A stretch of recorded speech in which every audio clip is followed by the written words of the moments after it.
capital and lowercase, cause fuck it.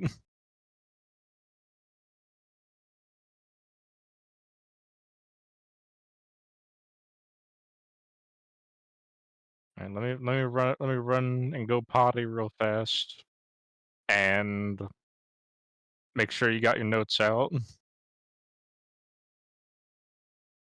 And you can while I'm gone, you can explain to chat what the fuck we're doing here. All right, I'll be right back.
Okay, I'm back.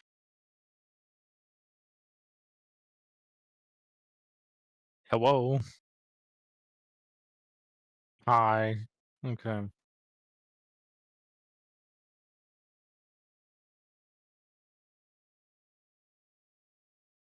Okay. So, this stream is actually like 2 weeks late. A lot of a lot of stuff happened, and not going to go into detail and just leave it at that.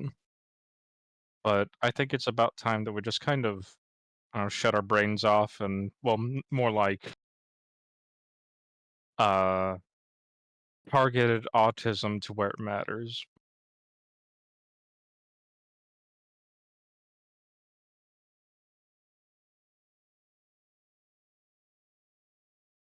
Now, I think we'll start off with like a little overview. My chat knows that I'm a big Transformers fan. Optimus Prime is my boy. Uh, there isn't there isn't really it doesn't take a lot with this series of madness to make me happy. And by God, there's a lot of dumb stuff in this brand that makes me happy and cringe.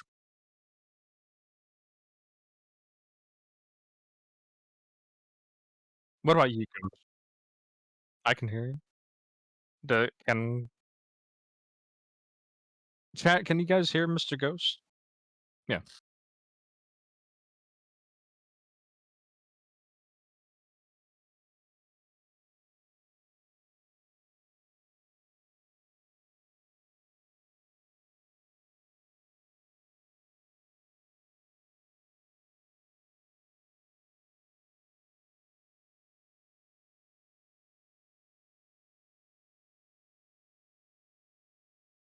Uh, there is a little latency. You're lighting up for me.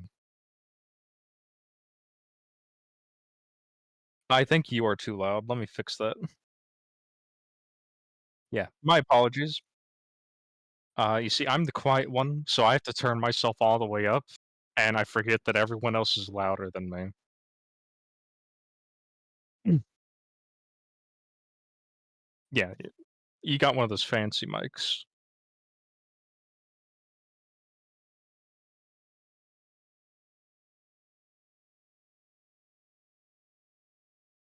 A professional. Okay. Now, Mr. Ghost, what is your history with Transformers, like, just in general?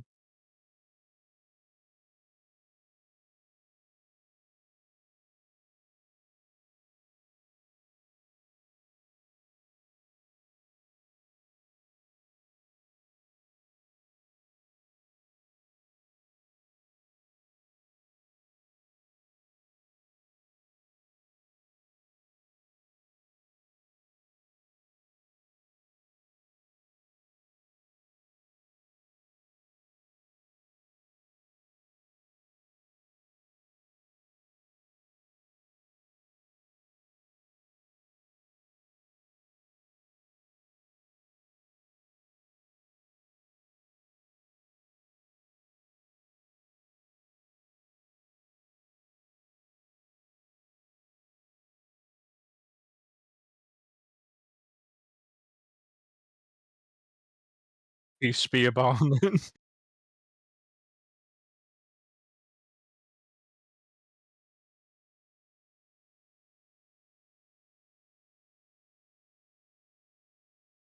Yeah, I do miss that feeling of waking up at, like, 6 in the morning and watching Saturday morning cartoons.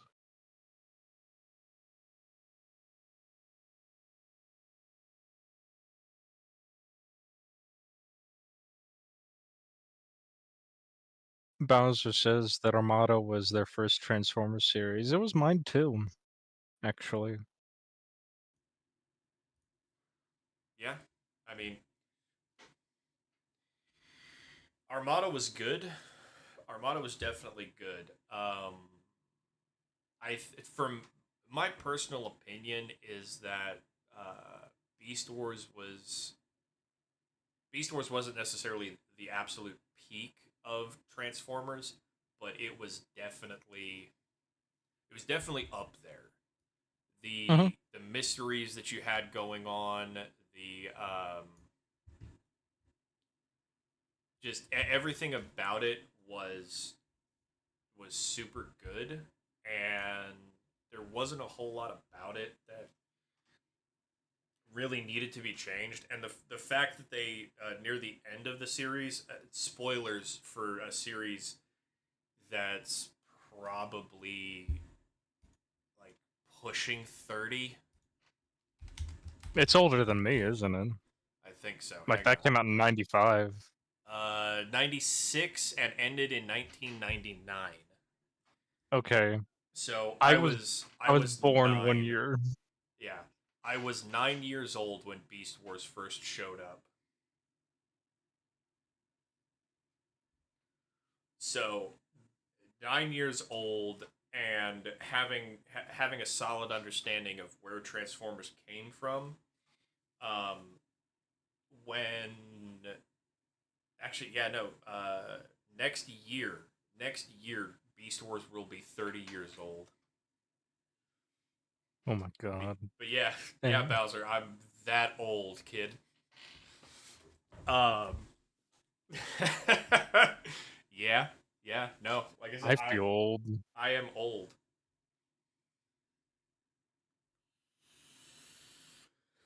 I am I am an old man. We're not But here to talk about it being boomers, yeah, though. yeah, we're not here to talk about me being an old boomer. But yeah, I was 9 years old when that series came out, and the fact that for a 30-year-old series to have enough respect for where the show came from, that near the end of the series you do actually see that the uh, the Predacons and Maximals find the original ship from Yeah, Gen turns 1 out Transformers. it's been a prequel the whole time. Yeah, it's literally been a prequel to the original Gen 1 Transformers, and Megatron, the Predacon Megatron actually finds his original namesake Megatron and pulls his spark out and fuses it with his own. That was pretty cool. And when they finally defeat him, they take the sparks and put all of them back, despite the fact that they could have very easily had the entirety of Gen 1 be a completely different show by just not putting Megatron's spark back was pretty cool. Like they understood what they were doing and that what they were doing was going to have ramifications if they weren't very very careful. Is that what happened? Yeah. I'm trying to think. Oh no, absolutely, that was what happened. Because Megatron in Beast Wars has three distinct forms. Um, Obviously, there's the proto form, which we'll get into when we get into the Bayverse. Um, Yeah. he has his original purple Tyrannosaurus Rex form, which sadly I never was able to get my hands on as a kid. Then he has his trans metal form T Rex, which I did have as a kid, and I think my mom probably still has it in one of the packing totes in her basement. Um, then after they find that original ship and he pulls the spark of Megatron out and fuses it with his own, he becomes Dragon Megatron.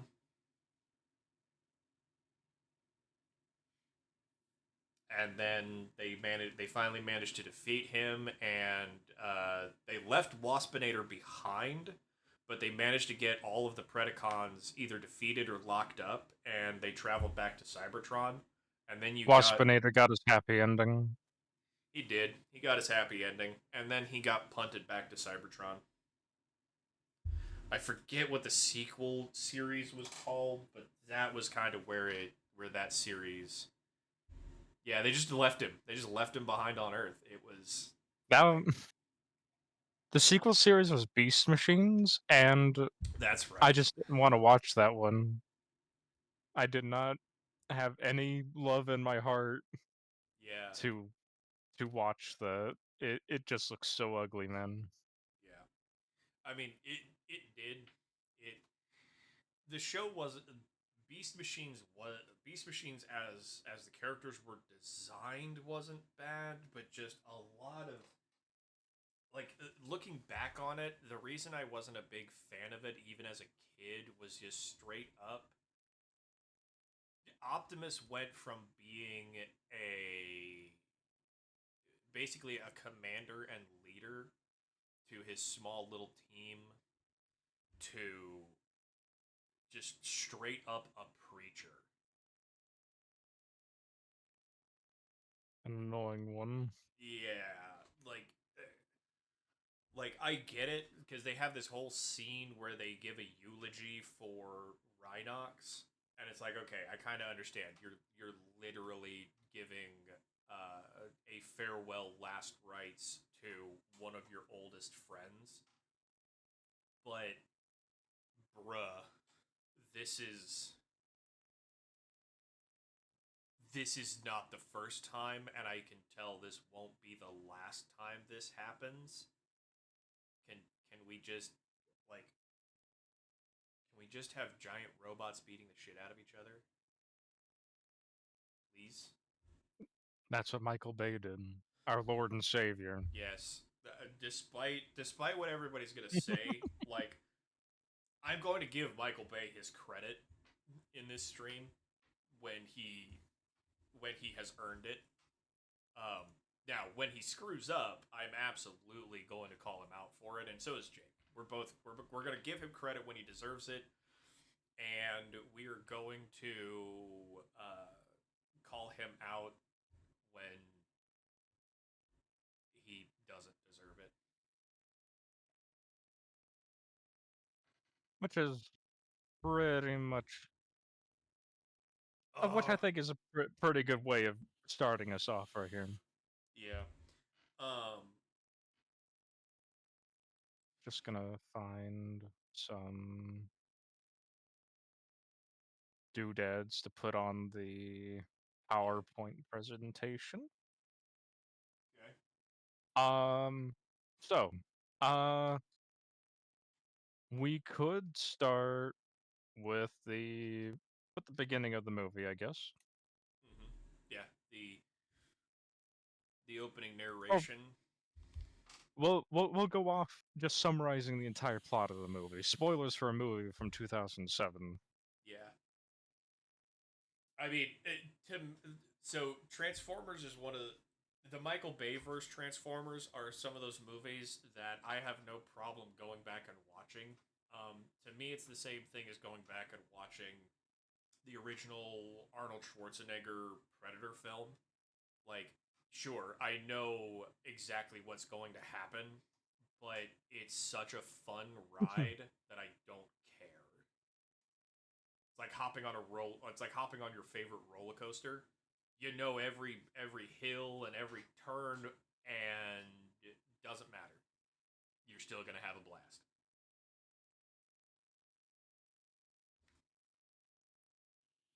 So, the plot of Transformers 2007 is there is the uh the life source, or this holy relic of Cybertron, was launched into space as like a last resort to keep it away from the Decepticons.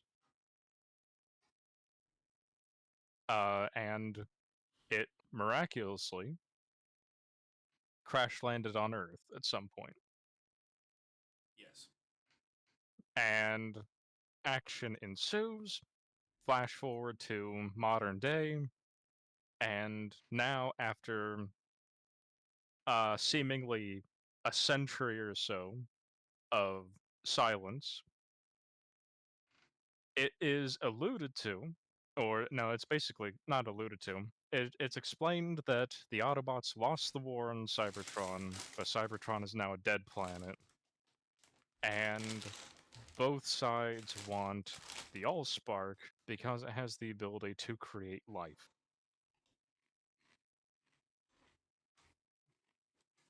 Yes.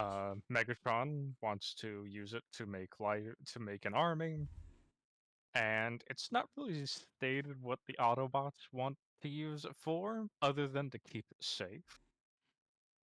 I guess we can assume that they wanted it to just like bring life back to Cybertron. Mm-hmm. But all things considered, a movie itself in a vacuum is just about two sides. They want this powerful MacGuffin, and they fight over it with humans in the mix. Yeah. Very, very formulaic, very standard Transformers. There is a It MacGuffin. is. Yeah, there is a MacGuffin. There is a secondary MacGuffin. Excuse me, that they need to find the ultimate MacGuffin, and they fight.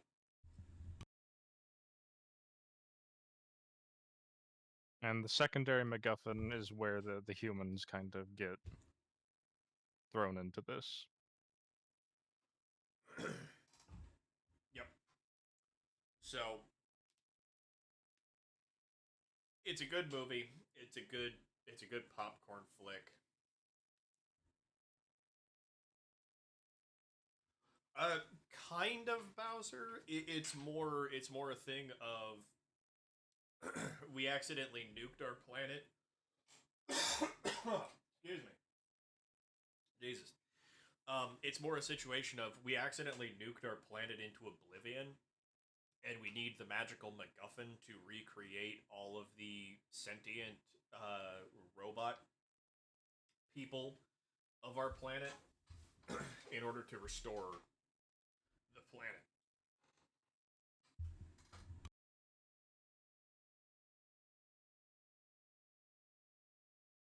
All right.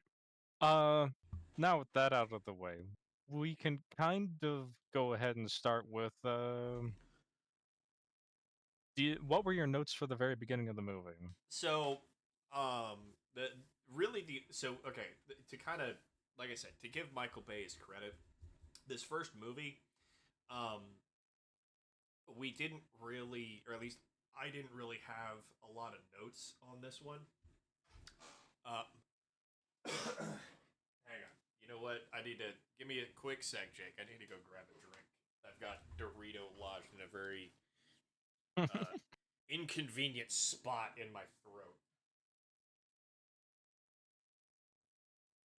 It's funny how many Transformers series start with the MacGuffin. Yeah, it's the MacGuffin is easy to just kind of digest, especially for young people. Uh, Transformers itself has always had a MacGuffin, especially whenever you go back to G1. And with G1, there was like a MacGuffin every episode, so it's nothing new. It's really down to presentation.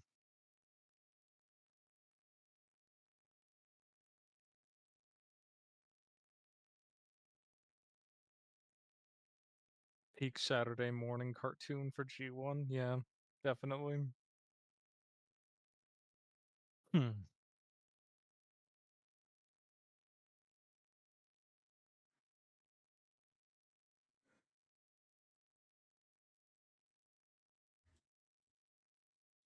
Okay, I am back.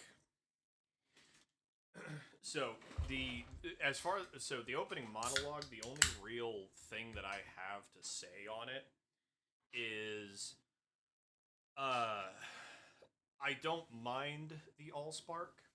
We can keep the Allspark, but don't have Cybertron be dead.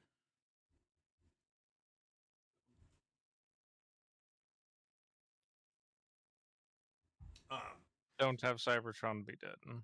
yeah, basically the whole my whole idea behind it is that okay, the war has taken a toll on the planet. The Decepticons and Autobots have basically ruined their planet. They've wiped out a lot of their population fighting, etc., etc., etc., right? Right. So you need the Allspark in order to reboost your population back to old Cybertronian. Oh god, I see my favorite Decepticon. We'll get to Which him. one? Dude, it's that one. This one? Yes, Yeah, that one. We'll get to him. we'll get to him. um, but yeah, just as a general rule, the Allspark I don't dislike as a concept. It's fine. It's more an issue of the Allspark being this magical MacGuffin required to restore Cybertron to its former glory. That's where I have a problem because now it becomes this thing of if Megatron gets the MacGuffin, he's going to take over Earth. Okay, cool. Yeah, I get it. That works. If the Autobots lose the MacGuffin, then Cybertron is dead and the Cybertronians are effectively extinct as a species. Yes. Yeah, yeah. So That Bowser, I agree with. Like that core idea of the Allspark being the very heart and soul of Cybertron, its core, and you boot it out into space to prevent the Decepticons from getting it. Yeah, you know, chef's kiss, peak, good. Do that. That's great. Having it be required to keep the planet going and keep the planet alive. No, ditch that plot point. The planet's there. I'll even let you well, have the planet is dying. Yeah, yeah. I don't think it was ever said that it's required to keep it alive. It's just required to like inject life back into it, not to sustain it. Yeah, yeah, no, that's that, and that's the thing that's the specific part that I have a complaint about when it comes to the Allspark in the opening narration. Don't have the planet be dead or destroyed, and you need the Allspark to bring it back. Have it be dying. Have the populace be running out of energon. Do literally anything other than the planet's gone because now you've taken what was a planet with, you know, living people, like living Cybertronians and things, and now you've got, let's see, we wind up seeing a grand total of 13 Cybertronians by the end of the film. Um, so there is a total of 8 Decepticons in the movie, Yep. And 5 Autobots. and 5 Autobots. Yeah. So you see 13 Cybertronians. Now, they in no version of Transformers do they ever really go into how Cybertronians reproduce, as far as I'm aware. So it's not really Um, important. they do in some materials like Okay, comics yeah. and like other novellas, Listen, we're but not. it's not.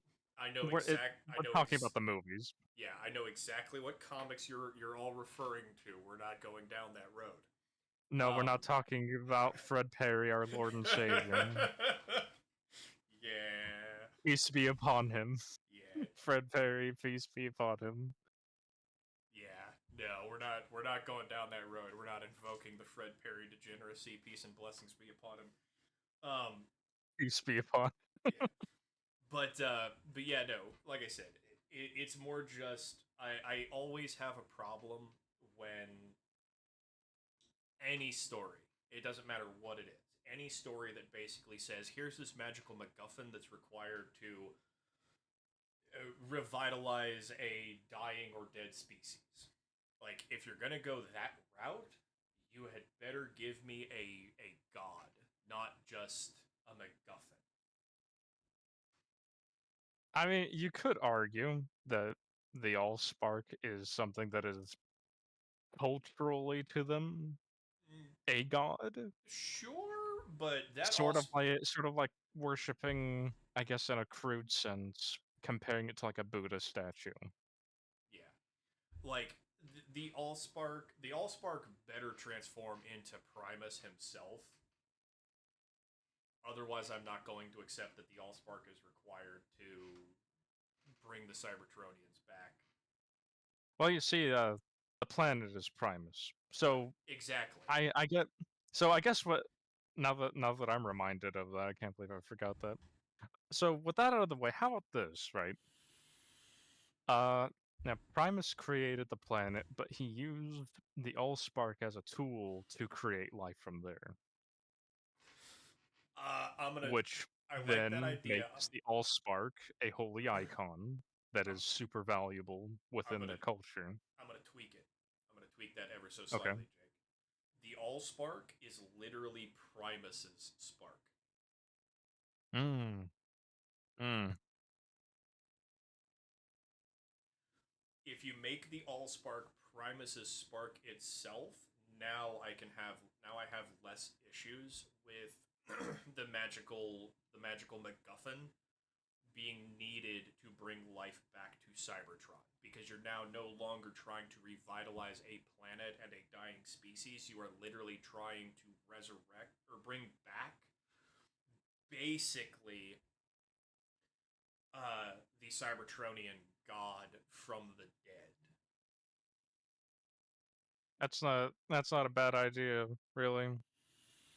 Uh, which also makes which also may explains why his spark leaving Cybertron just dies. Yeah, because if you to It cannot borrow reproduce life anymore. yeah, to borrow from that one Transformers movie we watched not too long ago, the all CGI one. that was really good. Transformers One. Yeah, Transformers One was really good. So like, if Primus needs his spark, the All Spark, in order to produce energon to keep Cybertron and Cybertronian society running, all right, I'm fine with that. I have no problems with that. And so, but again, that then goes back to the whole thing of in the opening narration, they explain that Cybertron is dead. It's destroyed.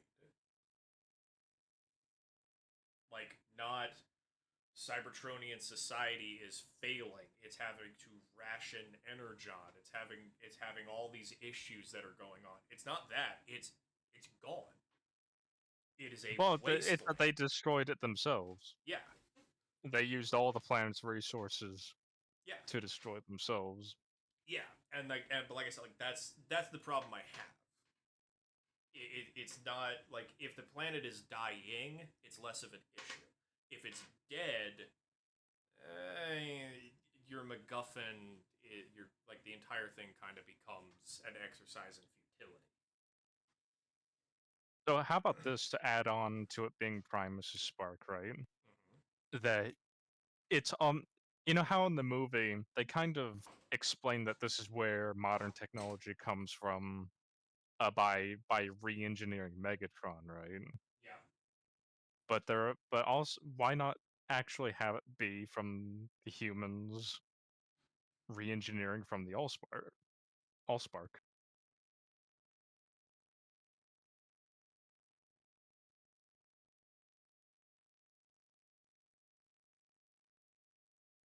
Or would it be better if it was still that they were just re-engineering from Megatron?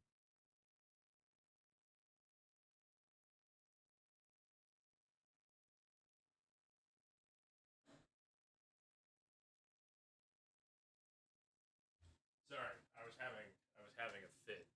Um, Hmm. I so I like both of those. Yeah, the voice of Primus. I kind of like both of those ideas. I like where they went with a lot of modern technology was reverse engineered off of Megatron. I think certain Could be tech. from both. Yeah, I think certain technologies being pulled from the Allspark would be okay, but I think having the Allspark, like Oh wait, no. personally, Okay. So, uh, civilian technologies, video games, cars, or like modern cars and shit. Just like everything that isn't from the military-industrial complex that's used in civilian life, that comes from the Allspark, right? Military technologies are reverse engineered from Megatron. so my personal opinion, my personal opinion is I prefer to treat sparks, including the Allspark, as basically a type of of like soul magic rather than an actual That's piece pretty of much what it is. technology.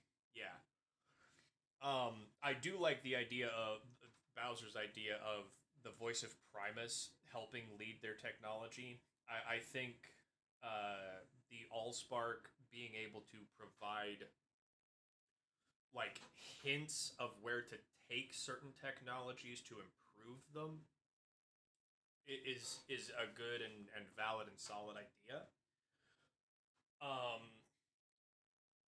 but as far as like the Allspark itself, I kind of like I said, my personal opinion is have the Allspark treated more as trying to harness the human soul to power technology or to like base technology off of the human soul. You just can't do it. It doesn't work. But it can it can, for lack of a better term, it can whisper things to you and help push you in certain directions to So it's improve. God. Yeah, it's God. It's whispering things about how to improve your technology, but it doesn't actually have any kind of technology that you even can fundamentally understand to be able to try to reverse engineer. Used as allegory for God, maybe. Yeah.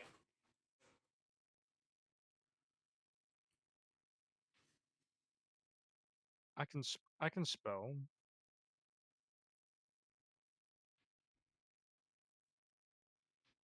I'm literate. No, I'm not.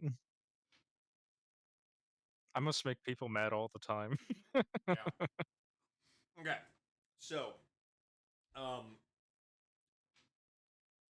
I think we've exhausted the Allspark. I think we've mined that well dry. Yeah, I mean, as it stands, just for like context, like what Ghost said earlier, the movie itself functions properly as like a movie. It is a movie you can watch and understand everything going on, uh, and flows real well.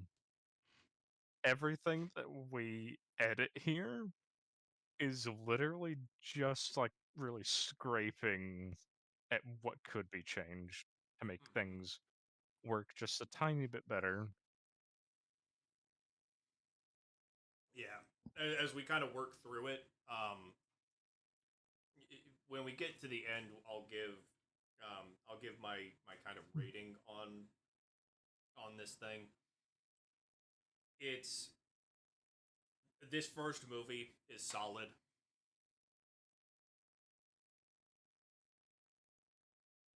Yeah, exactly, Bowser. We're more just kind of without actually having a copy of the script to go in and fundamentally edit like character dialogue, character actions, just kind of going over the top level of it. And even if I did have the script to go through and actually like highlight things I would change and make annotations of those changes, there's honestly not a lot I would change in this movie. So we can keep the glasses and shit as like MacGuffin number two. Yeah, we can keep the glasses as MacGuffin number two. I don't have a problem with that, um, because I think like so the one problem I have with the glasses is if I remember right, they do specifically say that he is Grandpa Witwicky.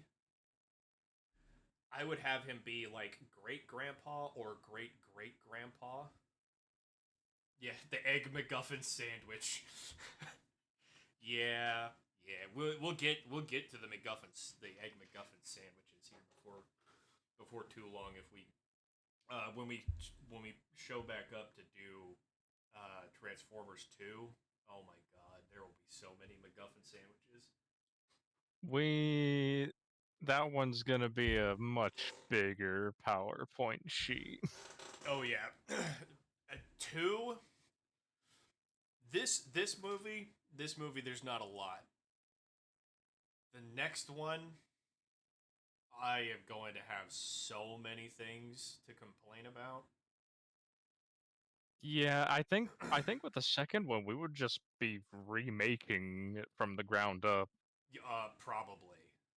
especially Probably. so it fits better with the third one. Yeah.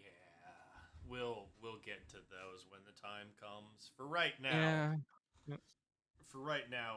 the opening scenes of this film Yeah, have let's like get to that part. yeah, post narration, go back up to the scene of my boys. Okay. So, um for all intents and purposes, the the way the military acts in this film is not bad. It is realistic.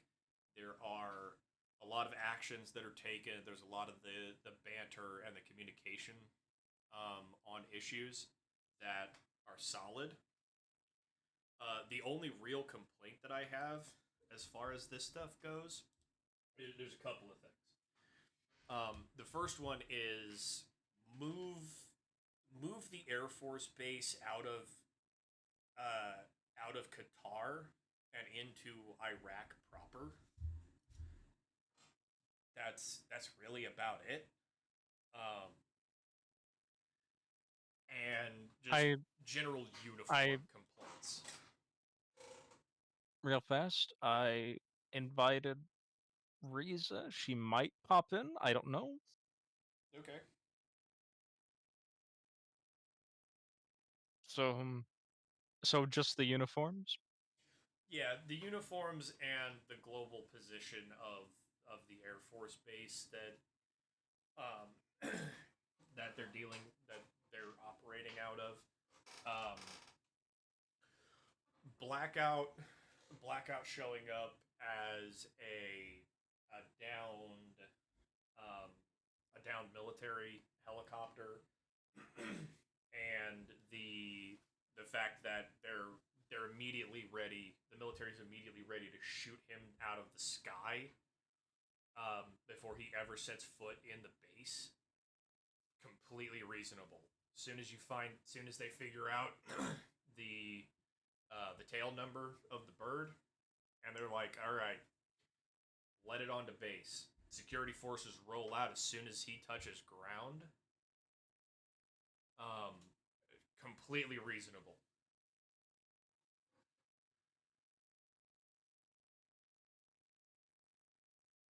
Is a perfectly reasonable scene. Yeah, we understand why it wasn't there, but it's been years. The change can be made proper.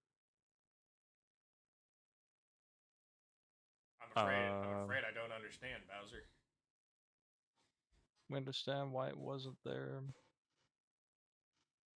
The egg MacGuffin sandwich without going into the script. Oh, oh, Moving the oh. military base to Iraq. Yeah, Oh, I yeah, see. yeah, yeah. Yeah, no, I mean, understood. it was probably. I mean, this is 2007. Yeah. Um, but yeah, no. So I have that Reason one. for she'll join when she can. Okay. But yeah, no. Like I have three big notes as far as this opening scene with the military. Um, you know, place the Air Force base in Iraq, not Qatar. Yeah, I understand why they put it in Qatar. They could have just as easily put it in Saudi Arabia. Um, we are Oh, we are friends with we're Arabia. we are also kind of remaking this with a new modern lens. So True. I think that we're kind of we're privy to Mm-hmm. be a little liberal with things and how we place things. Yeah. Yeah. Then So it's I specifically put it. move Yeah, I specifically put in here. airbase Hmm, from Qatar to Iraq, Yeah, from Qatar to Iraq or Saudi Arabia. or maybe Saudi Arabia.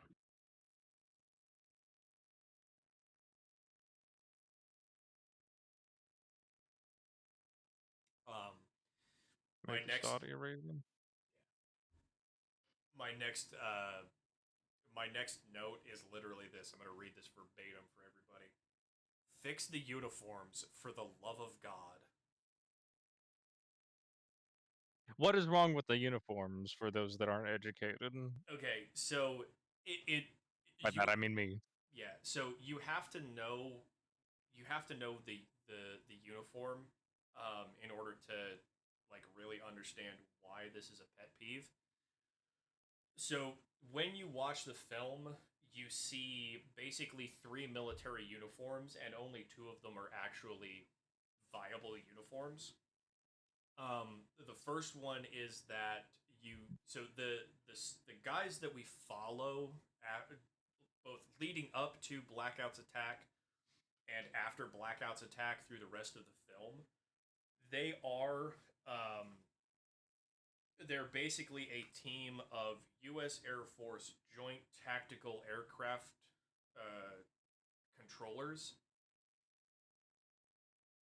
basically they're air traffic controllers, but they're trained to be able to operate alongside Navy SEALs, Green Berets, and U.S. Army Rangers. So they are like, stereotypical best of the best, blah blah blah. Their uniforms are on point. They are exactly what they should be, what they should look like. Right down to the fact that they don't really even have a set uniform across the squad. You're kind of going in and out. Am I? Yeah, just a little bit. Uh, well, you're talking about the set uniform? Yeah. So the Air Force guys not having a set uniform, uh, I like that because these are not guys that operate as um, a singular a singular thing. They have to be able to function alongside uh, they have to be able to function alongside dudes like Green Berets, where sure, you could be dressed up like a stereotypical American soldier one day, and you need to look like you just walked out of the mountains of Afghanistan tomorrow. So, not having those guys um, actually be in stereotypical U.S. military uniforms, sure, makes perfect sense. Um,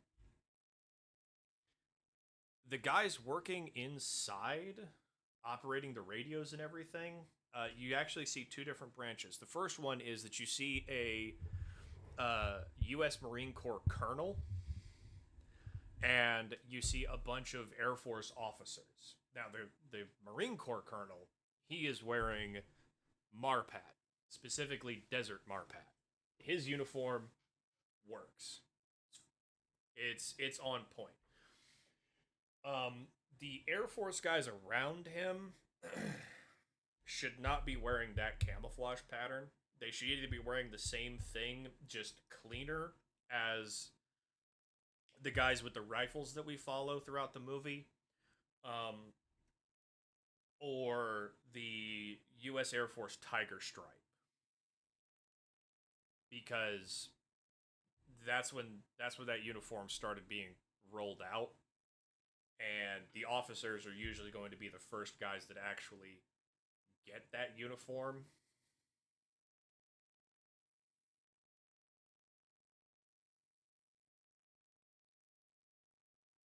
Yeah. See, and this is what I mean. You see all these guys, and you see that you've got a bunch of different camouflage patterns. The uniforms are just kind of all over the place. That fits. That tracks. The dudes in the headquarters. Nah, man, they're all gonna be wearing the same thing. There's not a decent resolutioned image of this dude fucking anywhere. I My know. god. Everything is everything is fuzzy as hell. Yeah, it's most likely like active screen captures from like there's probably no like actual set picture of him in costume. It's probably all literally just screen captures from the movie. But yeah, that Colonel Sharp here of the U.S. Marine Corps, his uniform's good. His is good.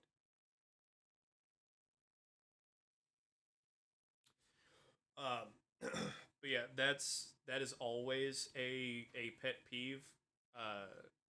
When the uniforms just look like ass, Damn. it is always Uniforms for special boys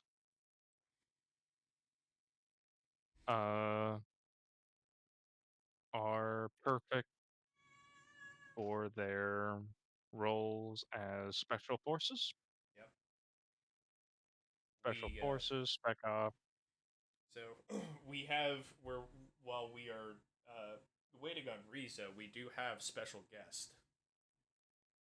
Do we have special guest? We do have special guest.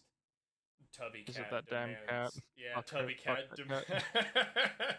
Tubby Cat has come demanding attention, Tubby cat. And and she. I hope, I hope that as soon as Tubby cat finally appreciates anything at all, that she gets abducted by aliens and they have no way to probe her because they can't fit anything inside of her without piss coming out. And and they just blast her off into the deep abyss of space and she's sucked into a black hole. Oh God, your And she fe- comes out on the other side like string cheese. your your your your one-sided war with my fat bowling ball of a cat will never not be funny. She started it. That's I all that I'll say about it. She fucking started it. I know she started it. Oh man. All right. So, but yeah, so the uniforms need work. Um, but the reactions of the military personnel are absolutely spot on. The one of my favorites will always be uh, they Blackout basically starts hacking into the military network, um, and they go to cut the connection to the network via the actual like hard line, just shut everything down, cut his access completely. The Air Force officers are trying to find a key to unlock the box to throw the switch, and Colonel Sharp of the U.S. Marine Corps just says, "Bitch, move! I've got an axe."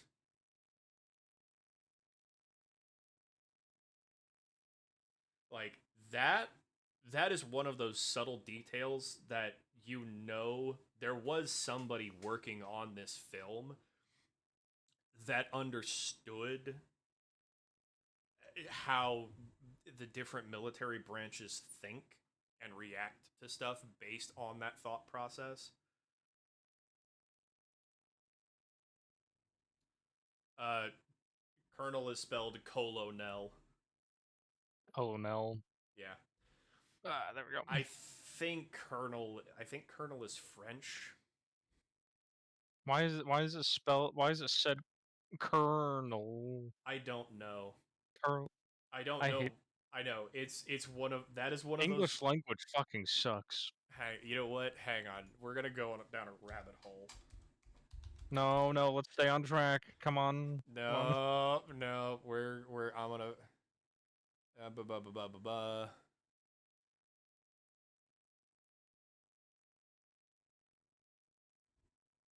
I want to know.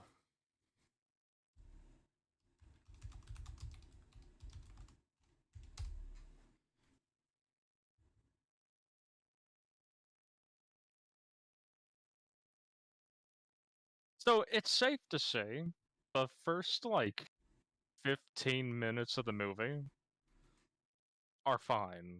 Mm-hmm. Like outside of the monologue, Yeah. uh everything between Blackout, Scorponok, and the military Mm-hmm. generally can remain the same. Can stay. Oh yeah. Like even um the fact, like I said, the fact that the U.S. Marine Corps colonel, the Marine colonel, his response to, "We don't have the key immediately accessible to unlock the box. Move! I grabbed a fire axe. I'm gonna cut this bitch literally." Like, yeah, no. Certain branches get basically taught to think think either inside of a box or to think outside of a box, and it entirely depends on procedure. From there, when uh, the Air Force SF squad is wandering through the desert and they get to the village, uh, because they're looking for a cell phone to make a call so that they can get air support. Yep. I don't know if that would work exactly as they make it out to in the movie, but they would at least get a hold of somebody and be communicating through that cell phone in order to um, be able to get the support that they need. Because if you don't have access to certain equipment, but you need that equipment, you figure it out. Like I've heard stories of uh, military electricians. Oh, is it? I'll have to look. I'll have to look into that story because I've heard stories of electricians in the army having to jerry rig 16 car batteries together with duct tape and dreams and giving OSHA inspectors on the civilian side um, panic attacks um, with their jury rigged nonsense. But it's like, listen, we can't have this piece of equipment go down. It cannot go offline. Period. End of discussion. Figure it out. And dudes figure it out. It was it was based off of a real story? Wait, which scene are we talking about? I The think what where Blackout is sucking the information from the servers? no. I think the bit later when they go to the village and borrow a cell phone and literally have to make a collect call to the Pentagon. That does sound like something that would be real.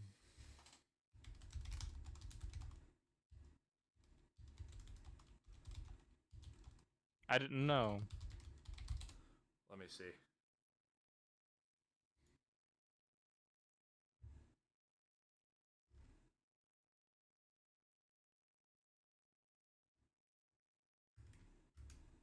Huh. If you can give me a little bit more detail on that, Sapphire, I'm gonna look into that because it like that absolutely sounds like some nonsense we would have got up to. But anyway, yeah, these first like 15 minutes, there's a couple minor nitpicks that I have, but for the most part, this part of the movie is pretty solid. Like I'm even willing to let some of the stuff go. Just For the sake of movie. yeah, just for the sake of movie, I'm willing to let some of this stuff go because yeah, movie. Um, Uh, What I walked into. we are rewriting the first Michael Bay movie, Michael Bay Transformers movie. I see. Oh, good luck with that. get out. Yeah, get out of here. No A wait, lot of cameos today. keep the Latvian here. Duct tape him to a chair. No, Latvian's left. He's lefty. Bring him back. I will duct tape him to a chair and force him to listen to our nerd talk. Alright. I will be right back. If you have anything else to say about the beginning of the movie, go ahead and enlighten me whenever I return. I'll be like no less than 5 minutes. Okay. God, let me think here. What do I really? I mean,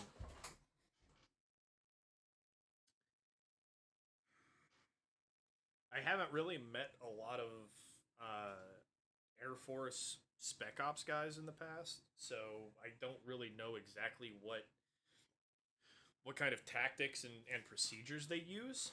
But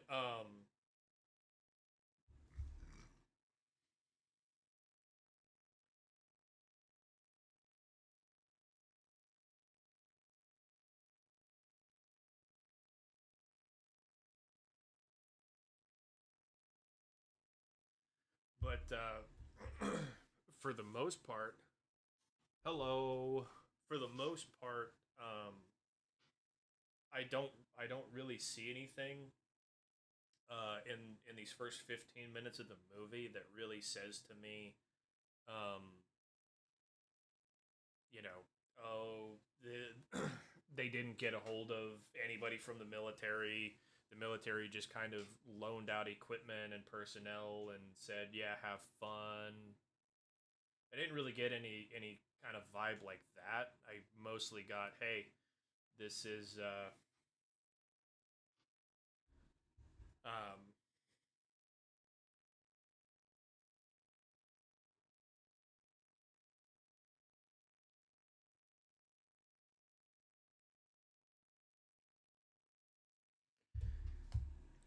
most of this was just straight up like, yep, these are guys that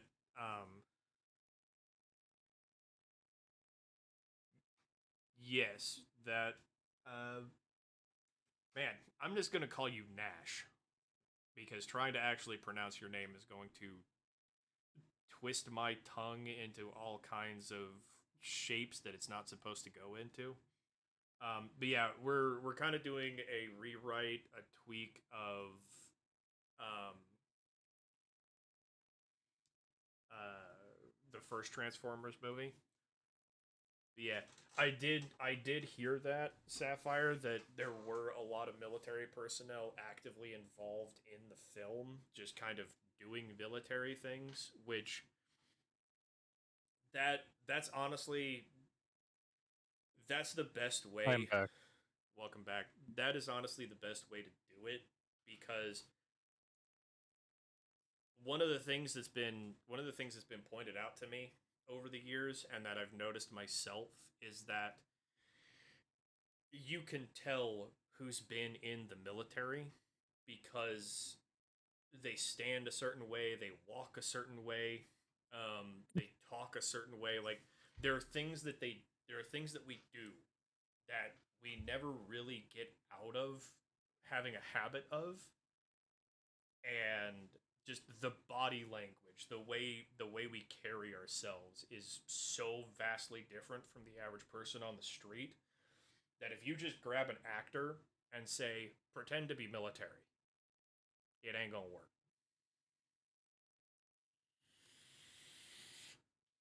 Mostly, I was just talking about stuff. All right, Okay, my turn to tag out, Jake. You talk about stuff for a bit. good. All right. Tell them about Blackout. Uh, Go into his history or something. Blackout.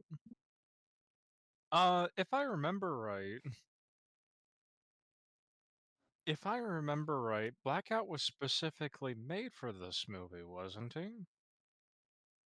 Either that or he's from G1.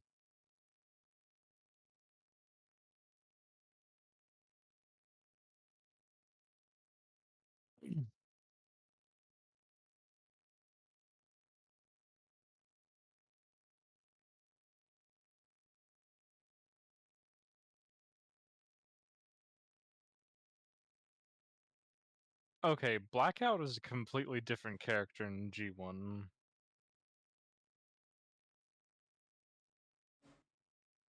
And it was only the front half of his toy that transformed. Very cool. Okay, so we're not going to count this one. Uh, yeah, I believe the story is that Blackout was specifically made for this movie, at least in the capacity that he's in here. And I love his design. He's bulky, barrel chested. He, he- let's see, Blackout, Transformers. He has the silhouette of someone who is a bully. Like if we're going off of just pure character design.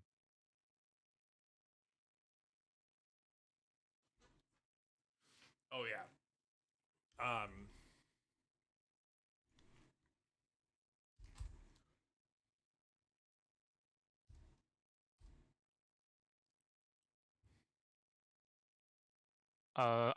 I think that his introduction, storytelling wise, was also great for just immediately throwing people into what kind of universe this is. Like, up till this point, the only other thing that we had was seeing the cube in space and uh, Pit and Peter Cullen's narration over it. Blackout's introduction is slow and has a build up to it. It is making you. It's kind of at the edge of your seat. It's like, oh, is this like a fake out? Is this like an actual dude? How is he going to transform? Like, is it going to be like the old cartoons where it's really blocky and everything just kind of fits? But then you see him Rubik's Cube himself into his bipedal form.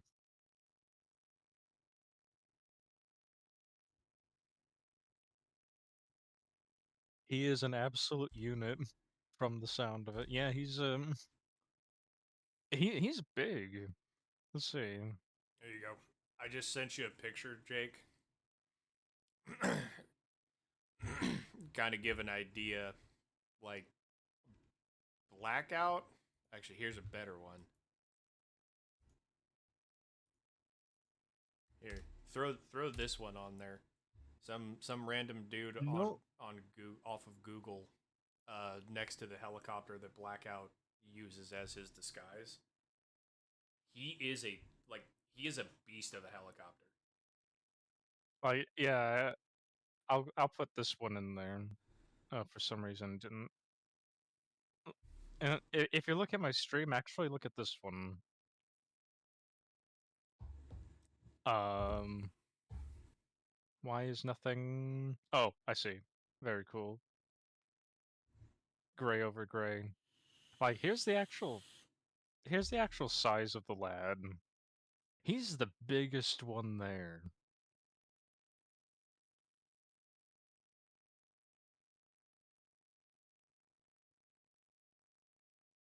And what is it that he transforms into? It is an MH-53.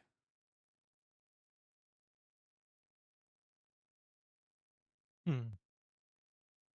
Have you ever been in one of those? Nope. Been in Blackhawks. Mm. Did you ever see one of these? Uh, Maybe once or Or were twice. they? Oh, okay. Let's see here. Yeah, so Uh, the MH-53 is bigger than a Blackhawk. I literally just looked it up. I'm seeing a picture of a an MH-53 lifting a downed Blackhawk. It is and I've been in Blackhawks. Um, a Blackhawk is a big aircraft in and of itself, and this thing is. you're roboting just a little bit. Oh, am I? Not a whole lot I can Yeah, do you better about now. that. Okay.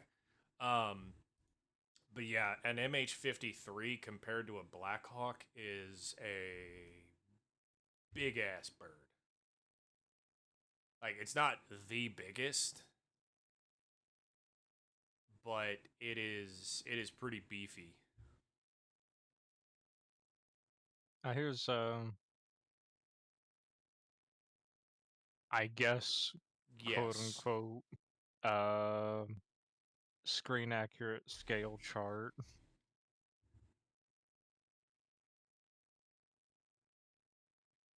Um. I guess in terms of sheer mass, yeah, he's still a big boy. Okay. So the MH-53 got retired in 2008. 1 year after. Mm-hmm. Yeah, they were, but my guess would be, yeah, they probably did get one that was already on its way out. Um, but yeah, those helicopters were meant for um, larger amounts of cargo and things like that. But it's kind of one of those things of uh,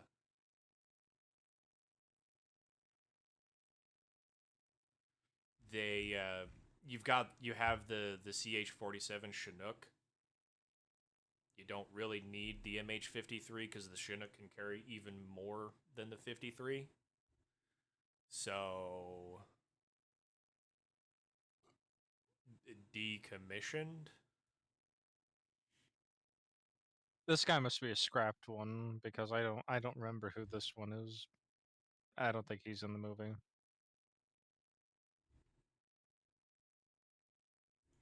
Yeah, he's not. Yeah. Regardless, though, like I didn't think Blackout was that huge. Like that's like Imperial Knight Mm-hmm. scale, close to it. Ah, Well, that's a bummer. Um, but yeah, no. So, a to give a rough estimate, to carry a single platoon, you need roughly 3 or 4 Blackhawks. Um, the MH-53 that Blackout uses as his disguise can carry 37, and you can retool it to carry 55. So you can carry a platoon and then some. So it is a big aircraft, and it's perfect for him because yeah, as an aircraft that's being decommissioned, yeah, he probably could. Like I don't think that is in any way, shape, or form a mischaracterization, Bowser. Especially because he does actually carry Scorponok. So yeah, he Blackout's does he carries Scorponok. yeah, Blackout's attack. Blackout's attack actually does. Um, he does actually deploy Scorponok in his initial attack. So his deployment, his attack on the Qatar base does 2 things. One, it lets him get in and start hacking the U.S. military network, looking for any trace of Megatron. But then also it lets him deploy Scorponok to hunt down any survivors of the attack. So the Decepticons were being smart about the entire operation, which again, Yeah, I will give Michael Bay and his writing team credit where they deserve it, um, because if you don't know where your enemy is, don't let your enemy know where you are. so I guess that goes into an interesting point. It's I'll go ahead and write this down. Um, it's already no, not right there. It's already assumed. You can already make the assumption that due to the amount of preparation and how, or due to the amount of blending in the Decepticons have been doing, that they have been on Earth. Uh, they have been on Earth for about, I don't know, would you say turn of the century? Mm, Like outside of Megatron crashing on the planet, right? How yeah, long? Like the Decepticons have already established themselves on the planet. yeah, They've just been waiting for certain things to happen. yeah. So So, how long have they been on? Wait, how long ago did they say that the Blackhawk went that the chopper went down um, in the beginning of the movie?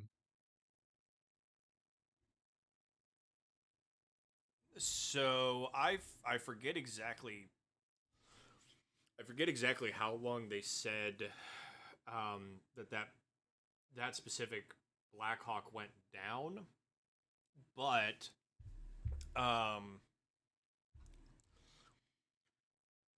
I'm gonna say based off of one of the characters from the second film, which we'll go into him when we get there. I'm gonna say they have been on the planet since at least 1964. Since the 60s? Yeah, since the I 60s. Man, I'm gonna rewatch that scene real fast where they say how long Blackout's been there. Because that will explain how long Blackout's been on the planet. Mm-hmm. Because it could be assumed that, oh, he took down the chopper in the middle of the desert and just took Yeah, his form. yeah, that's kind of what I'm thinking.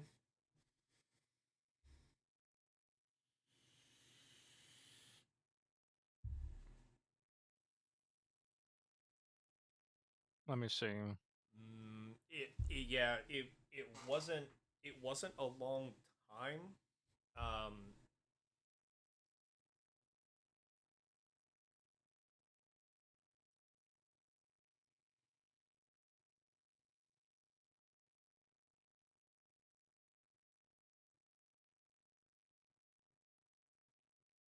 3 months.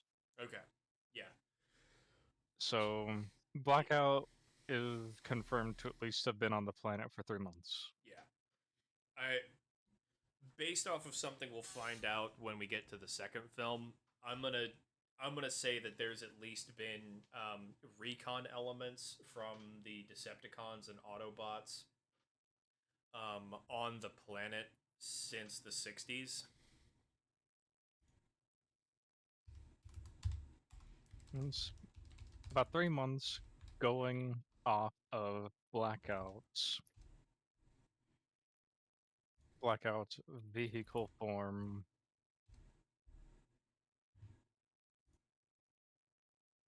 being taken down that long ago. Yeah, Blackout's at least been there for I wouldn't even necessarily say that like Blackout was. My personal assumption is that you are correct, Jake, and that Blackout took down that bird himself and took its form, Hmm. and then just waited, just waited 3 months, um, or the chopper went because the way the dialogue is written, it kind of implies that it was just lost. It basically just got lost in a firefight or something, and Yeah. uh, and that he just happened to stumble across it in the desert trying to find something that he could use as a disguise. Happened to stumble across it and was like, perfect. Now, but keep in mind, we are at the end of the day rewriting this, Yeah, not just going off of I what happened in film. yeah I think I'm gonna leave that mystery alone and just kind of leave that as up to interpretation. I don't really want to mess with that, but the implication that he may have been here for 3 months, he may have gotten here yesterday,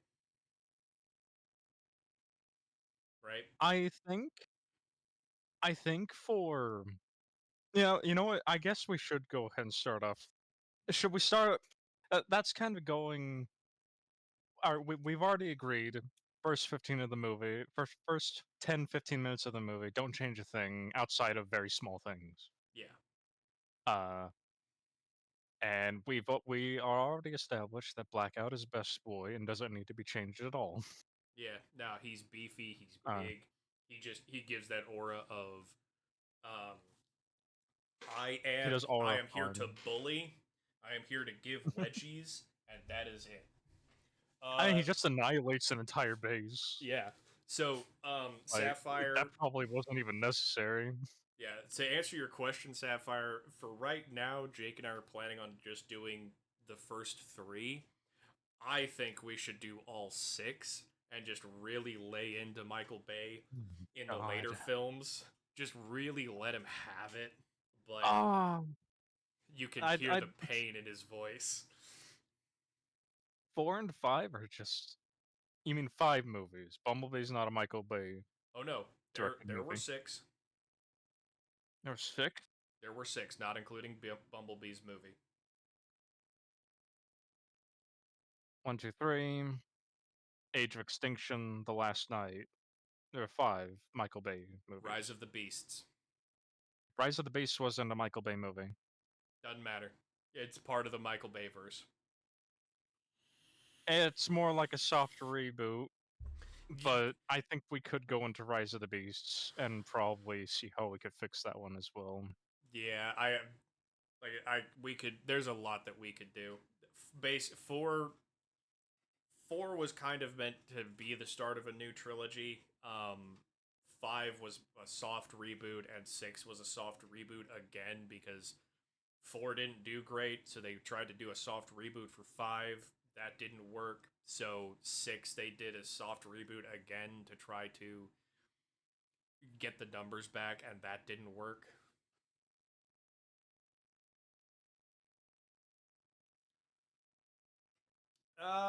Maybe, maybe. For like I said, for right now, we're just gonna do the first three.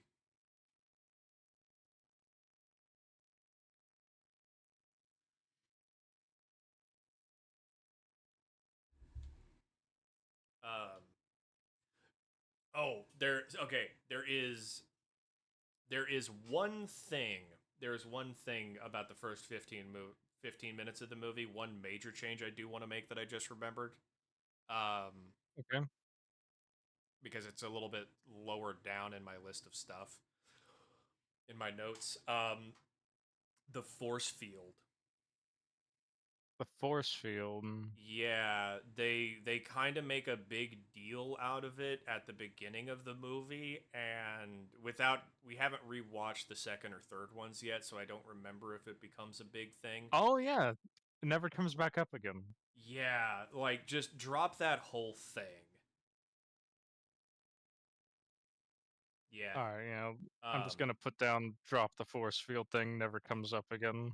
yeah, like it comes up a little bit, but then they it's like the writers forgot that they gave them a force field because later on in the movie there's the road rash incident. We'll get to that. But I will explain when we in detail when we get to it, but in that scene they kind of for by the time they got to that point in the film, they forgot about the force fields that Um, the it Cybertronians have. it does, but they're like, but they just write it away as in like, oh, now the military is using salvo rounds, Yeah. so and never comes up again. That's what they're using the grenade launchers for. Yeah, yeah. No, Sapphire, you are correct, but the thing with it is that like I get it, but like okay, you're giving the Cybertronians this like defensive energy field around their bodies. Fin stabilized discarding Sabo rounds of any type, whether fired out of a 120 millimeter Abrams or a 40 millimeter grenade launcher, it's all the same thing. It's basically just a hyper dense dart of metal. That's not really. That's not going to do anything against a It's not energy visually field. interesting either. Yeah, it's not really visually interesting unless you do something like they did in Denis Villeneuve's rendition of Dune, where you have like you can see the shield when things are happening. If you don't do something like Yeah, that, it doesn't really serve a purpose to the narrative. You you can could just say literally that you could just say that their armor is really tough, yeah, right? like absolutely. Their hides are really tough. Yeah, like you could literally just have it be that their outer hides are, depleted uranium and that's why you need the Sabo rounds to punch through them because it's this uber hard metal that they're made out of. Yeah, like just give it something a little bit more plausible. Their bodies are metal and they can like semi regenerate, or their body, because they're non biological organisms. They don't have to worry about the radiation that they leak out over the course of the film because you know it's not like they could suffer cell damage. They're made out of metal. You can make them out of whatever metal you want. You want to explain away that their hides are made out of some kind of tungsten or osmium alloy? Go for it. I've got no I issue with that. like stuff outside of the media we're talking about, like now, right now, comics, other shows and stuff. Uh, it's kind of explained that whenever they take on the forms of other things, they also take on the elements of what they're made of as well. Yeah, That was also a plot point in Beast Machines as well, where there were some Transformers who turned into plants. Um, yeah, and I can buy that, but just it does make sense for them being like this this mechanically organic race. Um, but just saying, oh, they have a force field and never bringing it up again, yeah, is kind of dumb. yeah, Saying that this one takes the form of an Abrams, and the Abrams had depleted uranium armor. Of course, it's gonna be a tough motherfucker to hit and actually do anything meaningful to. yeah, yeah. I just the force field just it doesn't serve a purpose to the narrative. It gets dropped pretty quickly. Um, the heat, the heat and the Sabo completely agree. Like, yeah, keep that because enough heat and you will punch through any metal at all. Um, I forget exactly. Uh, yeah, biometal. Yeah, just anything like that. Anything other than this weird force field thing. Um, I am fully willing to stand behind and be like, yeah, no, this makes enough sense that um, this will work.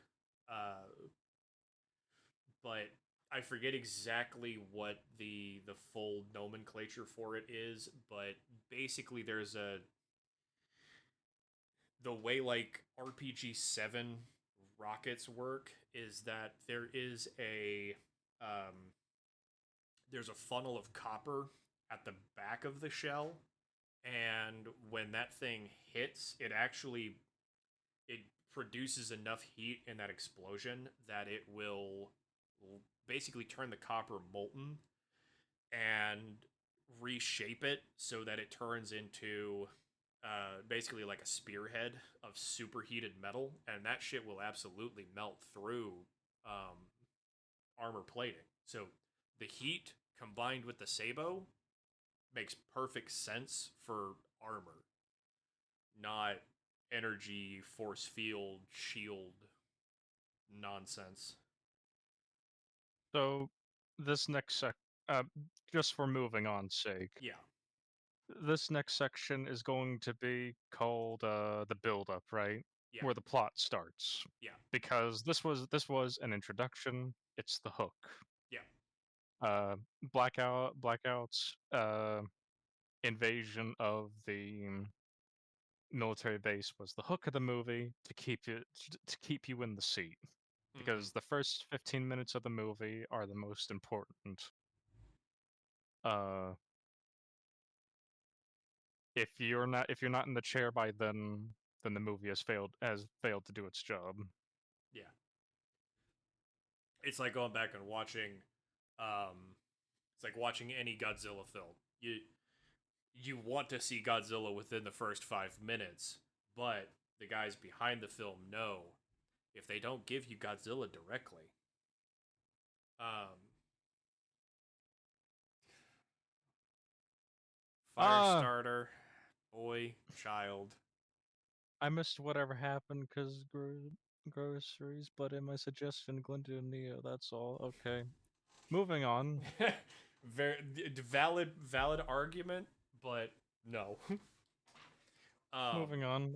That's deep lore yeah, for another time. that's the deep lore. But no, Uh, let's go ahead because as soon as that scene is over, yeah, we move on to the the actual boy. plot.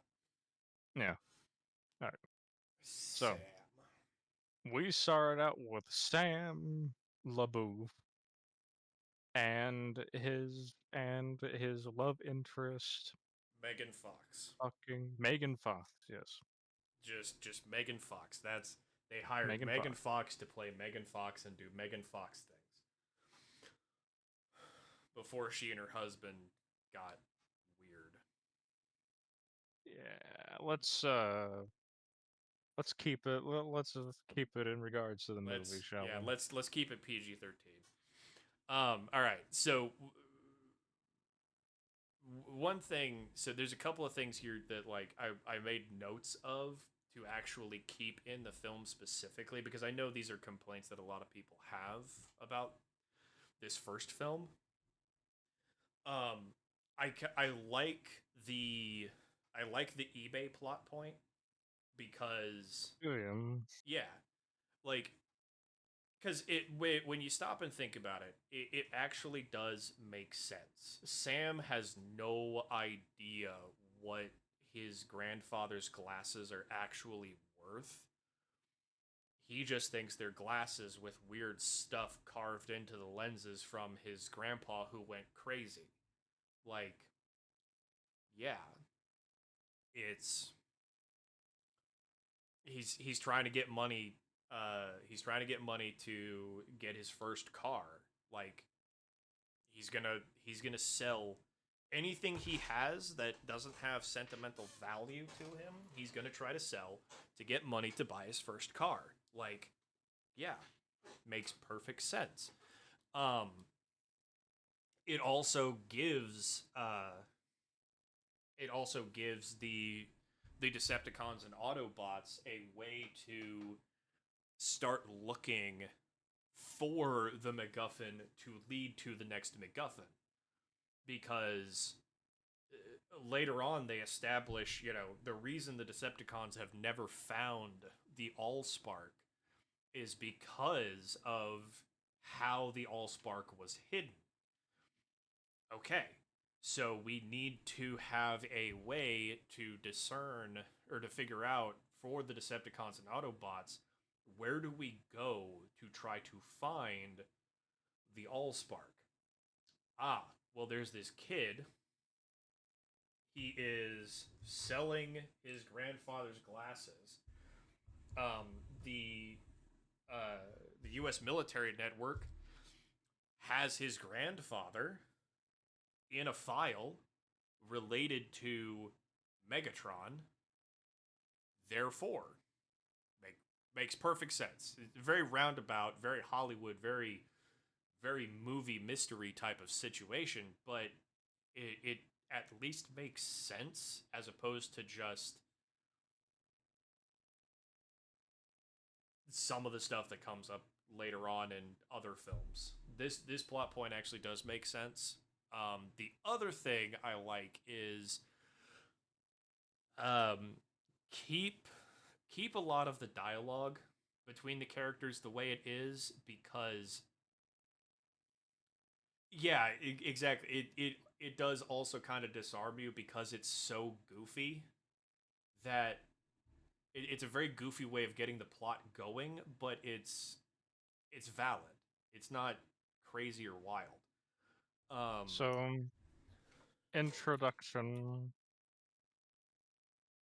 to Sam. So, introduction to Sam is goofy, but is a goofy but valid way of showing a teenager, a teen at the very least, the character of one who, for the audience to connect with, Yeah. connect with.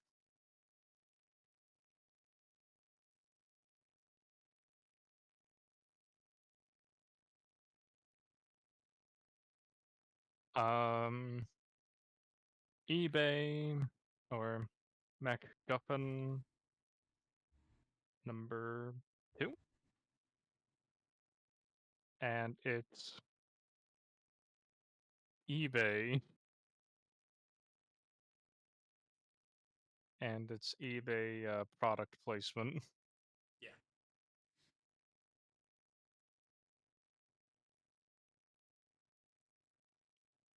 Placement do serve as logical and for and still kind of relevant,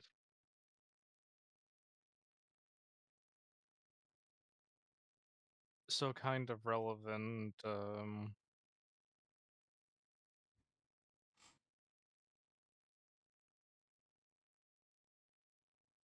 progression of the plot.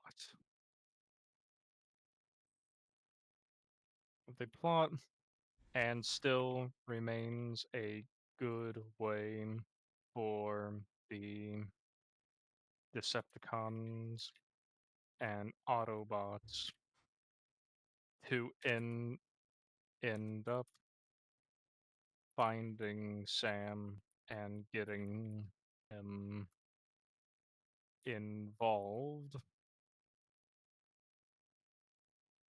in the greater plot,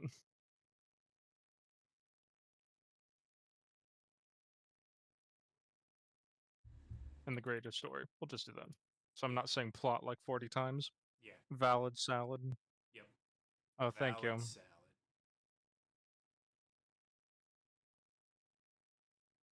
You see, I wear it on my sleeve. I, I, I'm not, I'm not very educated. Brains faster than fingies, yes. Yeah. So besides, Uh, so the showing the scenes with family and school life, friend, school life, friends, family, bullies, etc. Friends, families, bullies, love interest, etc.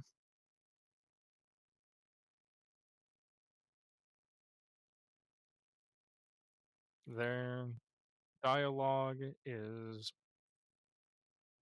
fine if a little overplayed, still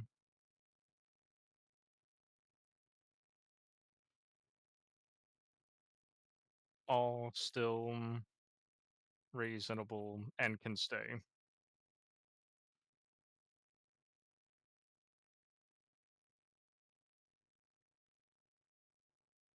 Which is weird, which is only there because the second movie takes what the first movie did with its human characters and turns everyone into a cartoon character. And not even a good cartoon character.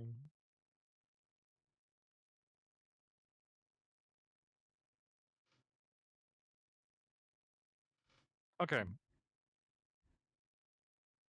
Mr. Ghost. okay. Give me 1 sec.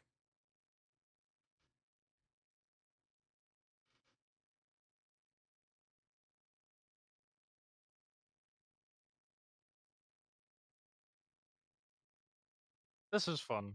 This is fun. It's gonna be painful to go through the second movie though, because I think the third movie is probably going to be more or less like the first movie, where the changes are gonna be super minimal. Yeah. Okay, hang on. I gotta step away for a sec. I will be right back. God damn it. Yep.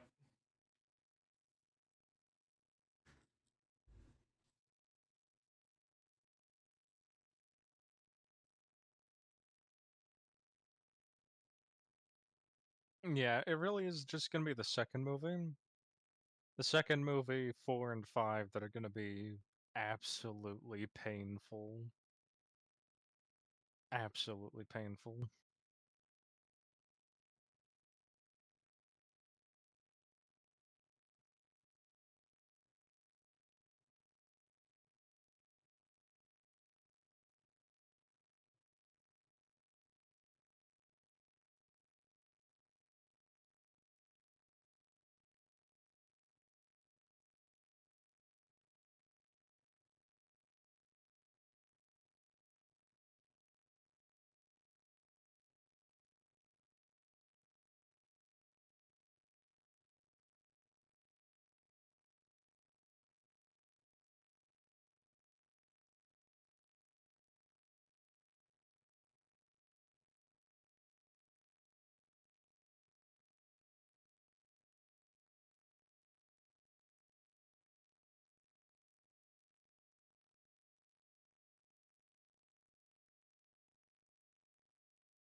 Wait a second.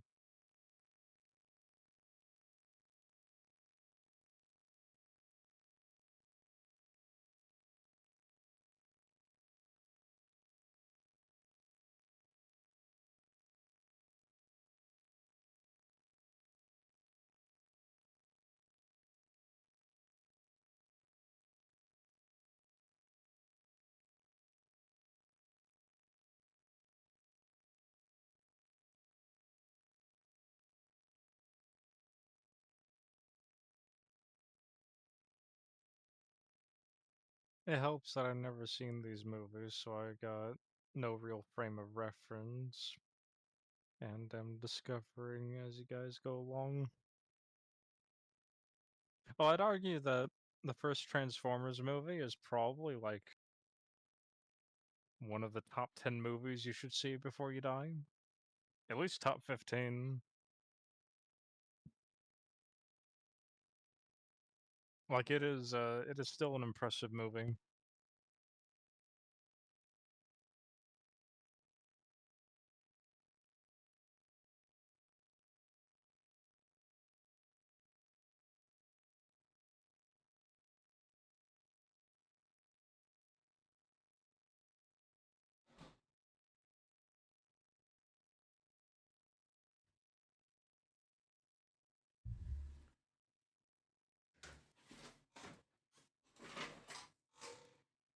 Okay. I have returned. He's back. I am back. All right.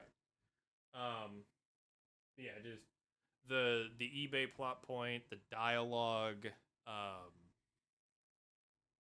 like all of that, I like. Even the weird stuttery fumbliness of Sam Witwicky. Like, uh, I think a big complaint a lot of people have when it comes to this film specifically is that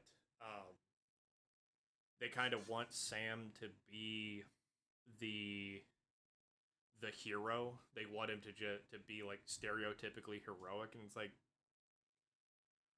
bro, he's like 17, 18 years old. Like, no. He works better fumbling. Yeah, he works better. He works better letting the kid be the kid, not just immediately being willing to sacrifice himself for the greater good. Like, nah, dude, he's a kid. Let him be a kid.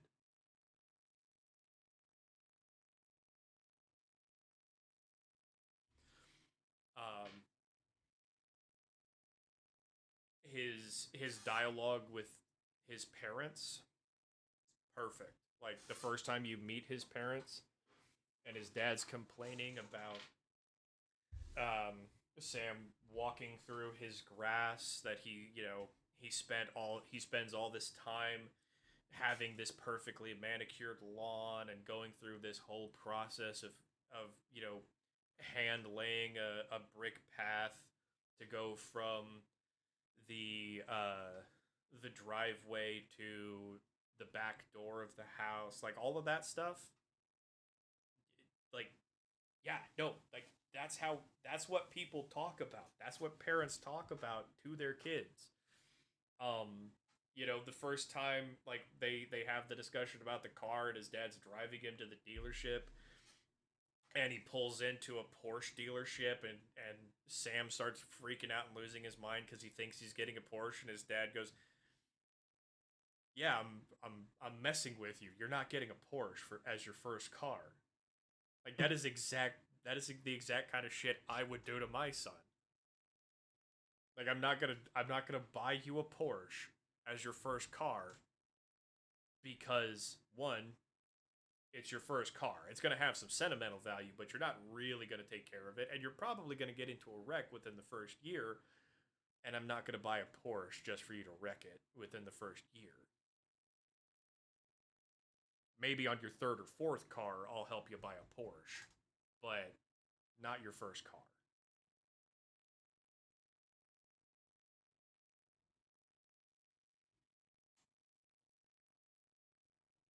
So,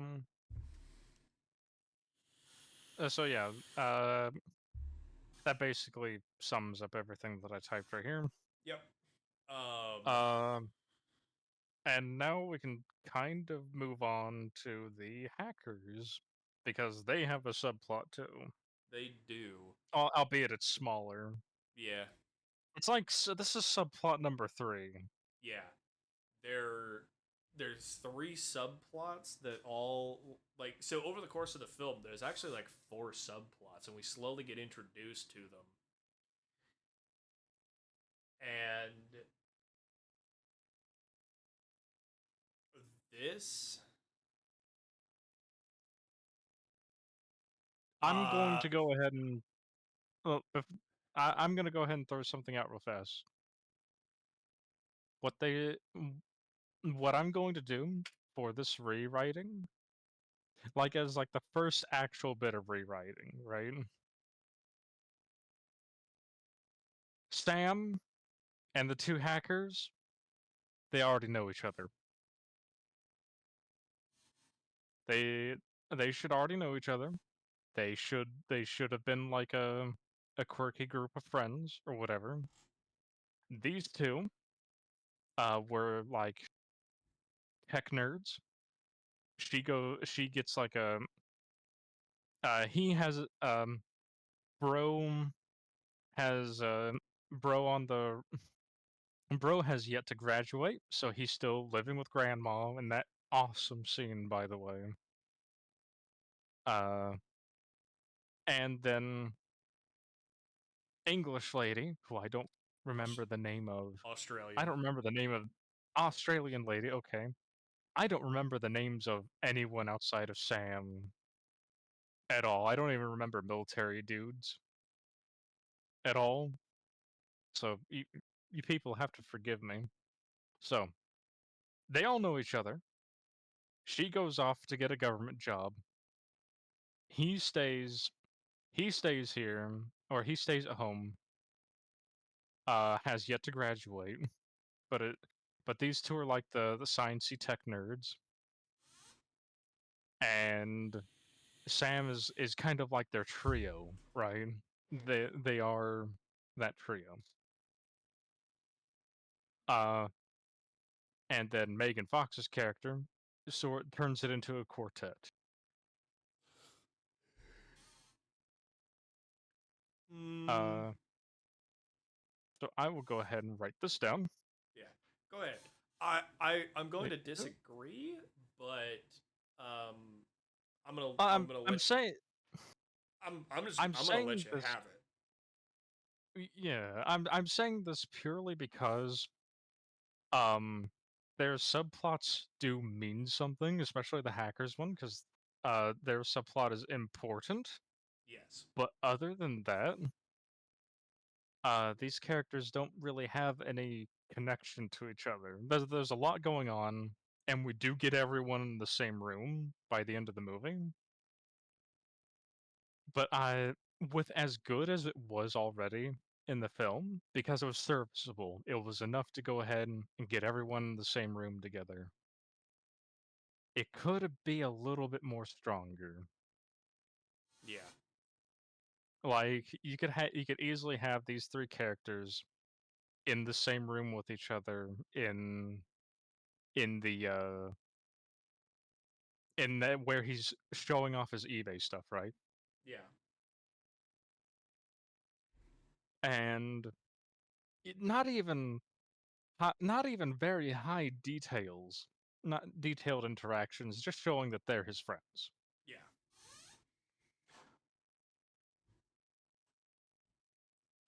Um, I I'll kind of I'll let you have it. I disagree a little bit, but only just because I think the hackers should be older, but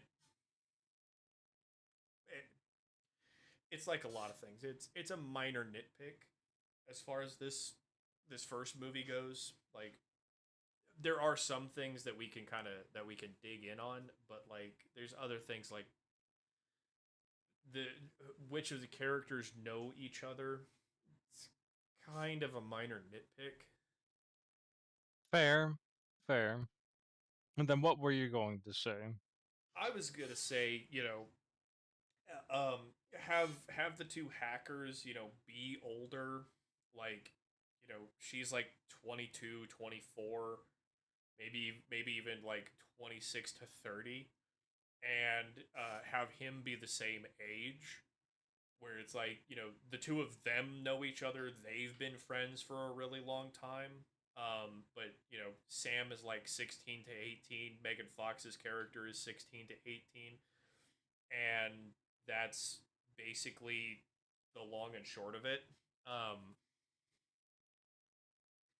But having the hackers be older and have like for her, the whole thing is she's a character that needs to be established in the cybersecurity IT world. Um, as being somebody the Department of Defense would absolutely get in contact with and be like, hey, we need you to come in for a special project. Um, him, on the other hand, just literally being a freelance hacker that he just knows computer intel or computer stuff really well and stuff like that, and he could very easily turn himself into a white hat hacker, but he just doesn't, because like there's the scene when they're being interrogated, and uh he's got this whole like misconception about the plate of donuts and eats an entire plate of like 6 to 8 donuts by himself, because he's got this weird notion that they put the plate of donuts out there to see if you're guilty or not. And so he eats the entire plate of donuts because it thinks that he shows the FBI that he's so not guilty that they should just let him go. Like, yeah, he's clearly read one too many conspiracy blogs online. Like we Jake and I know people like that. I guarantee we do. Oh yeah. Like, it's one of those situations of it is what it is. Like, all of the characters in this first film are believable. You know Like, what? I'm willing to concede on that. The hackers can just kind of stay how they are. They're inoffensive. They work. yeah. Um, let's see, a couple other notes here. The Bumblebee Camaro fake out. Um, absolutely keep that in there. That was great. Like, that is how you subvert expectations. They literally gave you, like, if you pay attention, you can see Bumblebee drive himself up to the lot. Um, Yes. and then they give you the Volkswagen Beetle, like, right next to him, and you're just like, oh yeah, this is where we're gonna get B. We're gonna get B. He's gonna be the Volkswagen Beetle. His dad's not gonna his like the dude's not gonna sell the Camaro for $4,000. Like, there's no way. Bruh, bruh, bruh, bruh, bruh. He's gonna get the Volkswagen Beetle, and then he like brushes away the dirt on the steering wheel, and you see the Autobot icon. Like, that is peak subversion of expectations. Um, Firestarter's asking if if we're gonna write out the Bumblebee pissing on the guy scene. And as much as um, I would love to keep it in there, maybe it would do if it wasn't in there. we'll get to that, Firestarter. We'll get to that. It is in the notes. I will neither confirm nor deny. I will only state that scene is in the notes. Um,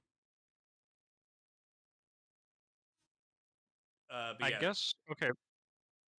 Hmm. So, anything else in that you have to say?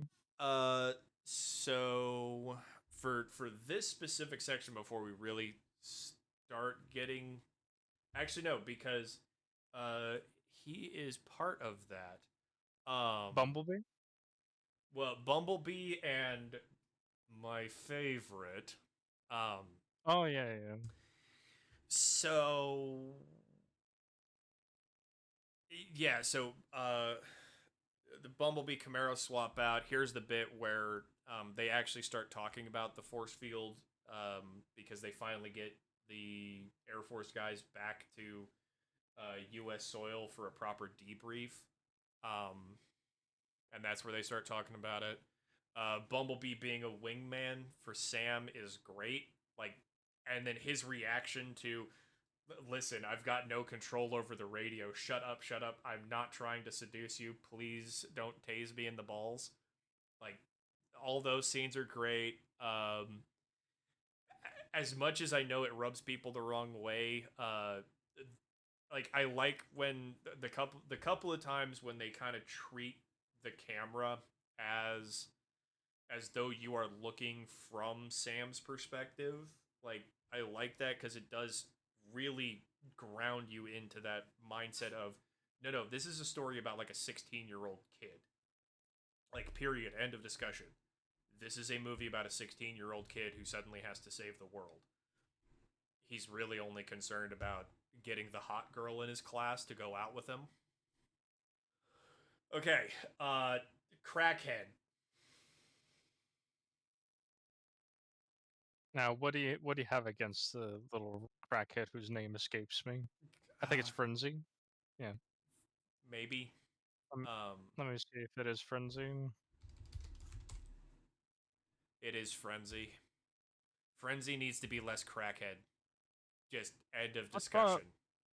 What's wrong with Frenzy being crackhead? Listen, I have seen tweakers less tweaked out than Frenzy.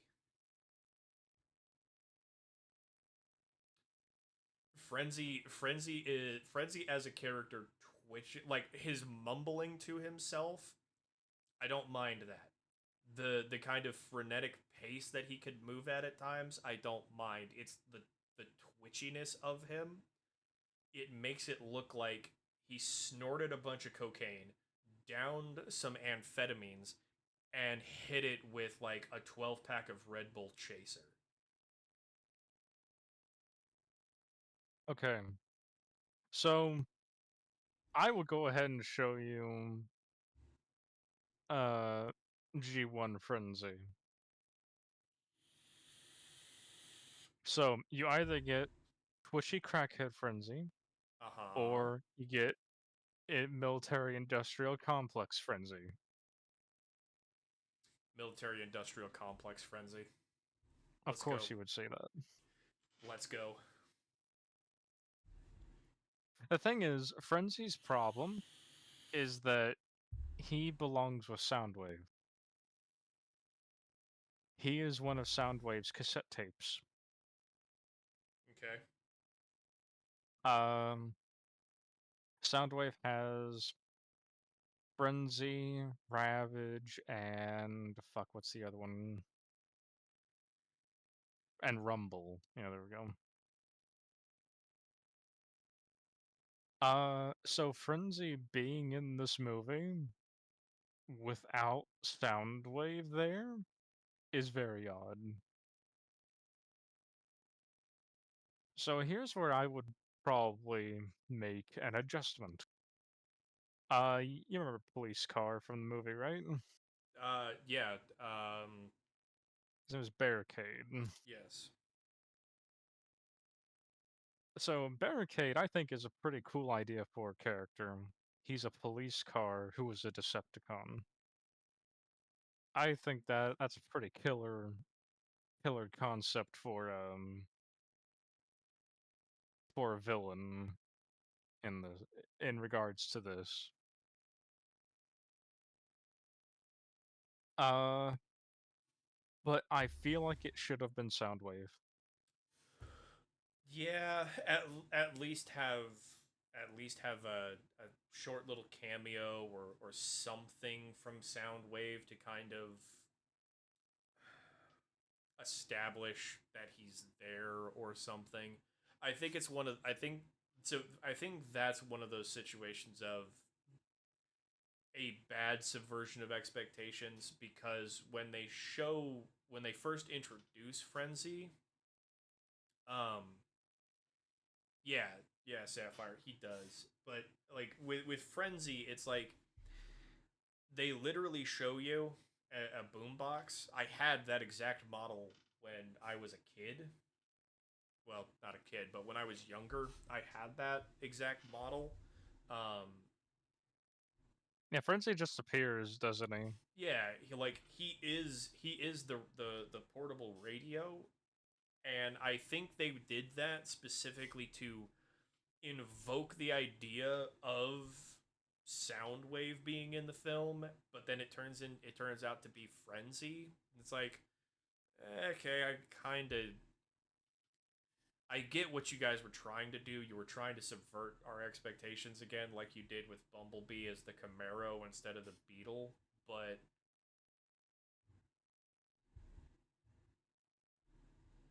So but here's what's gonna happen.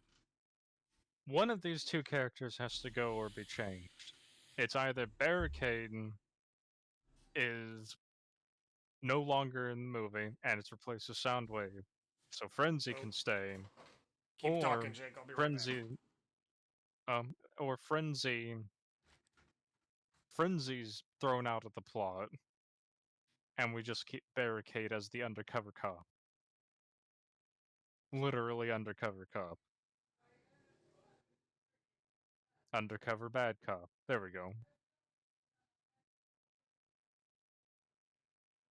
Okay, question. What about vehicle forms? Because I like Optimus Prime as a Peterbilt 379. I don't even know what that is. Let me.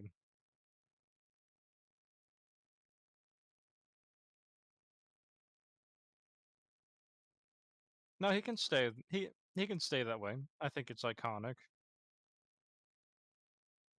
Yeah, I've seen my fair share of these going down the highway. That is an expensive motherfucker too.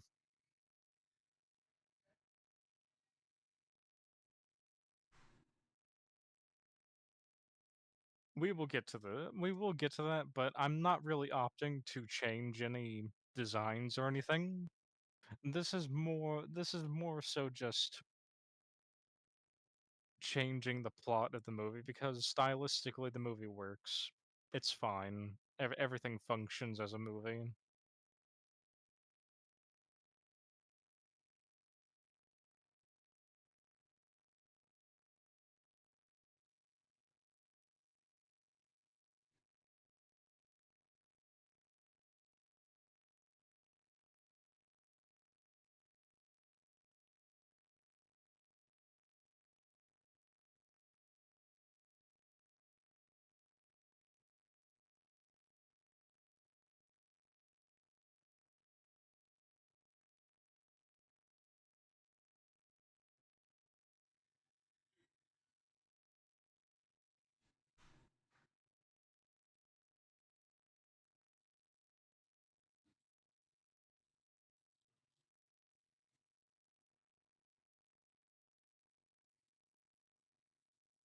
Okay, I am back.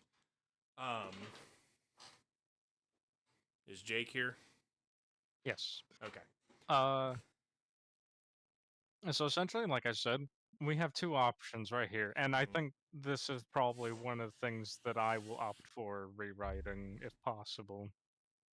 It's either we keep Barricade, but he is the undercover cop, Mhm. the undercover bad cop, Mhm. and we probably won't have the White House scene, but we could have something else Oh, involving Barricade's involvement in the you mean Air Force One? government system. Mhm. Yeah, Air Force One. My apologies. Yeah. We won't have the Air Force One scene, which why there are government servers on Air Force One is strange. It, I kind of understand why it Air Force One is kind of it's one of those situations of contingencies upon contingencies. So the White House is obviously meant to be the center of the executive branch of the U.S. government. Then you have NORAD out in the Rocky Mountains, I think specifically Colorado, that is meant to be a backup White House. So like you have the White House, then below the White House you have the White House bunker. If the White House bunker is for whatever reason unsecure or not available, you have NORAD out in the Rocky Mountains. If for some reason all three of those are inaccessible for whatever reason, Air Force One can literally be used as a mobile White House. Uh, Ghost, Hmm. it's not that you're blocking out, it's more like your microphone doesn't pick up you saying particular vowels. Hmm. Like when you say mountains, Mm-hmm. after you say the M and goes to the O, it cuts out. Huh. I don't know. Maybe move the mic closer to you? Okay. How about is that better? Yeah. The Rocky Mountains. So, yeah, there you go. Uh, maybe a little further away. Okay. How about now? The NORAD in the Better. Rocky Mountains. There you go. There you go. All right. Alright. Um. So, I was always under the assumption that Air Force One was whatever airplane that the president was on, and it wasn't a specific plane. Yes and no. So there is a specific 747 that is the dedicated Air Force One. However, the U.S. Air Force does have a policy that in the event the plane designated Air Force One is for any reason compromised, destroyed, taken over, um, whatever. In fact, there was even a film back in the '90s with where Harrison Ford played the president. Um, Yeah, yeah, I know that movie. yeah. Uh, any plane that the president of the United States is on uh, is redesignated Air Force One. That way, there is no question of where is the president? Is he on the plane Air Force One, or is he on a C-130 and that is acting as Air Force One? Well, the answer is there is a dedicated 747 that is supposed to be used as the primary Air Force One. But if that gets destroyed and the president has to be loaded up on a C-130 and F-22, that's Air Force One. Okay. So it's either this: we keep Barricade, Mm-hmm. and he just manages to get the information going through like local government and then high government data centers because he's a police car, and maybe he's manages to sneak into actual police departments, and or we just replace Barricade entirely with Soundwave, so the Air Force One scene works, so that everything else basically works. It's just the only change is it's not Barricade, it's Soundwave. Yeah. Um, I'm gonna make an election to keep Barricade and swap Frenzy out for somebody else. Okay. My reason for that, it kind of goes into what happens in the second film. Um, I would prefer to keep Barricade for this one because Barricade fits a little bit better because as a police vehicle, um, he can he can get into certain locations that work better for this sort of pseudo spy film that this first Transformers movie is trying to be. Um, he fits better. Yeah, Okay. they could do a custom minicon because they don't ever actually tell you Frenzy's name. They nobody ever talks to Frenzy and is like, "Hey, Frenzy, what did you find?" It's one of those things of the Decepticons know each other. So yeah, Okay. giving Barricade a dedicated mini con that has a name in the credits and things, but doesn't really have his own dedicated lore would work better than having Frenzy in here. Okay. So I mean, okay. So Frenzy stay all the stays. Frenzy just gets a name change. Yeah, pretty Let me much. go ahead and write that down. Yeah, Frenzy just gets a name change to some new minicon. While you're writing that down, I've got another minor little nitpick here.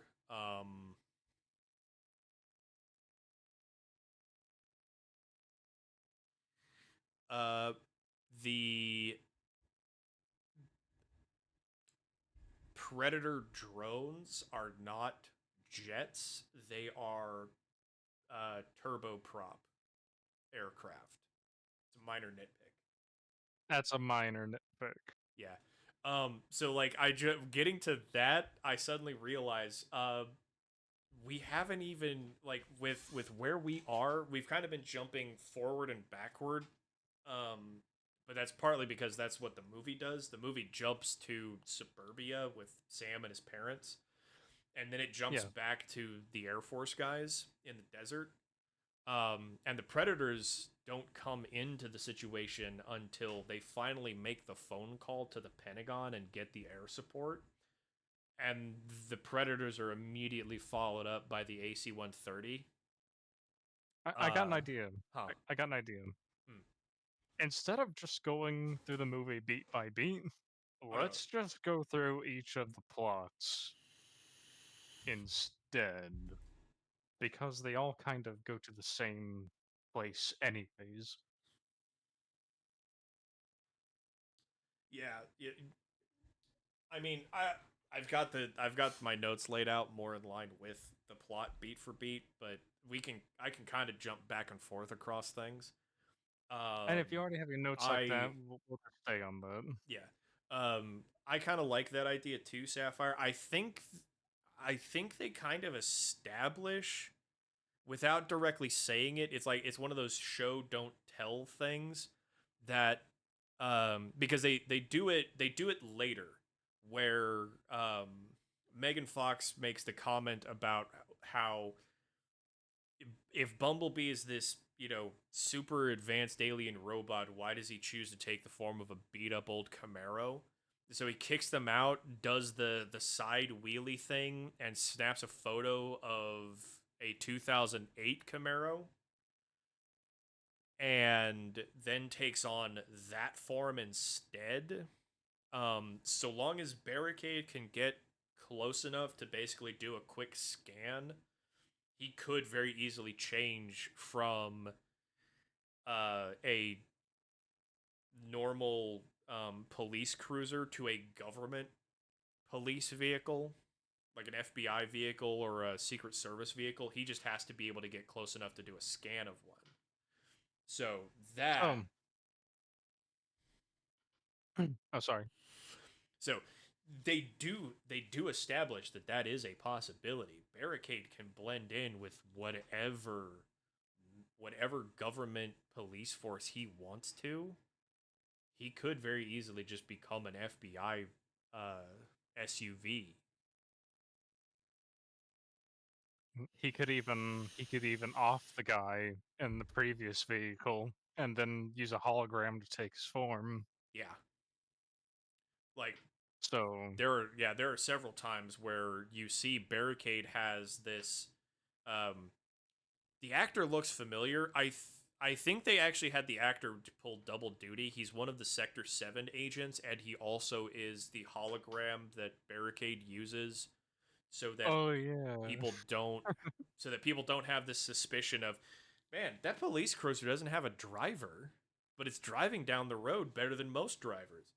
I I think they had the actor do that, like play two parts so that they weren't just paying a dude to sit in a car and look menacing.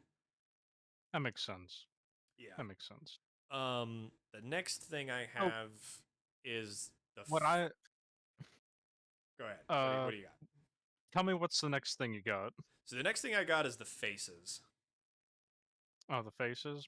I mean that's just that's kind of off to the side. We, we can get like the overall. I was telling Sapphire earlier, the designs on things that's like off to the side. Let's just go through the plot, right? Yeah. Yeah, yeah, yeah. Uh, because the faces, yeah, there's a lot of fucking ugly ones in here, like Starscream, the Starscream Megatron. I got a few choice words to say about that. Yeah. Uh, Okay, Megatron so specifically because it's kind of there. G1 is kind of there, but they missed the mark a little bit. yeah. So what I would want to do is like this was all the setup, right? We got Sam Mhm. uh to the end of the movie and all this Yeah. with a slow build up to the reveal of Bumblebee. Yeah. Um yeah, cuz then my next bit is about Bumblebee's signal laser. Let me actually pull a graphic for that out. Let me just oh, Oh, you that you was the have it. wrong thing. You have the scene that I'm gonna reference already on the sheet. Uh the the arrival. Yeah. I kind of I'm gonna personally throw the arrival as the start of the next kind of arc.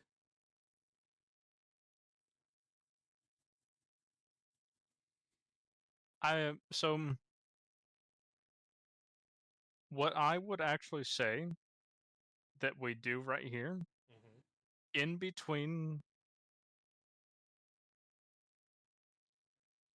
uh actually let me do this. And it's all with the build the Bumblebee and the slow introduction to more of the Decepticons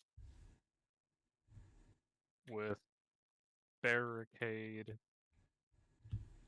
and his Minicon in their spy thriller sequence through the through Air Force One. Hi, Alright, so Riza. that is Riza here? Let's be in chat. She said, Riza, "Shh, don't tell them I'm here." Riza. Yes. Hi, Riza. How long have you Hi. been here?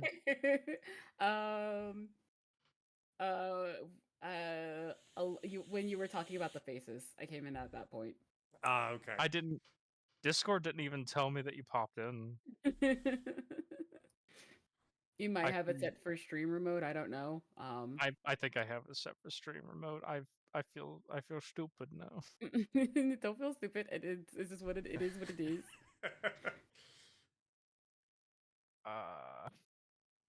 Okay. Alright, Okay. Reza, if you look on my stream, you'll see this abomination called the writing process. I see it. I see it. Yes. Also, hi, Safi. So, what did I miss? So, we're about essentially, we're like 30 minutes into the script for Michael Bay's first Transformers movie. actually, Okay. this is the hour mark. Is it the hour mark? Uh, It might no, be. you're fucking right. Do you Because guys? the Do you guys? arrival is the hour mark in the movie. Okay. Do you guys have like a copy of like the script, or N- are we just going based off of just information? We're just no. going off of watching it. Yeah, Jake and I literally watched it, and I just made notes about like gripes that I have. Okay. Do you have a link for where you guys watched it? Because I was trying to find it on YouTube and I did not find it. Well, I it's on just, YouTube, but it's like you have to pay for it. I just rented it. Yeah. Uh, okay. Oh, also, I gave Google a little bit of my money. yeah. Also, we're simul streaming. Jake is streaming to his Picardo, and I'm streaming on Twitch to nobody. You got any watchers Okay. on Twitch right now? You have a Twitch? What's your Twitch, man? I think Jake's got it. I think Jake's got it pinned somewhere, but I linked it on the post that I made on Twitter. yeah. Okay, it's on Twitter. Okay. Uh, I just got home, so I'm kind of catching up on everything. yeah. I have nobody watching, so not a big deal. Like, apparently, I've had this Twitch account for years. I forget exactly why. Probably was watching someone. Probably watching someone Yeah. or doing something. I forget why. But yeah, just meh. I got you pulled up. Let me go ahead and I'll give drop you this that to follow. Reza.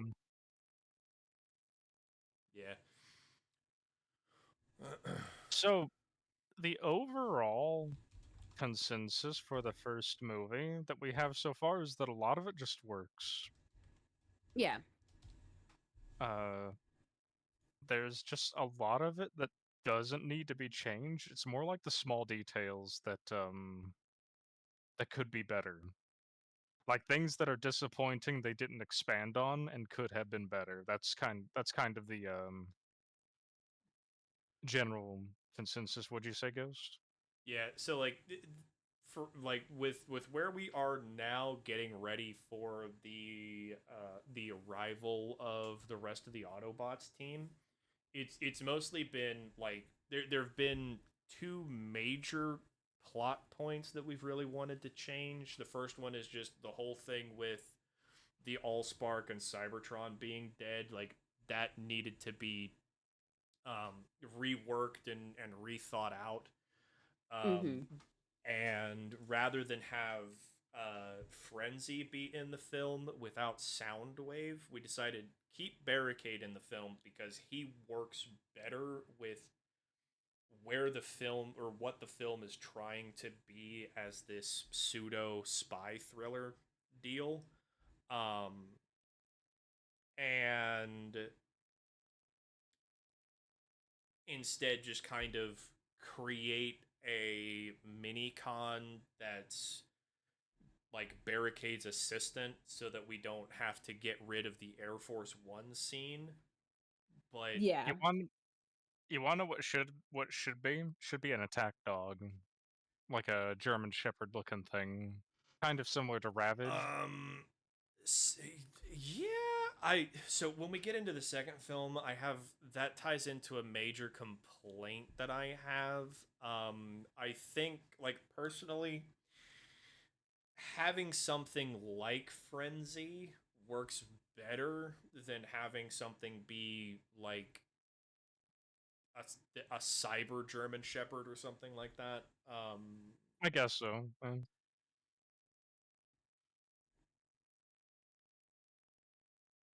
That would make sense. Yeah. Also, Jake, you may have to pull up my Foogie. Your Fugi? Oh, it's not Yeah. working, is it? Or Let it might be me hidden on like your let me stream see. setting thingy. Reason. No, I'm using my other computer's OBS, so you're not on here. Let me Ah, got it. send me that link, home sauce. You can just get it from Foogie That is from also true. I know what I'm doing. I'm professional. Yep. While you do that, Jake, I'm going to move on to our next plot point here because this ties I got back. one thing. Go ahead. What one I got thing one do you thing that got? I really want to introduce right here. Starscream needs to be introduced Oh, in the middle of the movie, like right at the hour mark before arrival, right? Starscream yes. needs to be introduced as his character in the movie, and Yes. Hmm. he needs to be the one coordinating with Barricade. Yeah. Yeah, Where did I I definitely, put that? I can completely agree with that. Like, cause there's different variations of Starscream, but they're all like most of them are generally the same. They're like the second in command, generally, Oh most of the yeah. time. Yeah. And He's like, "Did you get the boy?" And he's like, "No, the Autobot stopped me." Also, Reese, I like your little PNG. thank you. Yeah. Oh, Yeah. his head turns. Let's go. I have so I have a note about that later on down the line. I have this same thing. I like the update to Starscream, but he desperately needed to be in the movie more, specifically coordinating the Decepticons and acting as the leader with Megatron being gone. Like he, Let me. No, keep on talking. Sorry. yeah, like the one thing that like this film specifically doesn't get across, um, Starscream always gets explained to people as being this coward, but he's not a coward. He is he is almost toxically pragmatic. The reason he dips out at the first sign of a fight not going well, it's not that he's afraid. It's not that he's showing cowardice. It is entirely due to the fact that he's older than Megatron. Yeah. Also, Dose, you're cutting out for me a little bit. I don't know if it's like Yeah. Yeah, He's too your that's far away from his microphone. sensitivity. no, it's there. Hang on. Let me turn that. Let It's me it's turn the smart lock or the smart decibel off. it is specifically when you use O's. Huh. All right. Well, I Mm. I don't know. Streamer problems. I listen. This is the first one. It's all good, man. Yeah, It's we're gonna. I'm an old man learning how to internet for the first time. Um, but yeah, like I said, Starscream is this pragmatist. Everybody kind of forgets Starscream is older than Megatron. In in the canon of Transformers, Starscream is technically supposed to be more Oh, powerful you're than Megatron. You're still cutting out a little bit more and more. yeah, you're Probably cutting out. use the voice sensitivity. When you have automatic determined input. Um, Try lowering it to like the green. What does it say for the decibels? So we're going. Whenever I talk, I'm hitting somewhere around. So I'm using OBS right now. Negative 20. No, for Discord. For Oh, for Discord. Discord. Yeah, Yeah, you're the one that's it's automatically like cutting it's out not your for us. microphone. It's your Okay, Discord. hang on. Let's see here. Input sensitivity, automatically determine input sensitivity.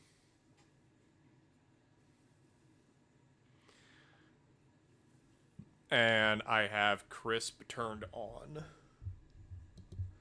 Chris.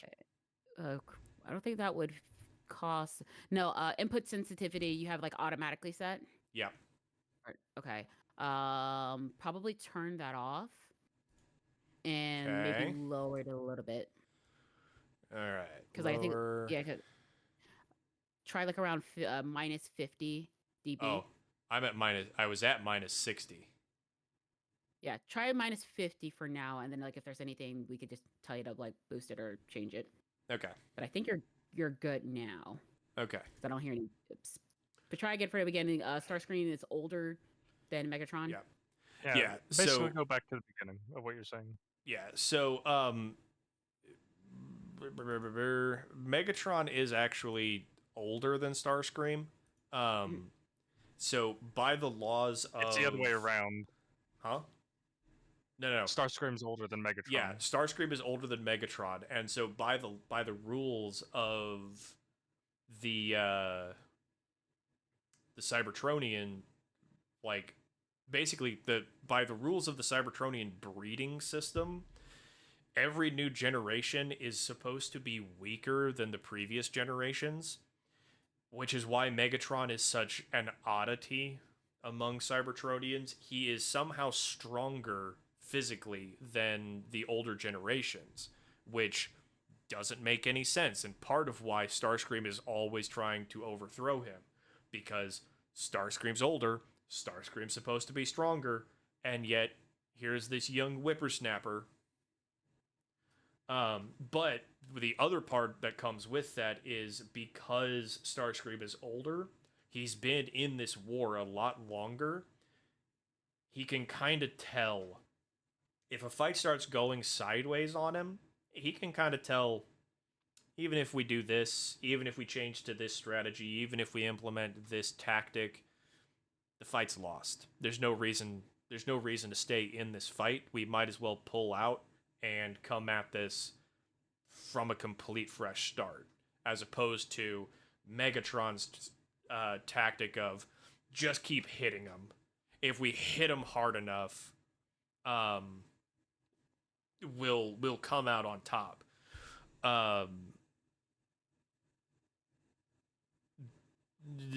No, Sapphire, it's not the Bayverse comics. It's one of the older things from the entire background lore of Transformers. Which was where did you see that specifically? Sapphire posted it in chat. He said, "Is this Bayverse comics?" If it's Bayverse comics, that makes sense. The thing with Starscream is that he's never been the most powerful. He's always just been the one who is actually smart. Yeah, like Starscream is smart. That's why he pulls out of fights that are not going their way. Why spend the lives and energy on a fight you're not gonna win?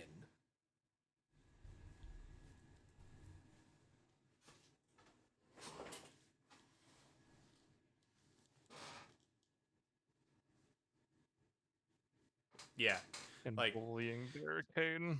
a lot of the Transformers in other continuities are not just soldiers. there is one specific continuity, and I forget exactly which one it is, but in one specific continuity, Megatron was originally a gladiator before the Decepticon revolt slash civil war started. And that was part of the explanation for why he's so much stronger than characters like Starscream.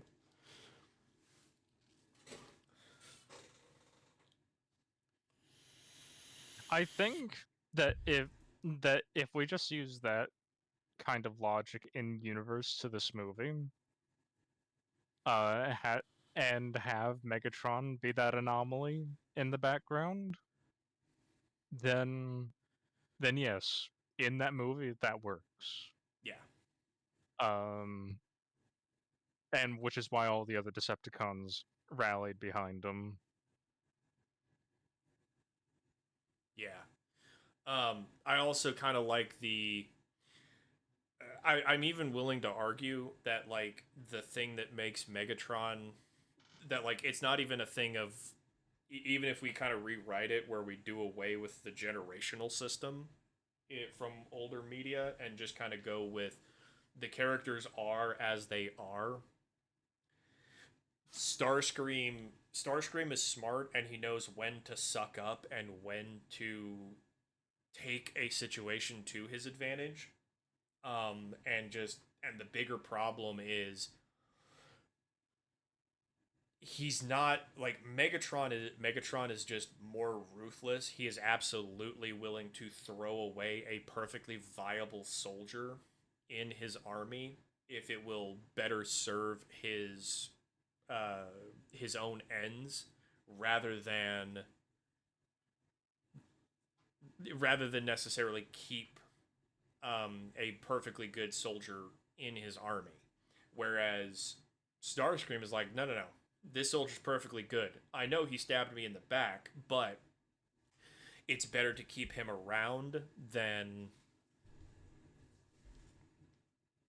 Yeah, That's the getting a big head, thinking that he's got it in the bag because he's just that smart. Like, yeah, all of that's these, actually the no, yeah, sorry. all of those are like completely valid things. But the biggest thing is we didn't get enough of him in this film to really touch on any of that. He just kind of Yeah, he's shows up. hardly a character. He's hardly there. Yeah, he's barely there. They don't really give him a chance to really be anything other than a cameo. That's it. So I was talking two things first. In the War and Fall for Cybertron games, the Megatron is actually questioned why does he keep Starscream around even though Starscream keeps on trying to usurp his position, even trying to kill him a couple of times. And Megatron just states plainly it's because I need to point that energy that he has in the right direction because it's more useful to me that way. Like Starscream is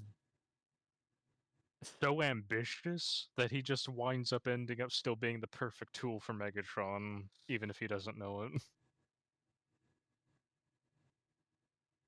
At least in that canon. But second thing is that I was talking to Carlos uh Starscream's design specifically. And yeah, he doesn't look anything like he does in his other continuities, but there's a lot that his design says about him. He looks like a bird. More Mm-hmm. specifically, he looks like a raven. He looks like a crow, a carrion bird, and something like a scavenger, an opportunist. Uh, it's a very purposeful design that he has here. Hang on. I have a Um, perfect thing for this. Hang on. Let me pull him out here real quick. yeah, he does look like a bird.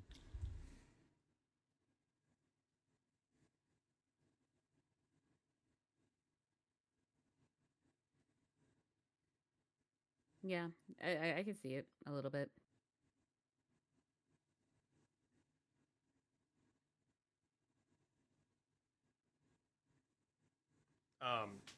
So I literally have a skull of um, a rook, which is basically just a British species of crow or raven. Um, and yeah, like when you look at them, he does very much resemble this kind of humanoid corvid. Jake, I'm sending you an image Oh, of a core of the rook. okay. Yeah, but yeah, you can see it in a sense. It's there. Like it definitely harkens to that if you look at it for long enough. Oh yeah, that's even better, kind of. Like this is such a like from a distance, right? He does look a little goofy compared a little more goofy compared to his original design. But there's there's a purpose in his design that kind of makes him look more like a bird. Yeah, I kind of like that this whole like motif of yes, he is the scavenger, he is the carrion bird. Um, Opportunist waiting for his what just waiting for chances to come out. yeah. Keeping Starscream so he can keep himself sharp and which watch out for Mm-hmm. backstabs. There is a comic where Megatron is dead for a period of time, and Starscream leads them. The Decepticons are like ravaged by losses and dwindling supplies. He's a great field leader, but not the supreme commander. Yeah, Yeah. but it's Starscream's ambition that was always useful to Megatron. But in Yeah. terms of this movie, Starscream doesn't show up proper until the very fucking end.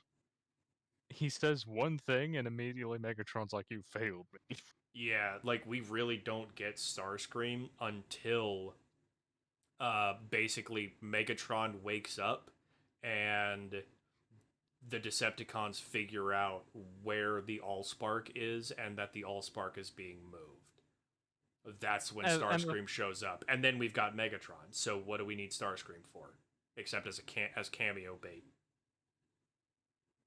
yeah, but the thing is, like, the scene where Megatron's like, "Oh, you failed me yet again," Starscream should mean something. Yeah. It should be like that fan servicey thing that people are waiting for to see. Mm-hmm. But it wasn't earned. It was literally just Starscream saying, "Oh, they ran away." The first line he has in the entire movie. The first time we see him in the entire movie. And it's like, oh, well, that was kind of a pointless scene. Why even introduce the character? Yeah. Yeah, like I said, I like that idea. Like I said, I put it down in the notes. We needed more Starscream. Like, sure, have Blackout show up, have Barricade show up, but have you could literally have Starscream show up during the Air Force One scene with Frenzy Hmm. as like escort. Oh, you wanna know what would have been cool? Hmm. Frenzy didn't escape Air Force One whenever they landed. He hopped out of the plane while it was still in midair and Yeah. lands on Starscream. Yeah. I'm writing that in this because I feel like it deserves to be in there. Yeah, like there's so many potential things that they could have done to have Starscream in here more. But I also think they kept the roster of Decepticons small, like all of the Cybertronians. I think they kept it small for a couple reasons. The first one was obviously somebody in chat, you know who you are, pointed out that one of the Transformers was so complicated of a model that they couldn't use a single computer to render him fully. Oh, that was Devastator in the second movie. Okay. Um, but yeah, so like they kept the roster small, so they weren't overwhelming the budget with all of these super complicated character designs. But they also, but like at the same time, like they could have done more with the roster that they did have, because Let's see. Now keep on talking. um because yeah, like when like every single time Megatron is out of commission, Starscream immediately steps in, and sure, he screws up because he's a very good tactician. He's not a good strategist. Those are two different things. Those are two different levels. A tactician is really good as like a squad or platoon leader. A strategist is what you need when you start having to coordinate company or battalion level operations and higher, because you're now not simply going, okay, I have this type of unit or that type of unit. I now have these 6 different types of unit.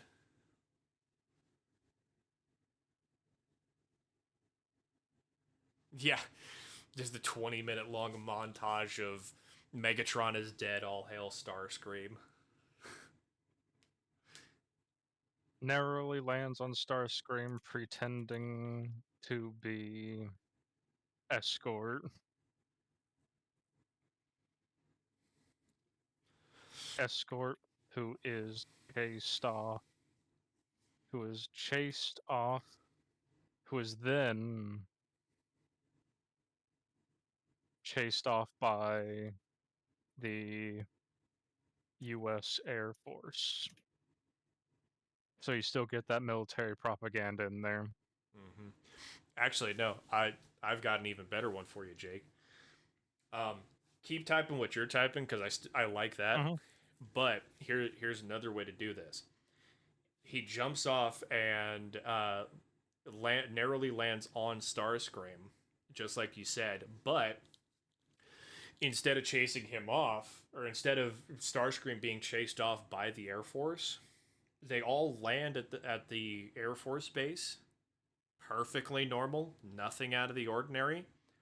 And a police car happens to park right next to the hangar where Starscream is Mm. taking a break. And a little robot hops out of the cockpit of a random F-22 escort aircraft and climbs into the passenger seat of that cop car.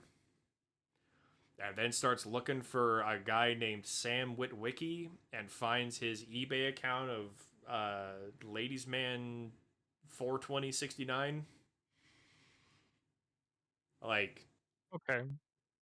So this scene actually needs to be moved up here. Actually in between this stuff right here. yeah. I mean, yeah, it's all good. But, like, yeah, like,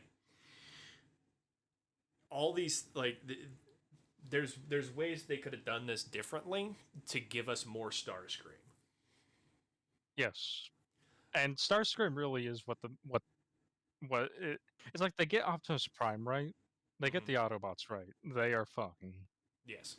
Like you want the Autobots in a Michael Bay movie. There's hardly anything you need to change outside of dialogue. It's really the Decepticons who are just treated like evil hunks of. Well, I mean, they are evil hunks of metal. It's just they don't have any personality. Yeah. Mm. And Starscream, who is supposed to be the life of the party, generally speaking, uh, like cult of personality is Starscream. He's nothing. He just kind of interrupts people in what they're doing. So so let me do this. Oh, so what? Basically, at the 1 hour mark, at the very middle of the movie, is whenever Starscream pops up bullies Barricade, like, "You failed your mission." And then Barricade's like, "Oh, uh, d- just wait till Megatron wakes up again, and then you'll be sorry, whatever." And then Megatron's like, "If Megatron wakes up." He's like, "Until then, I'm in charge." Yeah. Well, Uh, remember, um, Mega, as far as they're concerned, at best Megatron is missing in action. At worst, he's KIA. let's see, Air Force One. I did not know that was a shoe brand. Oh Plane. yeah,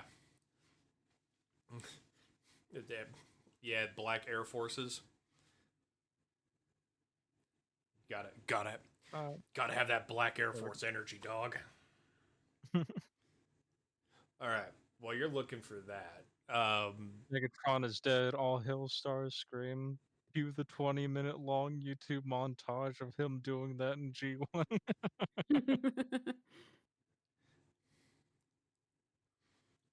So this basically is the rewrite of the Air Force One scene,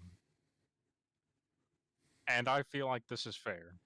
So, uh, Cap and Irons there. Don't worry, your boy Blackout. We're not touching. Like Oh. we love Blackout. Blackout, we're not Blackout, my messing with beloved. because we're not messing with Blackout because his scenes are always fire in this. This first one we don't really have any complaints about as far as Yeah. It's a good setup. yeah, there's certain setup things that we're complaining about, but as far as Blackout, no, he's perfect. He does none of his scenes need to change. Uh, Debatable. Yeah, we'll get to that. I have things to complain about as far as that scene goes, but yeah. By the way, Ghost, are you using OBS Yes. to record? Yep. Okay. You are recording as well as streaming, right? Yes. Okay. I'm going to send you this link, Okay. and this is uh the link to my chat. And you can put this in OBS as a browser, as a little browser thing. And it pops up If on the screen. you copy that link and you go to your OBS sources, click the plus icon, and add a browser to it. And then you can put that anywhere on the screen you want, and that will show chat so people know, so that there's context there. Okay. Let me see. Okay. I've got the link in OBS. It You says click the plus sources. icon, add source, Okay. Da-da-da-da-da. and then you're Browser. going to add a browser. Yes. Paste. And you're going to name it whatever, click OK. And then the URL, you just throw in that link.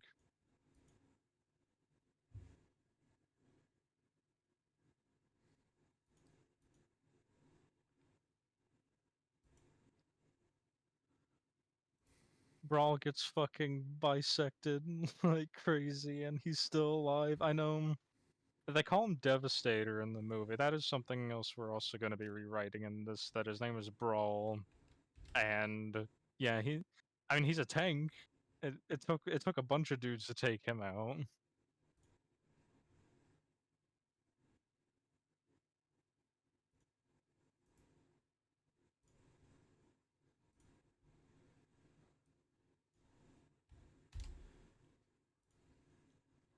All right, did you do the thing, he goes? There we go. All right. It is there.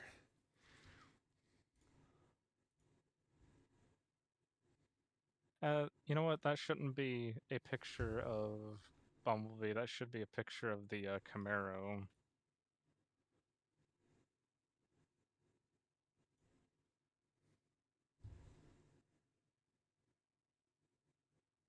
Copy image.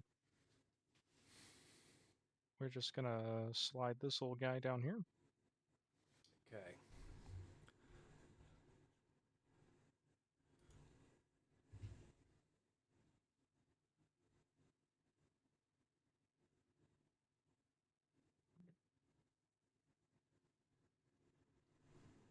Hmm. See here.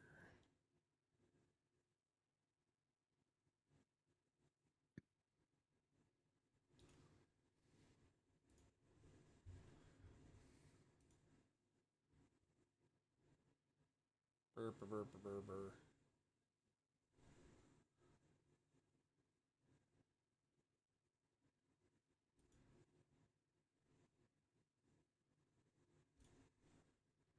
Nah, whatever. I'm capturing it. It's going on the Twitch. All right. Okay.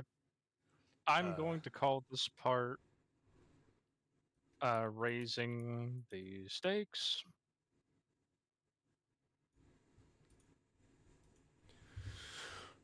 Because this is actually so it is it's perfectly serviceable showing Barricade kind of bully Sam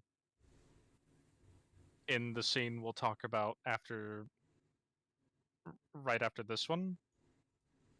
But it also is better showing the part with Frenzy in Air Force One and then having Starscream suddenly be revealed to be one of the Air Force One escorts. You know, like as a big whoa moment with everybody.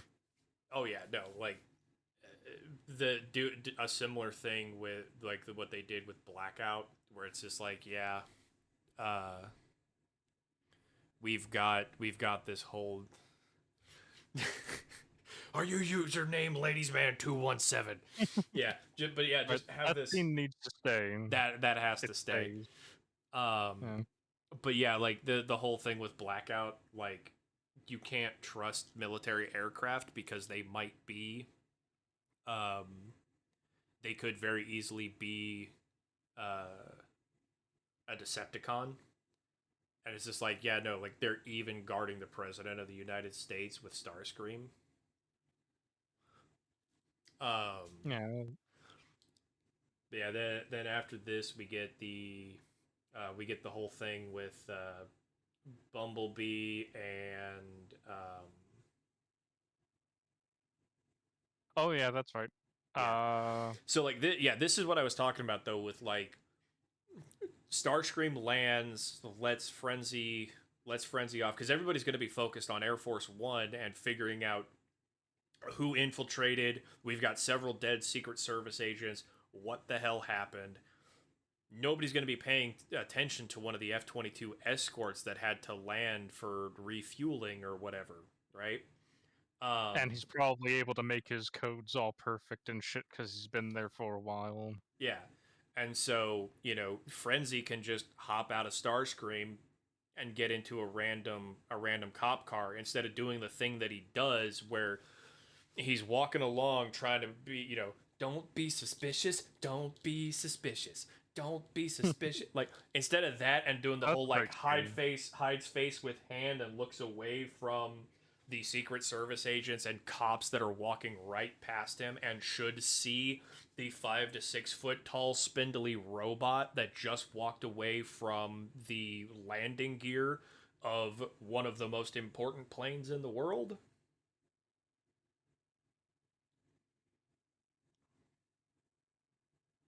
There's much better ways to handle this. But this is also a popcorn flick. It's not really, you Yeah. know.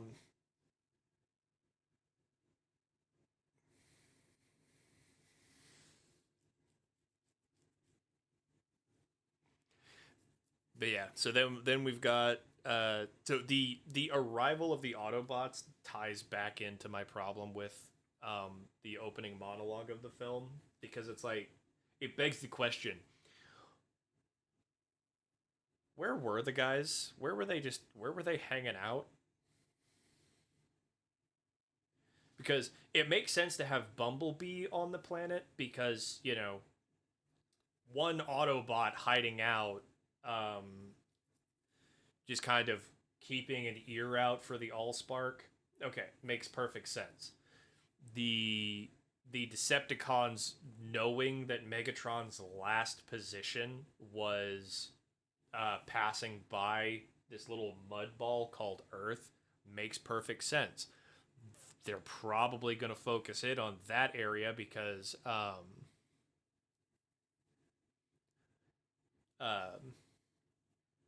yeah, no, Barricade sitting there with his fake ass driver is kind of sus. There's a lot in that scene that just kind of breaks your suspension of disbelief. Um, but Not the entirely. Air not in Force One lands, and of course the police will be there. yeah, no, like there are certain things in the scene that make perfect sense, and then there's other things that don't.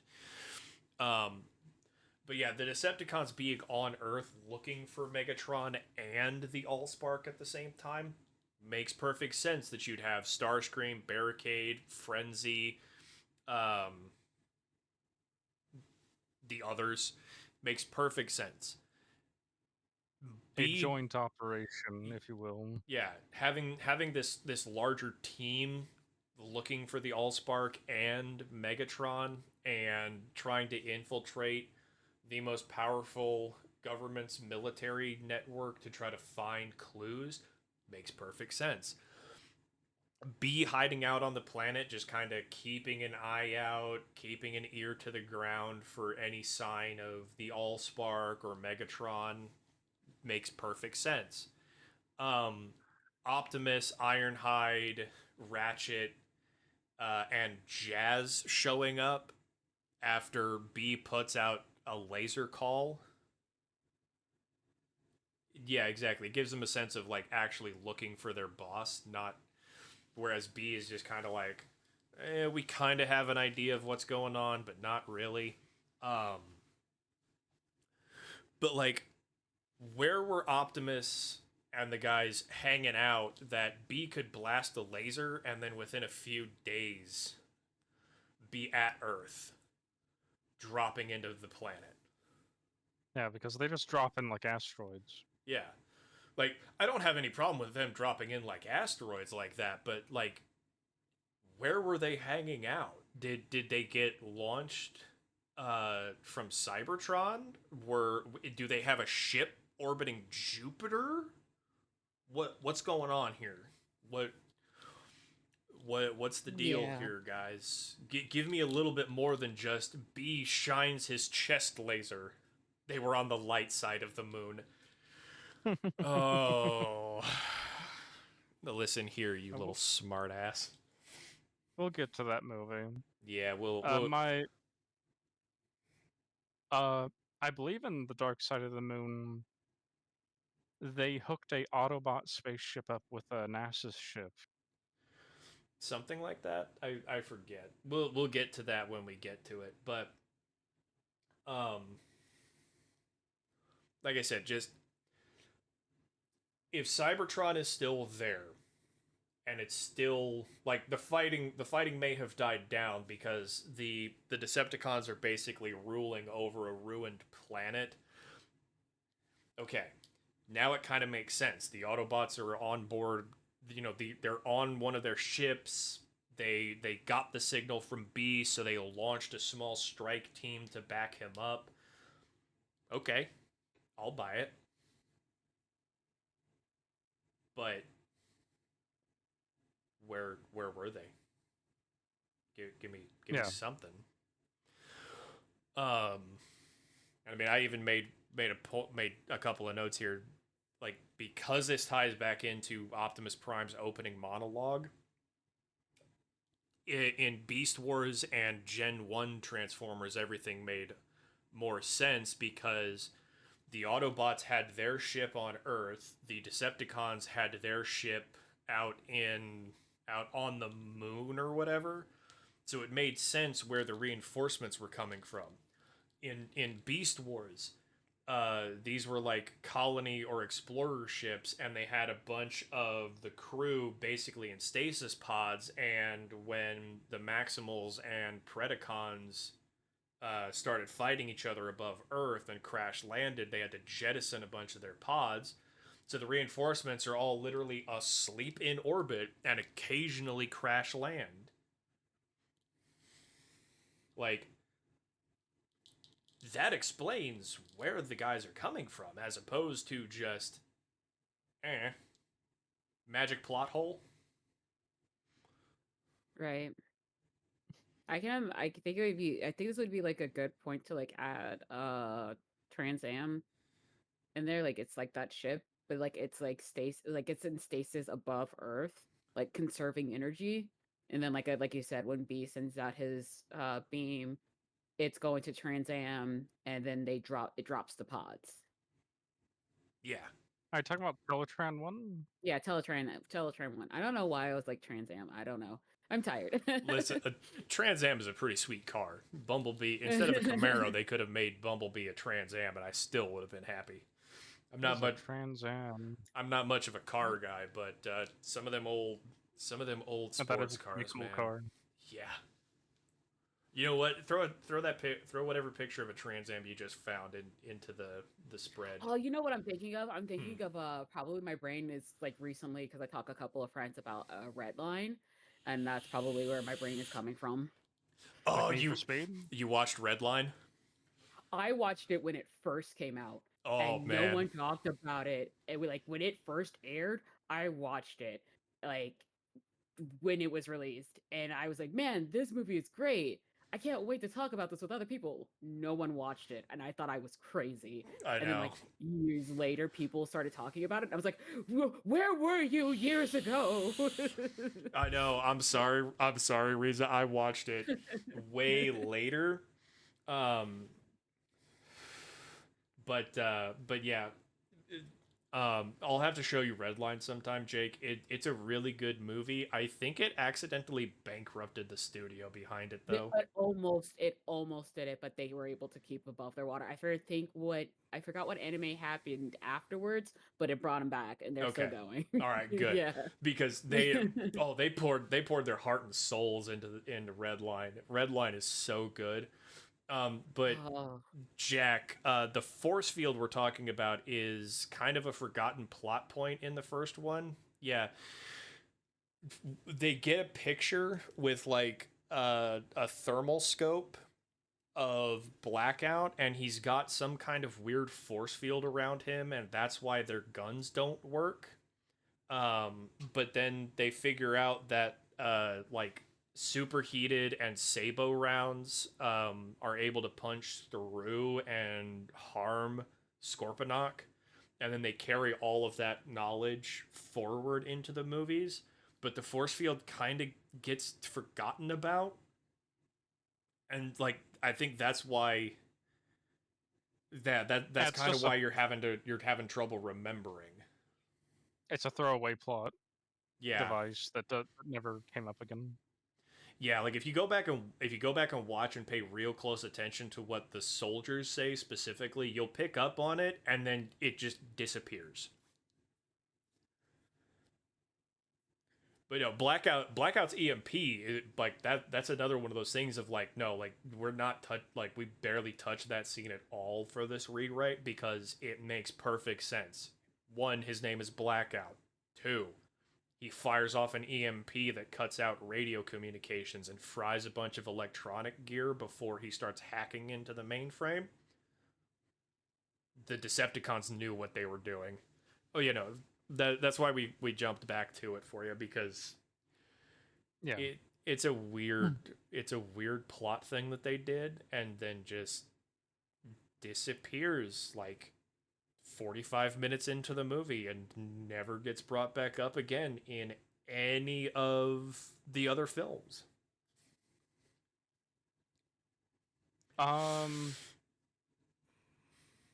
So yeah, I'm gonna use the bathroom real fast. Okay, I'm gonna keep moving forward through stuff here because I've got Yeah, a so couple we little should minor be- things. we should be getting in between the Air Force One scene and Starscream bullying Barricade needs to be the actual conflict where Bumblebee fights Barricade in the warehouse. Oh So I yeah. will leave that to you. Okay. I'll be right back. Yeah. So for the most part, that fight scene, I don't really have any changes to make because it's literally it's a fully armed Decepticon versus basically a scout for the Autobots. Mm-hmm.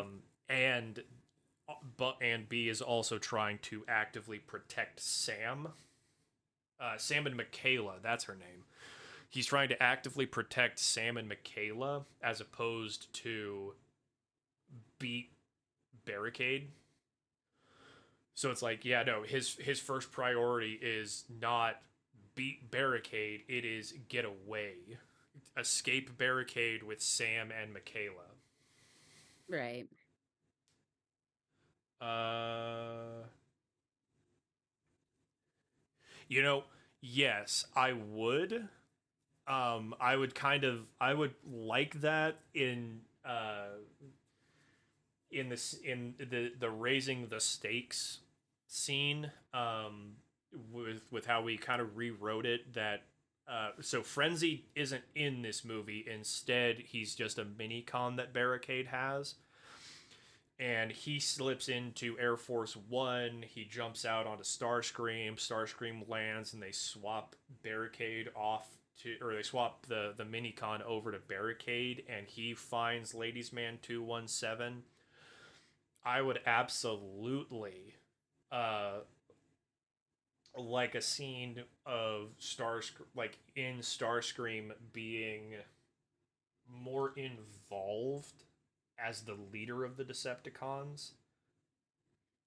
Bring, you know, bring in Bone Crusher, bring in Brawl, like show us that the Decepticons are not just, because like up until this point, up until later on in the film, as of the Air Force One scene, we know of exactly three Decepticons. Four Decepticons. You have Blackout and Scorponok, who are kind of a tag team until Scorponok gets shredded. And Scorponok doesn't die. He just he digs doesn't. into the dirt and doesn't Yeah, pop up again for the rest of the movie. yeah. But that's kind of my point. Like like they might as well have just killed him off in that scene.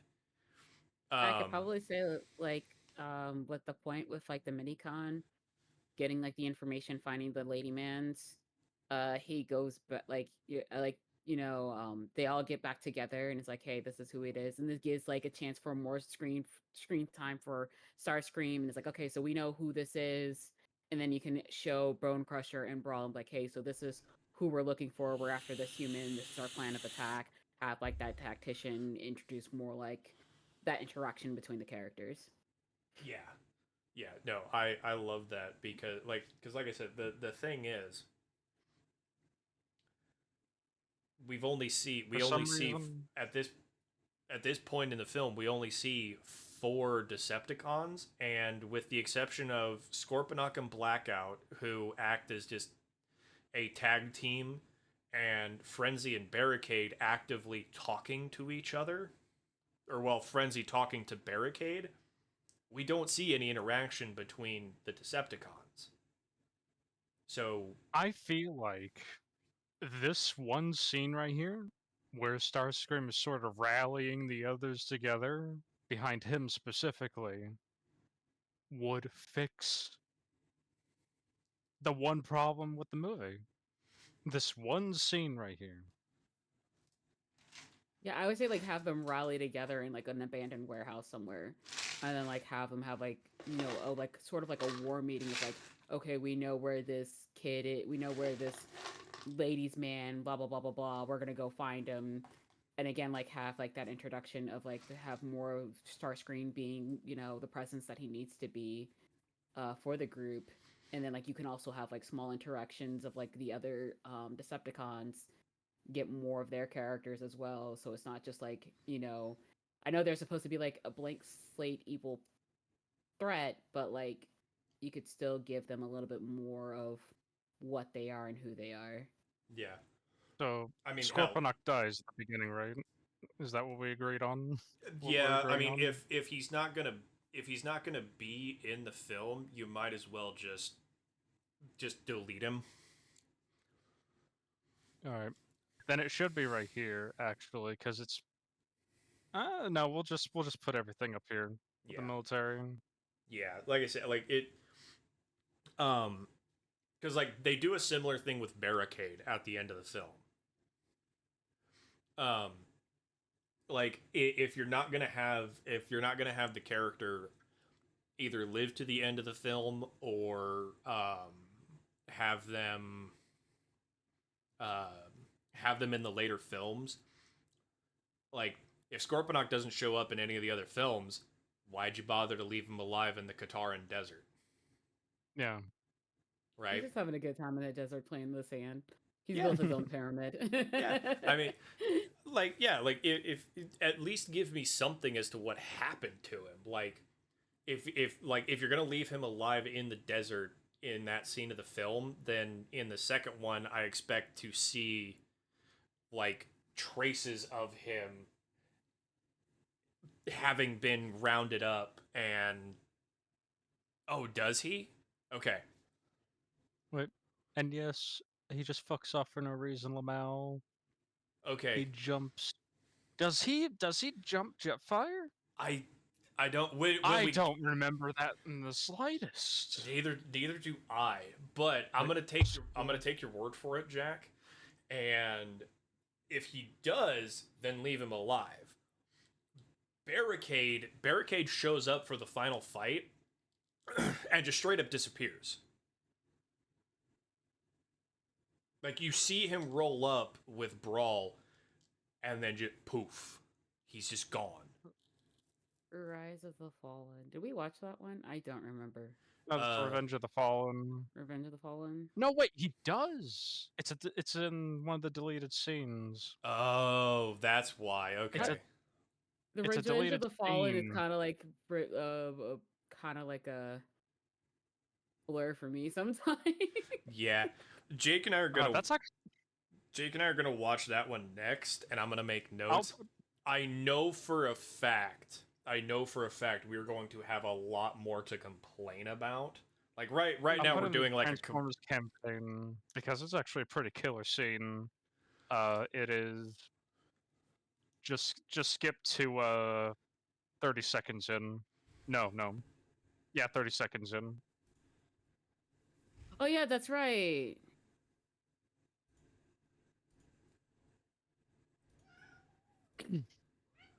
Yeah, it's actually a pretty cool scene, actually.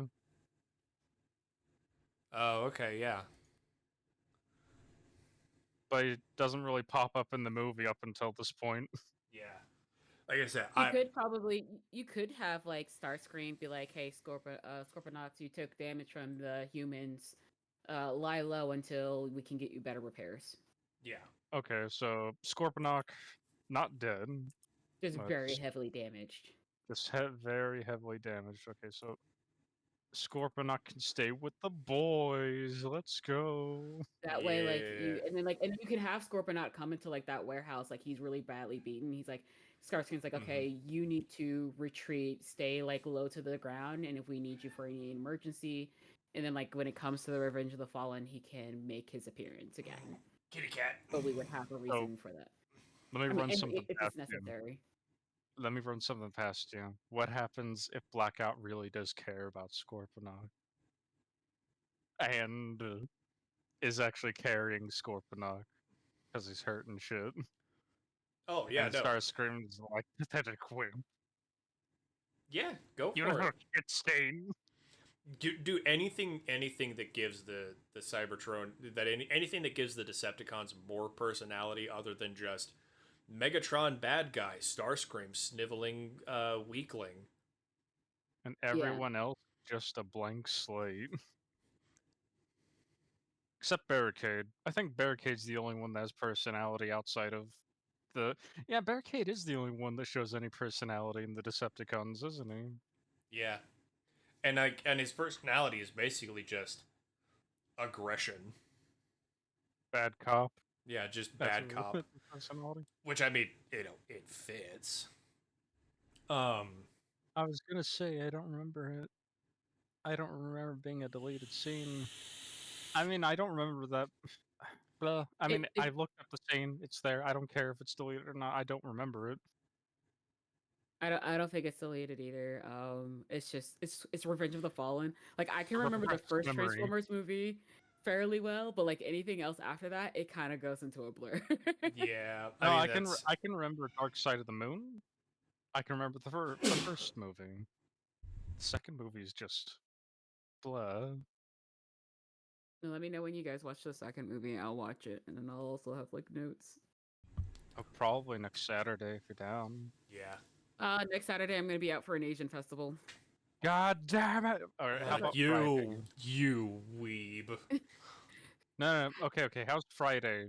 Friday's not gonna afternoon. work either because I already had plans. God That's why damn it! that's why it's like you guys could do it, and I'll just watch it on my own and take my own notes. Thursday. I mean- Are you good Thursday? Fair Thursday ain't got no enough. plans. Fair Okay, enough. Thursday. I mean, we're doing this off of your memory, your memory of like watching the movie way back, Jake's memory of having watched it like 2 weeks ago, me watching it 2 weeks ago with Jake, and making notes. So, plus this is also more like podcast than anything else. A very, very long God. podcast. Yeah, you know what? How long? I'm gonna give you guys a spoiler for the Revenge of the Fallen episode.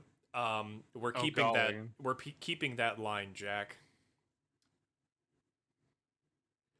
We are keeping that line. Yeah, we're of course no. We're keeping every scene with that guy in there. Oh, dude, he plays such a smarm fest. Like it is beautiful. He carries that movie. He so does. hard. So The second good. movie. He is One so man good. betrayed by the country he loves.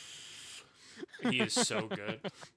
Him as an Yeah. actor, like I'm terrible at remembering people's names, but him as an actor, he's fantastic. But yeah, so moving forward with our little plot here, the nameless background characters react like normal people. We don't need to change anything there. The protoforms look great. The protoforms actually make a lot more sense than just the Cybertronians look like. Or the Cybertronians are just bored as vehicles. Oh god, Jazz's personality is so cringe. Like Jazz's I hate that Jazz dies by the end of the film, but at the same time, like his personality was so cringe that I was not that sad to have him be gone.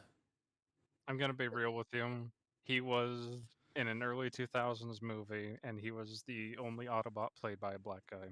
I know. So God, it had to happen. I know. It was just the way movies were made back then. Yeah, I mean, like, yeah, he went out like a badass. Like he reminds me. He reminds me of Emil from Halo Reach. Just when faced with the big bad, just going out with all the gusto of I know I'm dead, but fuck you anyway. I'm gonna take out as many of you as I can before I go down. I will leave a scar on you. Oh yeah. You may kill me, but you're gonna have a battle scar. Yeah. No, like I always have a soft spot for those characters because it's like, yeah, I know I'm dead, but I'm gonna make you bleed. I'm gonna make this like trying to bend a thumbtack. You might bend it. You might bend and break me, but I'm gonna make you bleed first. I'm going to be I may die, but I will be alive in your memories forever. Yeah, I will live forever in your head. Thanks for the free rent, my dude. Yep. some of the one-liners don't work and could be dropped. Some of the one-liners work just fine. The line about the pheromones when the Autobots meet We'll get to Michaela. that. Oh god, yeah. When I hate that line. That's one of the lines that just get rid of that. And Get that rid of is one of the most cringy lines ever. As a little kid, I didn't like it. Is like one of the most unnecessary things I'd ever heard in my entire life. Alright, so I got this written down right here. And this is basically this whole scene right here. Mhm. And a little thing that I added in here is Starscream using the damage the humans did to Scorponok as more like human racism propaganda to sort of keep the boys angry and shit.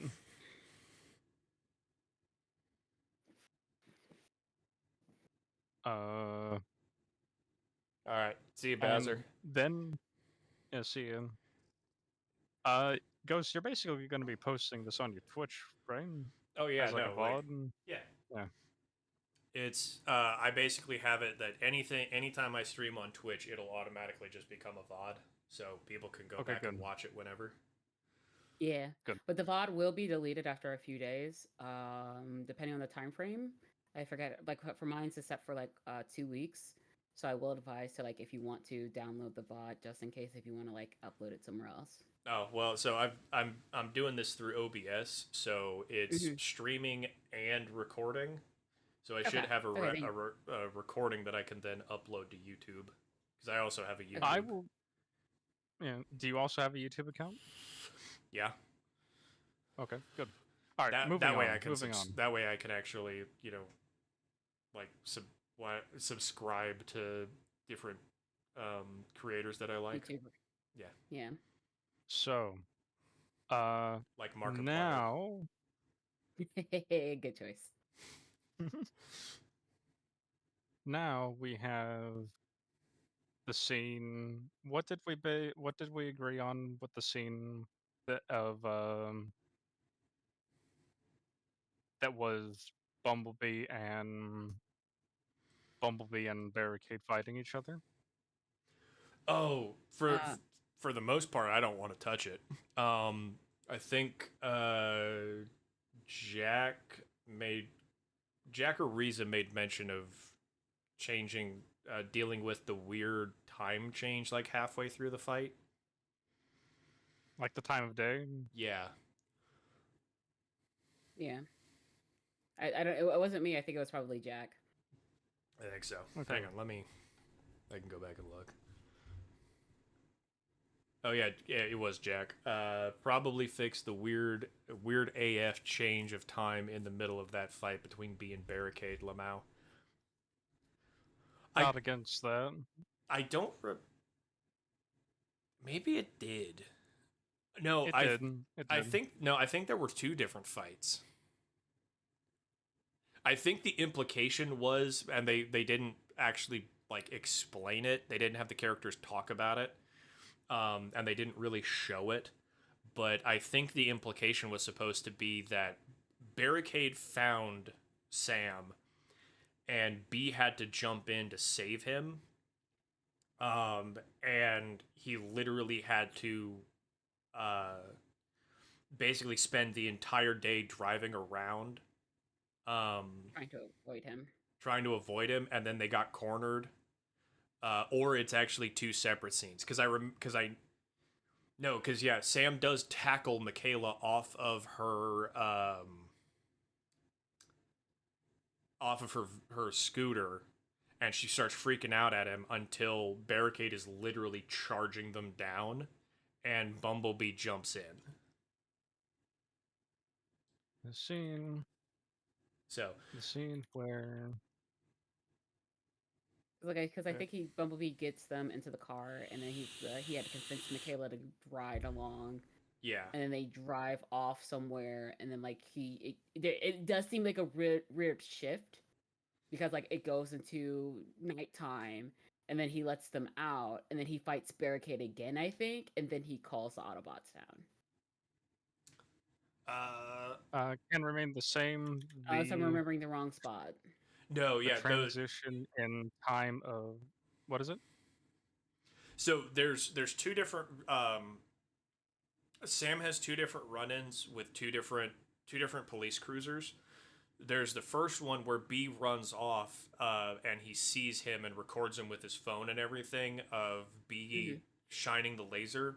Then later, he sees his car. He sees B driving himself around town, and he runs up and starts like hitting Barricade's hood because he thinks it's an actual cop car because, duh, you know, Transformers, robots in disguise, blah blah blah.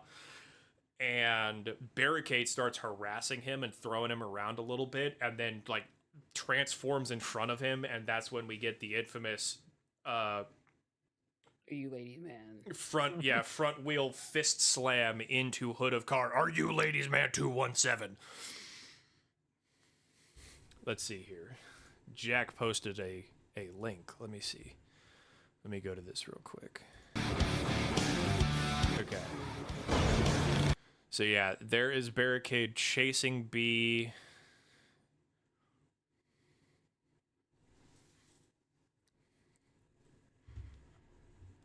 Okay. Definitely like either late in the day or heading towards sunset. There's the warehouse. Yeah, I just kind of like switched tonight. Yeah, still daylight. That could easily be fixed with just a piece of dialogue, kind of like what I put right here. Yeah, no, Or there's not the even just jump. a dialogue. I wouldn't even like say it's a dialogue. All you had to do is like have more of a montage of like them driving around the city or going around into different places, Bumblebee trying to hide, and then then it shifts to nighttime because it kind of looks. I think I see what they're trying to do in that scene. It's like they're trying to make it look like it's longer, but like it just kind of just jumps to night. Yeah, no, I see exactly what you're talking about, Jack. I remember now that I'm seeing it, yeah, it is jarring. I can see what they were kind of trying to go for. That like, yeah, Barricade literally is chasing them for hours before they get into this factory. And then yeah, B throws them out. He transforms. Or it could be like B's trying to find a location of like where it's isolated, so that way he can properly fight, drop them off, and then properly fight Barricade. Yeah. So like we can do it that way. Yeah.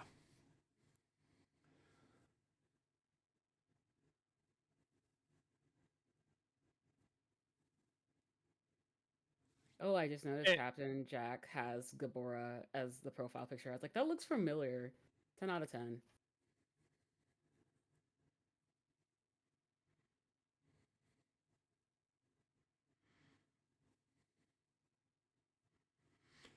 But yeah, no, like I said, I completely understand what you're talking about, Jack. It is like looking at it, it is very jarring unless you're going into it with that specific idea, like I said, of B is literally driving, trying to avoid Barricade for several hours, and just the characters don't make any kind of commentary about it.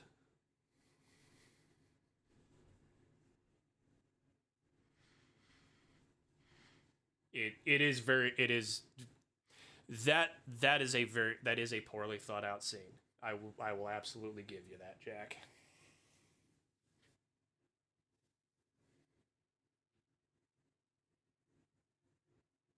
it it is cut in a way where it's clear that they're like, okay, we just need to go ahead and have it be in the evening, so we can have the heavy special effects scene work in the dark. Yeah, especially with one of those situations of like Rizzo said, it makes sense that B's trying to find someplace open and isolated, but then they wind up in like some kind of factory or warehouse district. Nobody's really gonna think twice about a police car chasing a 1977 Camaro um, through a bunch of empty, disused warehouses. Two You want to giant, know what you could do? huh? You could show a scene of Barricade manipulating the other police officers to try and stop Bumblebee. Yeah, you could. Um, but yeah, I think just something in there, a couple shots in there of like some kind of clock to kind of give you this realization of, oh yeah, uh when Barricade first found Sam, it was like, 3:55 p.m. And when B and Barricade finally have their throwdown at the end of that scene, it's now, like 6 or 7 p.m. Yeah. Something like that to give you, other than just the sun slowly going down over the course of the scene, um just kind of give you that notion of like, yeah, either it was late in the day already and the sun was starting to go down and then it finally set, or something to give you that sense of, or something to like just flat out tell you that this chase has been going on for several hours, going hot and cold as, B finds a spot to hide and then Barricade sniffs him out. Like again, like I think Jake could like Jake's idea of like, Barricade puts out like a notification to other police officers, and like, so like when B hides, he comes out, one of the police officers are like, hey, we spotted this Camaro that you see it earlier, and it's going to this location, and then Barricade starts barreling down towards that location, and it causes the whole chase again. So like there can be like that on and off hot cold chase going on. Yeah, yeah, no, just any scene like that to kind of give you that sense of like, yeah, time is moving forward. These scenes are not happening like one right after the other, and blah blah blah. Because it's one thing like when Sam gets Bumblebee, and it's pretty clear, like, he takes Bumblebee home. He then takes him to the lake. He comes back home, and then you see Sam wake up as he hears Bumblebee turn his engine on and go driving off, and he thinks his car's being stolen. Like that, it's pretty clear. There are massive time skips. This one, it's just like there's nothing. It's just for all you can tell, it's just one long chase scene with either a time continuity error or they just didn't bother to show you that the chase went on for several hours. Anything to fix that would be better, for sure. Now, it's pretty clear that there's nothing that can't really be taken out, but stuff can be put in. Mm-hmm. It does make this movie a little bit longer than its 2 hours that it is. Yeah, but I mean, you could literally trade out something like 30 seconds of exciting car chase with Yeah. um you could change out, like 30 seconds of exciting car chase. Like, now, like I said, like, all we're gonna give props to the team behind the movie when they do good. The drivers that they had for these stunts, amazing.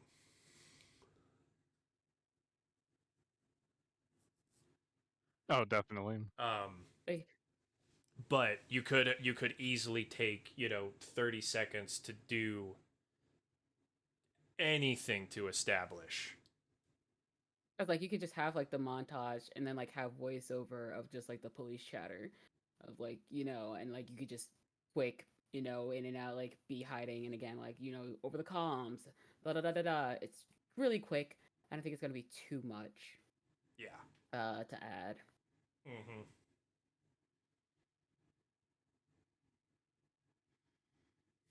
Let me see. Let me just get this one last little graphic. And we're officially 1 hour in the movie. Woo!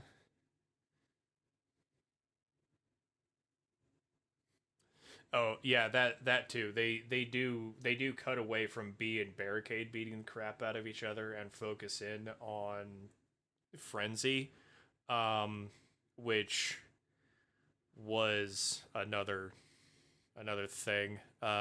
Sawzalls don't I thought work it was that way. fine. Yeah, no, like it's fine. They focus a lot on Sam in that scene. Um, I I would have preferred jumping a little bit back to B and Barricade more often. That's expensive though. It is. You can tell. Yeah, yeah. At least show Barricade retreating. Yeah, show him go limping off something. This also can maybe we can like um if barricade limps off. This also gives we may have to add. It doesn't have to be added, but it would be nice to have a scene of like where he meets up with Starscream somewhere, and like again like at that's like a secluded base that they may have or bases on Earth, and like he's like, hey, I found the guy, I found the kid, but Autobots, and then have more of like Starscream being like, you've been defeated by an Autobot, have like his character react to like the way he's supposed to be reacting to Yeah, that situation. yeah. Then you could go into another quick scene of because like you don't have to show them in their transformed state where it's really expensive. You could literally just show like when they first activate Starscream. It's literally just Mm-hmm. a picture of an Air Force pilot sitting in the cockpit of his F-22. Yeah, You could do something like that and have him basically have him call out to Bone Crusher and Brawl and be like have that be the teaser for when they're going to show up later on in the film and basically just be like Brawl, Bone Crusher, be ready, the Autobots are coming. or like the Autobots are coming or they're already here. We need to like get the move on. And like of course, like again, have like Starscream be like, his like, oh, you were defeated by an Autobot, have his, you know, ego or like however he wants to respond, depending on like how you want the Starscream to be, like Have him or, freak out. He's like, "Oh, Autobots here!" yeah. Yeah. Yeah, That something. there was a wrench in his plans. Yeah, something that would be like within character with him as we established for his character. Yeah. No matter. Do do do. And this brings us to the arrival, Woo! the best scene in the movie, even with its flaws. Okay. So, so apparently it does show Barricade getting. They do actually show him getting beat down, which, hey, good. They actually, show the conclusion of that fight. But yeah, still, like, that's another perfect spot where they could tease Bone Crusher and Brawl by just having another scene of Starscream. Just have him mention just like I'm gonna have to activate Bone Crusher and Brawl, and then all the Transformers fans are like, ooh, Oh, the Autobots are here. And yeah, I might need a little bit more backup. And then like then he goes get the guys. yeah, And he knows where they're at. Gotta get the boys together. Also, I do like the idea that we have like a little group get together of the Decepticons I feel before we have our group get together of the Autobots.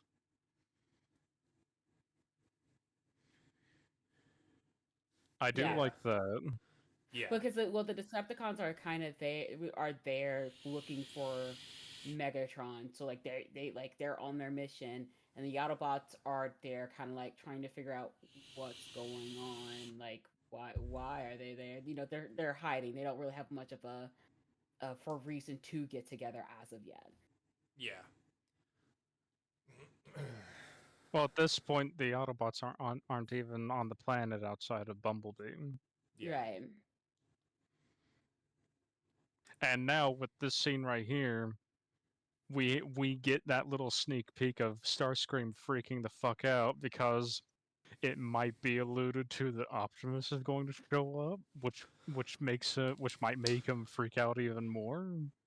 Yeah, no, like Yes. Barricade basically spills the beans that he fought Bumblebee, and it's a known fact that if B is here, Optimus is probably not far behind.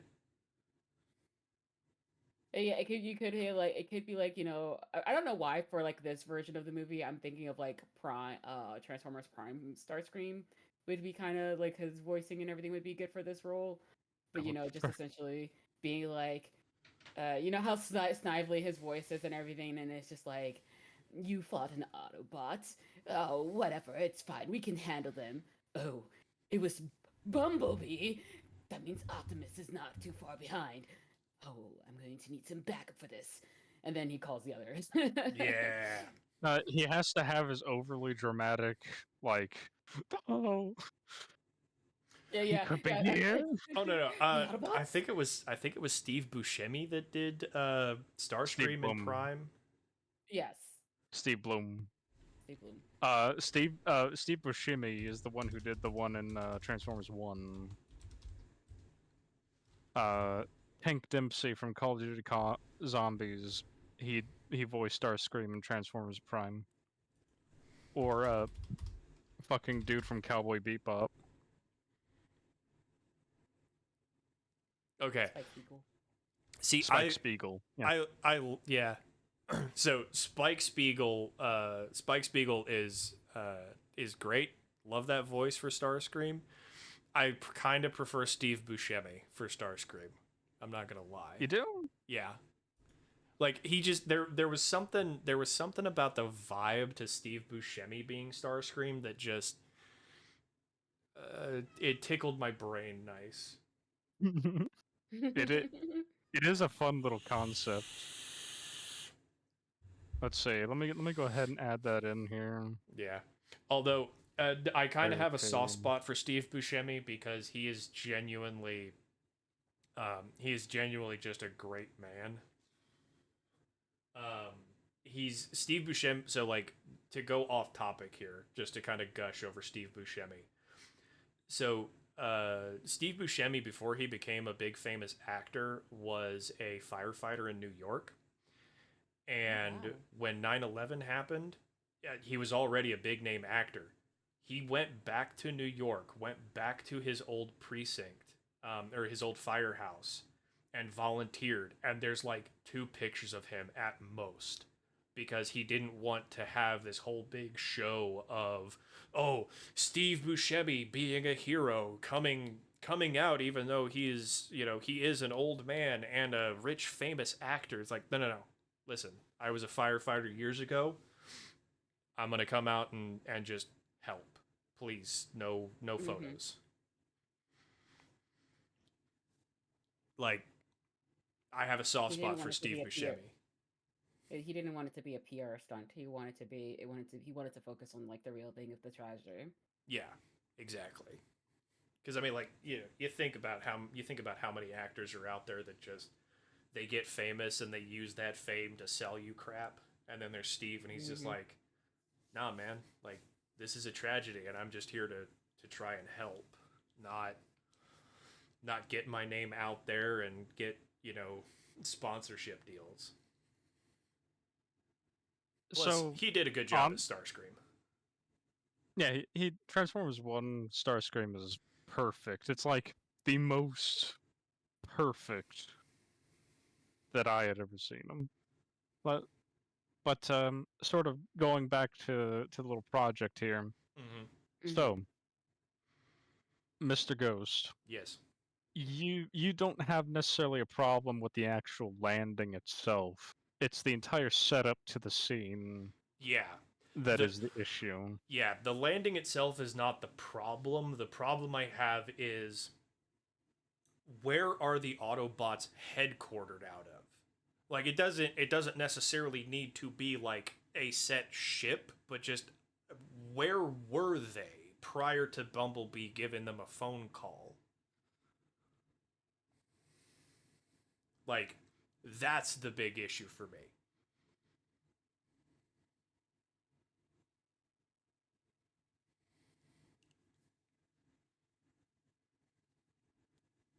So, clearly, it's not explained in the movie, and probably never will be. It is a scene that was made because it looked fucking cool. Yep. Yeah, Yep. And and I that think like I go ahead, sorry. yeah, that's kind of my issue is just like the scene's cool. I don't want to change it. The Autobots coming in is cool. The protoforms are amazing. I love the protoforms more than just everybody shows up and they somehow have an Earth vehicle form that they take. Like no. Like the protoforms make a lot more sense um, than Optimus just shows up and he is a semi trailer or he is a semi truck. No. The protoforms are good. The landing is good. The reaction of the random background characters, like the one chubby dude running with his phone, like literally streaming and screaming about this is so cool, like that. Oh yeah, dude. People would have absolutely reacted like that. People react like that now. The only issue I have with this scene, there's two issues. Other than just the one-liners that don't work, um, the there's two issues. The one is the hologram. We'll come back to that. Just knowing where the Autobots were in Revenge of the Fallen, they kind of establish they're in Revenge of the Fallen and in this film they establish the Decepticons have integrated themselves into um, the military, the police, positions where they're going to have access to intelligence, which works. That's good. That's great. Um, the Autobots don't have that. They've got B on the ground. Where's everybody else before they hit Earth?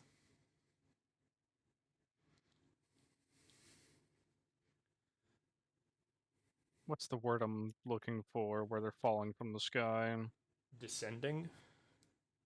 descend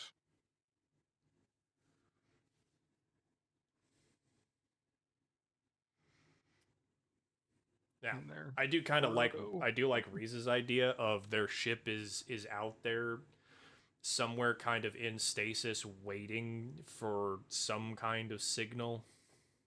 Yeah, I would say like again have Teletran 1 it's just like in stasis conserving energy and it like Optimus Prime is like, hey, we're low on energy, we don't have a lot of energon, we're going to go in stasis. He doesn't have to say that in a scene or anything, but like it could be it could be a deleted scene, but it could be like, a scene where he does meet Sam and Michaela and he's just like, we were in stasis on our ship on that's been orbiting your Earth, slowly gaining energy from like the sun's rays. And then we sent B to just scout ahead and see like what the Decepticons are up to. But he hasn't been able to find anything until now. B, what's the rundown? Yeah. Like,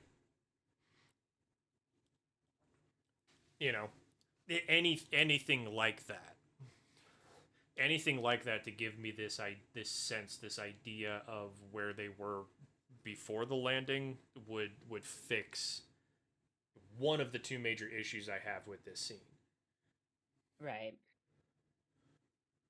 The other issue I have with the other major issue I have with this scene, um, is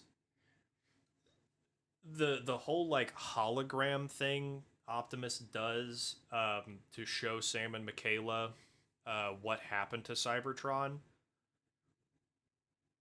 Mm-hmm. You could literally do it as a flashback. You could literally do it as just like this little handheld device that he carries so that he can explain. Like, that's a lot better than he basically beams hologram lasers from his eyes onto the ground and like it's a cool yeah, like it's a cool scene. Like, don't get me wrong, it's a cool scene. I would love if that scene was like a flashback of Optimus recollecting to The war. the war and everything, Mm. because his voice actor, and I can't remember his name, but he's Peter like, Cullen. yeah, Peter Cullen. Give me one sec.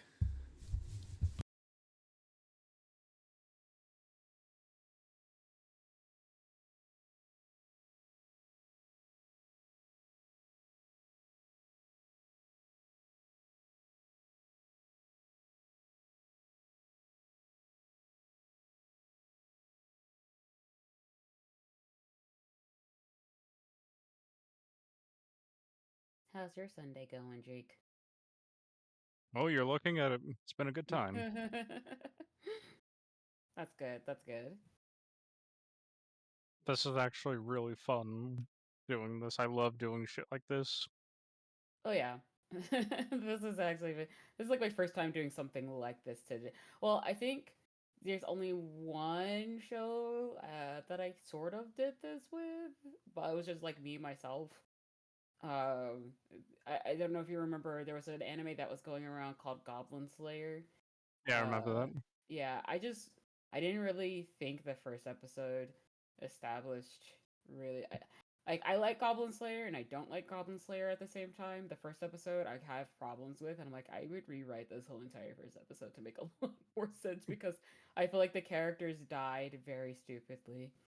Goblin Slayer's first episode was such a bait and switch, not in terms of the characters being incredibly temporary, but in terms of the tone of the show. Mm. I like Yeah, Goblin Slayer. I watched the entire first bit of it. I Uh, read I read the manga. I like that's just like I really like the I do it like I like the series, but I have an issue with like the setup for it a little bit.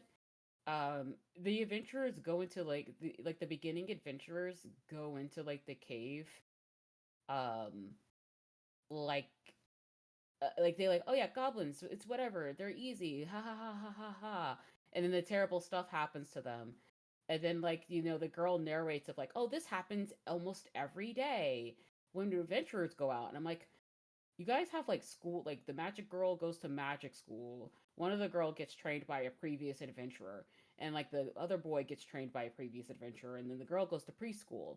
So like you guys would have had knowledge of like you don't mess around with goblins, you could get really fudged over. This should be like one of the common things of like, you're gonna go out and do a thing, be careful with goblins because you're going to get really messed up if you're not careful, especially for the females. They should be fully aware of like what dangerous creatures can do what to you, to do what to you. so I think the I think the point of Goblin Slayer, Mm. which wasn't ever really a bad point, it's just again for me it was the bait and switch that was kind of weird. Was don't let small problems get bigger because the goblins are like, oh, there's small problems. We can ignore them. They don't do much, but they That just become problems that get bigger. Yeah, no, that's like that's kind of like my thing. It's just like they seem like a small problem, but they really are not. Like they like one of them like I think it's like in the early series, like they almost conquer a whole entire village, and like was going to like try to expand and conquer a country, and it's just like, yeah, this is not a small problem, guys.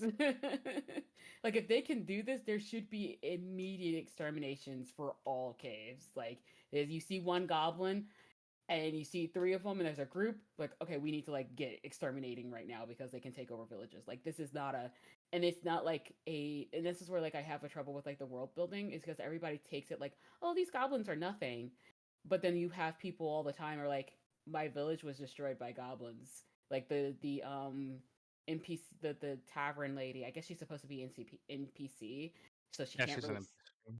she can't really say anything, but like at the same time, it's just like she does things that kind of like break out of the NPC role. So it's just like it doesn't really kind of make a lot of sense in that. If you're gonna have like an NPC where like they can't communicate and do things, but like when she's like rallying everybody to like help defend the village, she's like, "Hey, 3 gold for everybody who kills a goblin."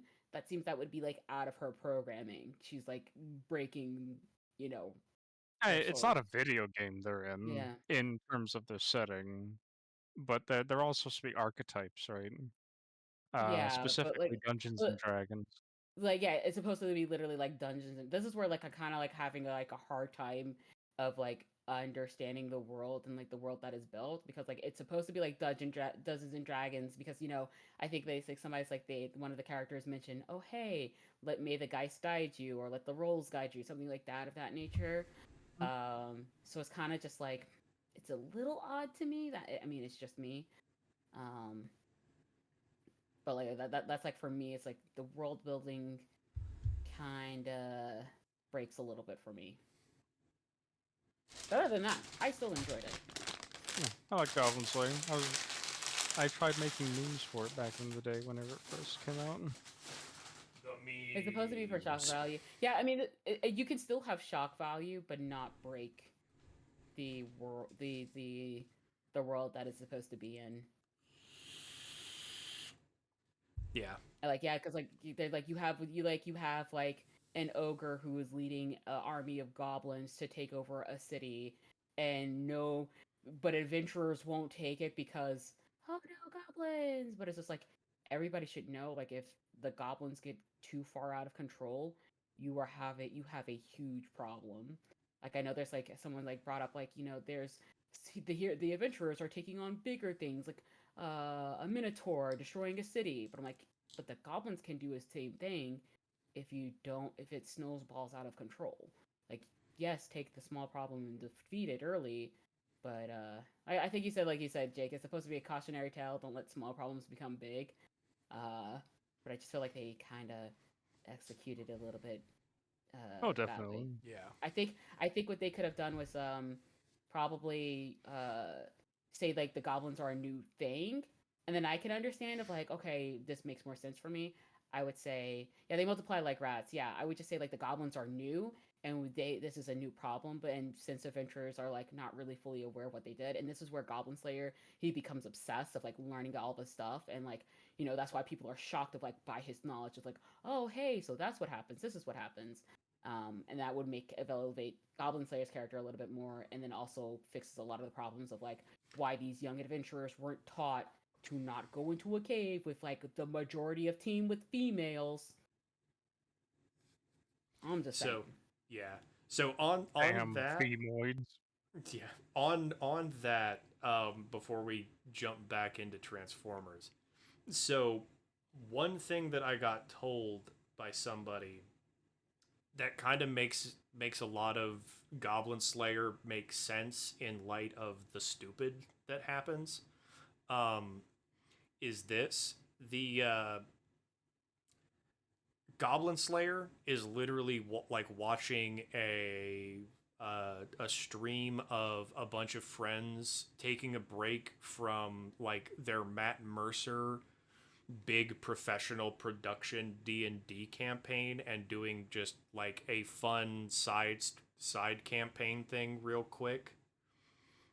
Which is why every time like Goblin Slayer's rage activates, you always see the two dice rolling, because that's basically him be like that's his player rolling for his second wind or whatever.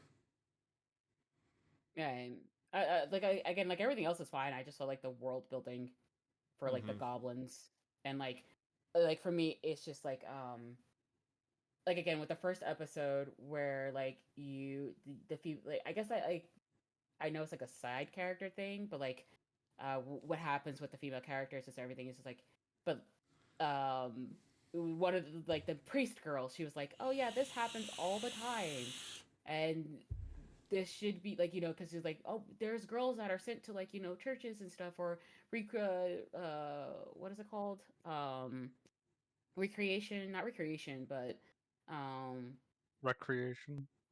something like that, yeah, to like help them feel good, deal with their trauma and everything.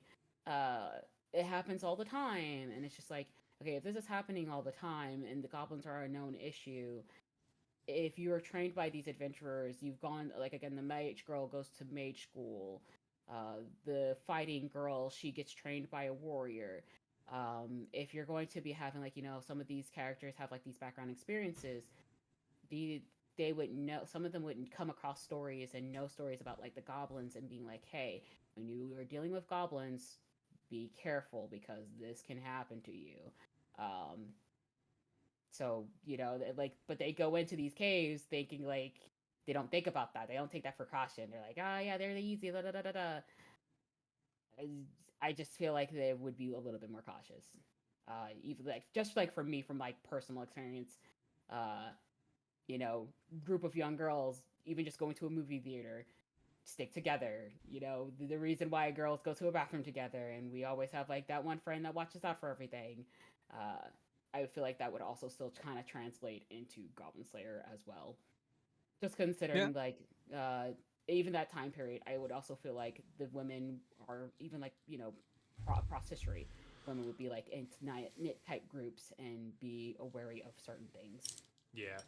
Well, and yeah, and that's why like I can't really argue against the Goblin Slayer is basically just a D&D campaign, because it's like, yeah, the female adventurers go into the cave because they're not expecting to roll nat ones one after another. They're expecting, oh yeah, we're gonna get like 10 to 15s, take the goblins out easy, and the DM rolls.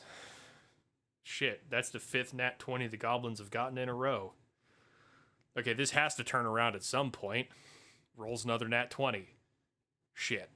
Rolls another nat I think 20. that's like, yeah, I think that's like what my thing is. Like, I don't get like a lot of the sense of like the D&D stuff. Mm-hmm. It just feels like another typical like action and shonen thing. Like they don't, Yeah. it's No, not it really incorporated in there very well.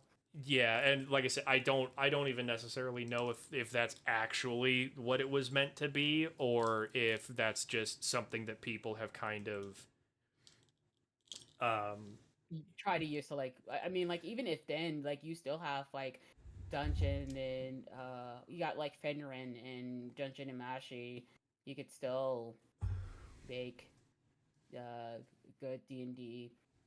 If you're gonna do like like kind of like a D&D, like these guys were free, but like then again you get to like Goblin Slayer side. He's getting his second one consistently. He almost like he gets the shonen powers essentially.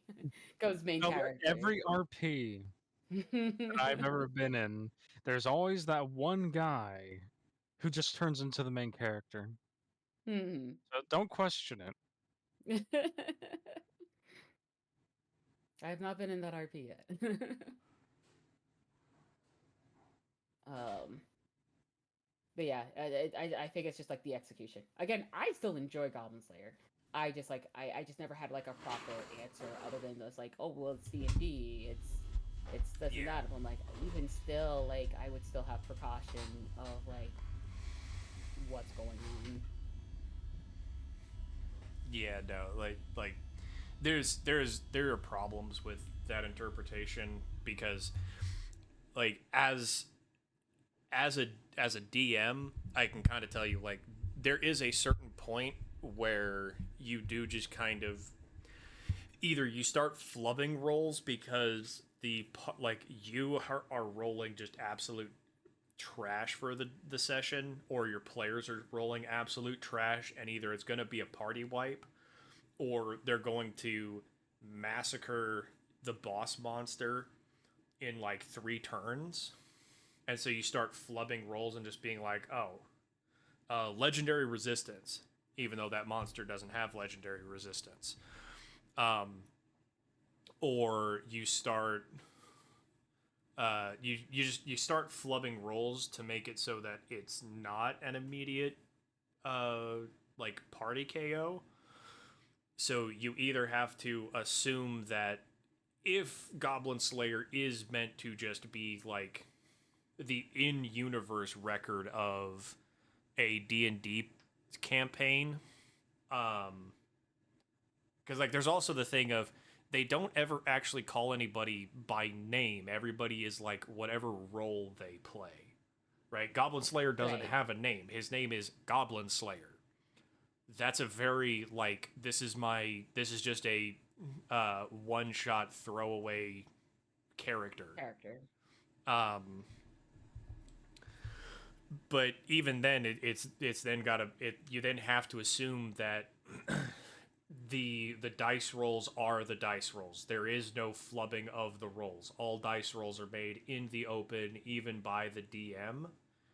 And like everybody is just rolling really shit. And then Goblin Slayer, not only does he have the lucky feat, which lets him re-roll, but he also just hits his rolls a lot.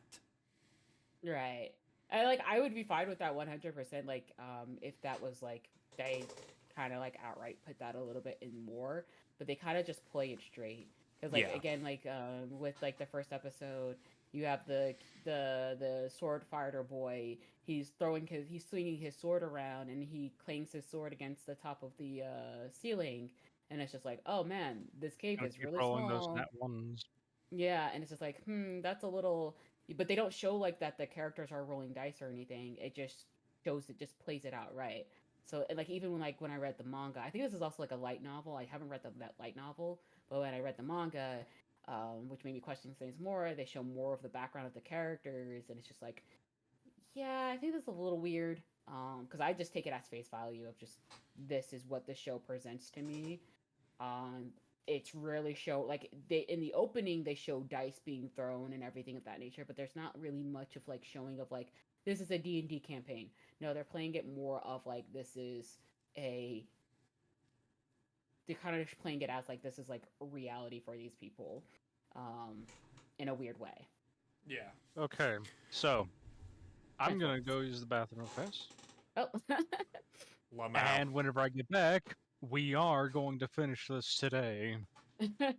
Sorry, I I sidetracked you. refuse to make this into a part 2, but no, you're fine. It's been a while since I talked about Goblin Slayer. In fact, we should probably do a stream about that at some point. Before you Yeah. leave, Jake, I'm just gonna go ahead and What? shut the stream down and just leave. We're gonna do a Why? part 2 because I want to make you suffer. Part 2, boys. Yeah. Okay, you want to do a part 2 later? I'm fine. I guess Nah. I'll be fine. I'll just hate you, you know? Nah, we're gonna do this. We're gonna crank this out. Uh, Revenge of the You both talked Fallen. about this. Yeah, Revenge of the Fallen That's our might part be a 2. part. Yeah, that might be a 2-parter to get through. We'll have to see.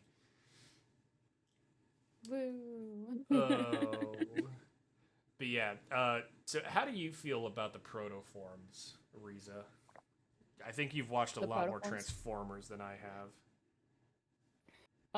Protoforms, I like them. At least in this movie, like I have to go rewatch it. Especially like with all the, I really want to like kind of just go through the Transformers journey again and already watch everything. Because like I've just been like enjoying Transformers, um, quite a lot. But yeah, I do like it. It makes sense.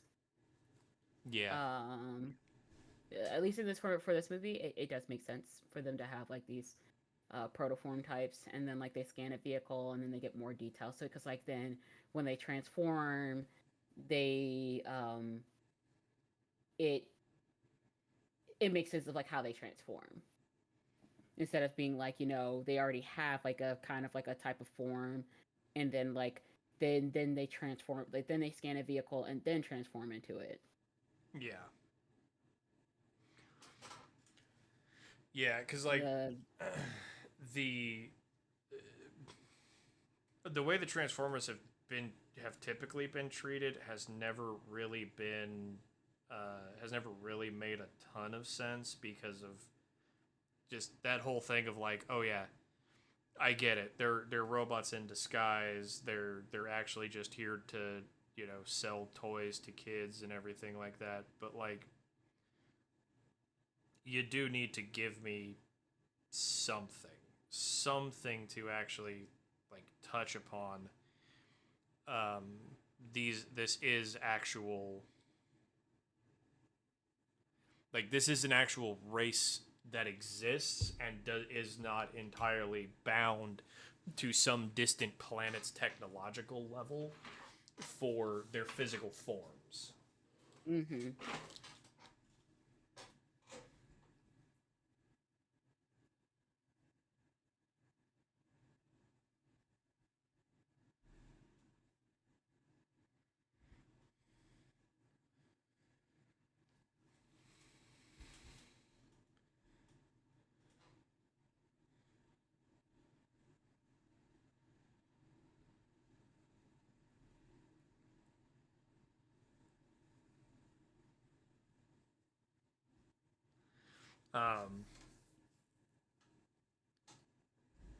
like even back in like I think they basically took the idea from Beast Wars. I think Beast Wars was um, Yeah.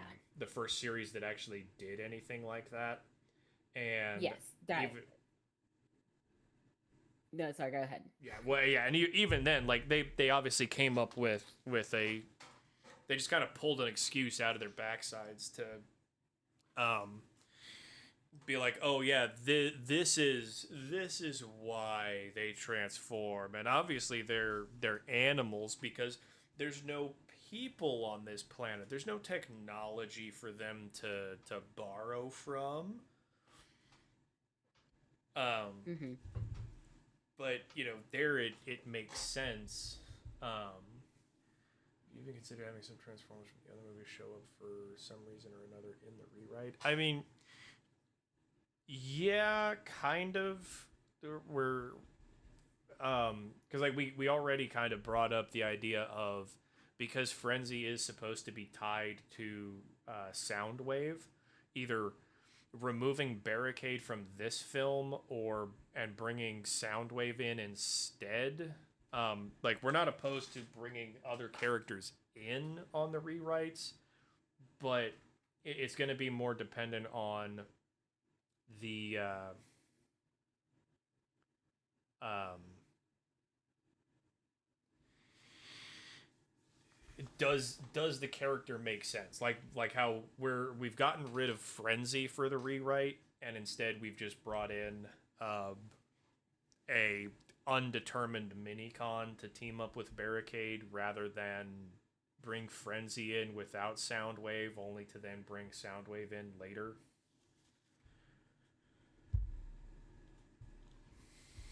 I thought you suggested like the minicon. Yeah. What are your thoughts, Reza? Are there any Transformers from one of the other movies that you want to bring in?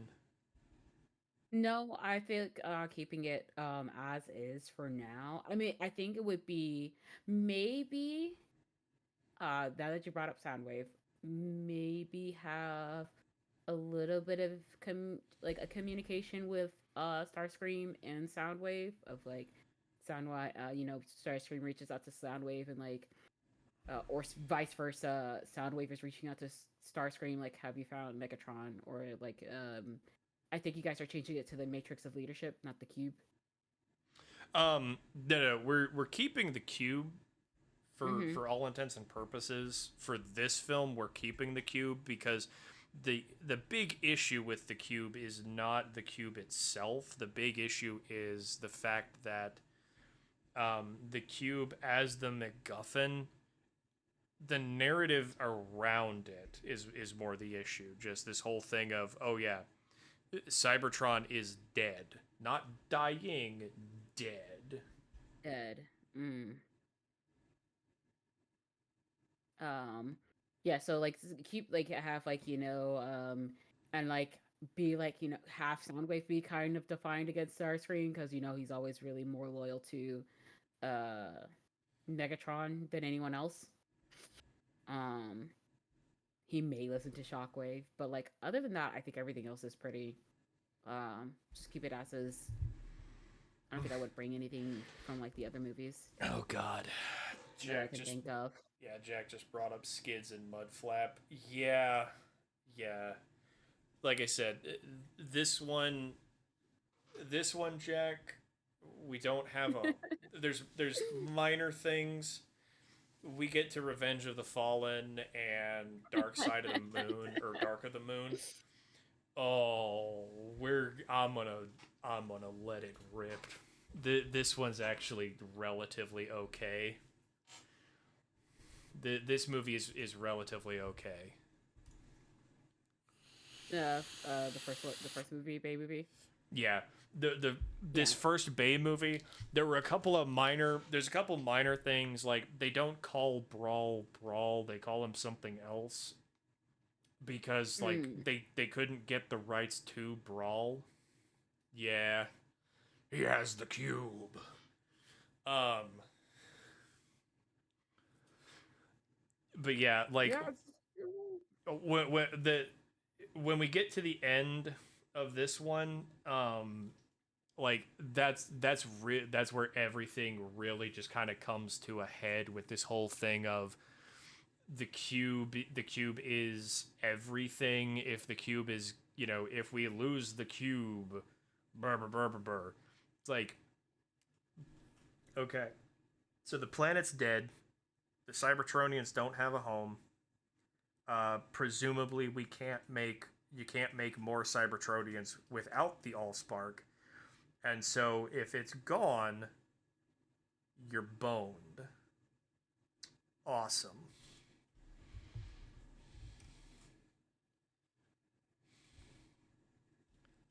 Like, that's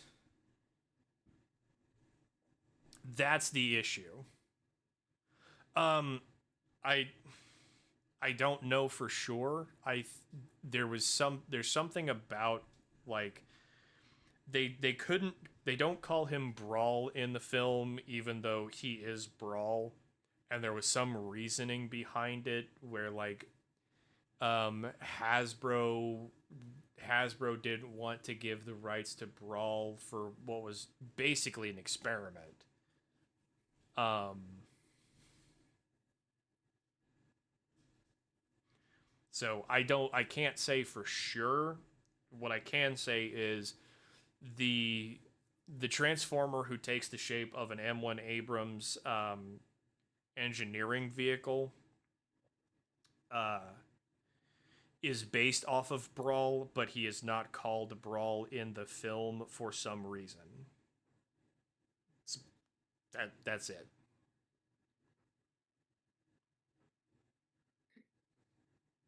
It sounds like something else I forgot. That has like a similar situation. Like it was like another movie where it was like the same thing. Like they couldn't get the name for the character, so they just changed it to be like a different character. Yeah, like, Um, and, and then now it's like an actual character. yeah, and I mean that happens a lot because, you know, if you can't get the legal authority to use a character with the specific name that they're supposed to have, you got to do something. Like, what are you gonna do? Just not do Not the have movie? them. Yeah. I mean, yeah, sure, you could do that, but it's like you're you're gonna do a Transformers movie, but you can't get the rights to Optimus Prime, so you're gonna go with Optimal. You'll go with Rodimus Prime. There you Yeah, Rodimus Prime. Like, okay, good luck with that, buddy. go. And then it's literally just Optimus Prime. Oh, okay, you found out why? What's the dealio? Awesome. What's the beans, Jack? All right, I'm back. What'd I miss? Okay, they renamed Brawl to Devastator. Uh, the Brawl is. They called him Devastator in this movie because I don't think they had the rights to Brawl at the time they were making the movie. And the reason why is because Michael Bay liked the name more. Wow. Okay. I mean, I mean, Devastator. yeah. I mean, I'll give it to him. Like, Devastator as a character name, that goes hard. It do. But Devastator works better as a bunch of tractors that combined into one giant robot. Says you, nerd. Okay. Anyways, I think that we can agree that this general scene right here, uh, where it shows all the Autobots getting together, is mwah, it's peak cinema. Yes.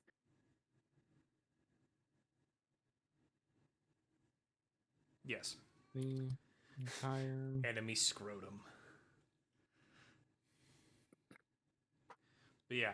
Yeah, like I said, the only major complaints I have are where were they and the hologram flashbacky scene. Yeah, just don't make it in a hologram. Just make it into a flashback, and Yeah. it's like zoom in. Do the typical.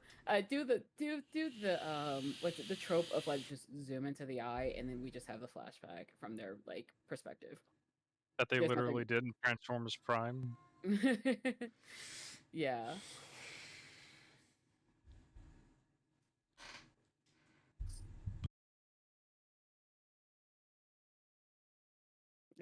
Just do that trope. That works just as well. Um, we don't like you said. We don't need the hologram eyes My fluffy or have the device. my floofy boy thought he was home alone. Come here. I just the entire time you guys were talking about Devastator and the hologram and everything, I just hear him yelling all sorrowful. Aww. He thought he was home all alone. Of course, the little dum dum for like we will be home and he will just forget we're in a different room. Ducky, come here. Come on.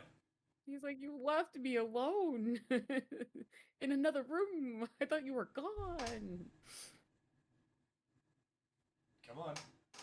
Listen, you're not an orange cat. You have 2 brain cells. Come on, let's rub them together, buddy. Jake has met my cat Loki. Jake, what is your assessment of Loki's brain capacity? That is the most vibing cat I have ever seen. Loki, come here.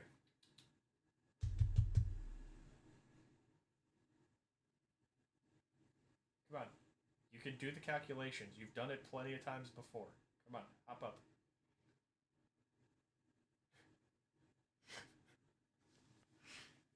Okay. Come here, buddy. And he runs away. You guys needed to know you were here. Yep. He just. Oh. My poor little boy. Okay. Let's see.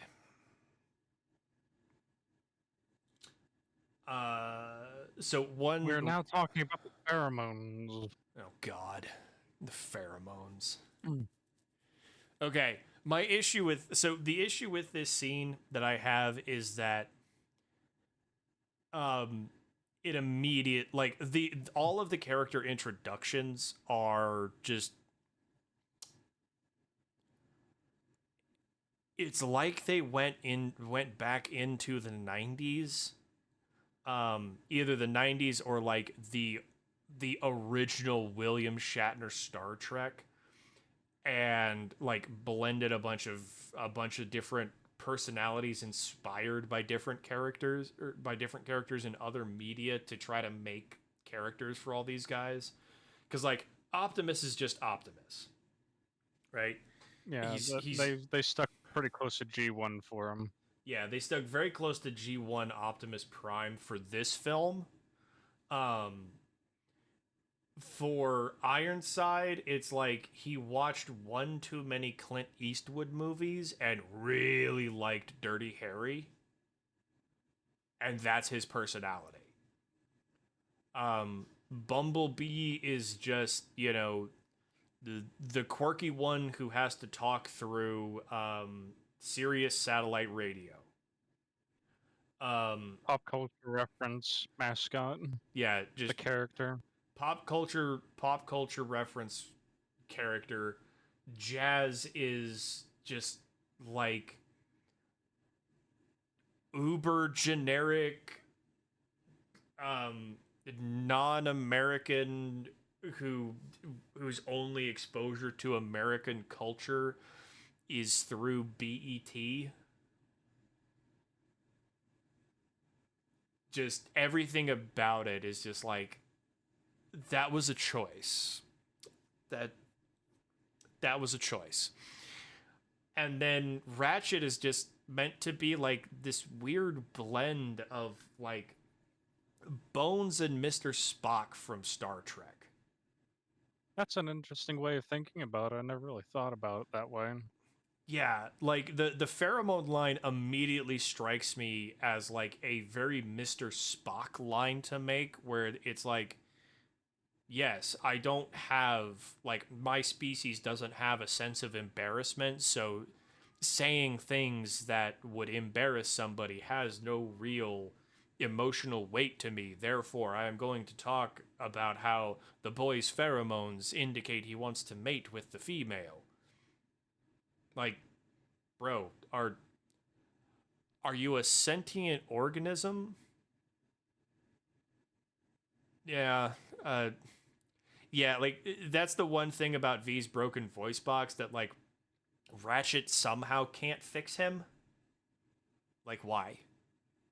I mean, it makes sense on a meta level because they are mechanically biological. So there are some parts of them that they just can't fix on the fly, like human bodies, human bodies, right? Yeah. You can probably mend a broken bone yourself, but you can't replace your windpipes. Yeah, like you can't really you can't so the problem is your larynx is mostly muscle tissue, and muscle tissue is Mm. incredibly difficult to properly regenerate and stitch back together. But yeah, it is also weird, like Jack said, that he talks at one point and then stops. Like Yeah, consistency. Consistency is the big issue when it but comes to at B's the very end of the voice. movie, Yeah. he just suddenly knows how to talk again. Yeah, like his voice box is just magically fixed somehow. Like, come on, have this make a little bit more sense. Like, I've got no But problem. then his voice is broken again in the second movie. Yeah, So, you know. like if Well, the kids liked it, so we got to keep it in. yeah, I I'm completely willing to like just have this thing of his voice box isn't actually broken, and it's I'm literally just he prefers to talk through the radio because I'm I'm fine with it being broken, but like when they find the cube, it could be fixed, and then just have him talk throughout the rest of the movies. But like again, I As soon think as this he is touched it, right? yeah.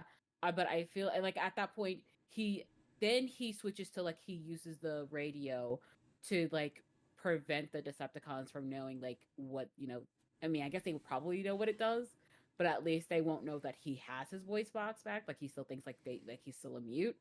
Um, maybe like try to like have it like mm, as a eh. I'm just trying to work my way into this. I don't think that's gonna work well, but I mean, No, it should just be that he gets his voice back, but he uses the radio to make little jokes, right? yeah. yeah, You know, he's like, I'm gonna go in there like insert Star Wars reference. yeah. I mean, Like it doesn't even have to be the actor, the voice actor making the joke. He just literally plays the audio of a scene. yeah. Like I um I like both of these. I genuinely like both of these arguments that he B is just the young hotshot of the group, and so he's been on Earth long enough that he is steeped in pop culture, and so he just loves to make pop culture references. But He loves pop culture. yeah, and like he and Jazz both like to make pop culture references, but Jazz doesn't have quite the grasp of it because he hasn't been on Earth for really any amount of time. Um, but yeah, just like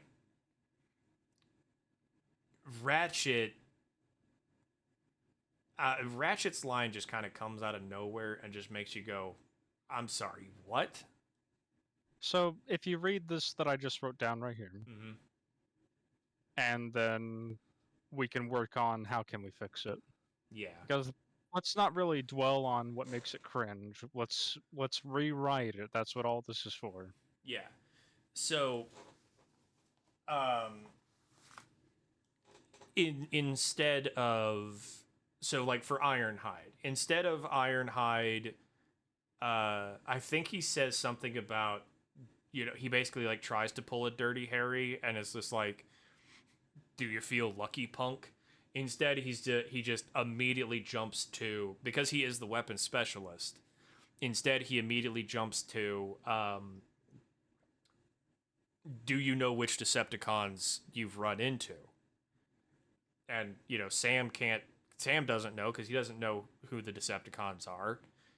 So B basically says barricade, and Ironhide pulls his cannons out and goes,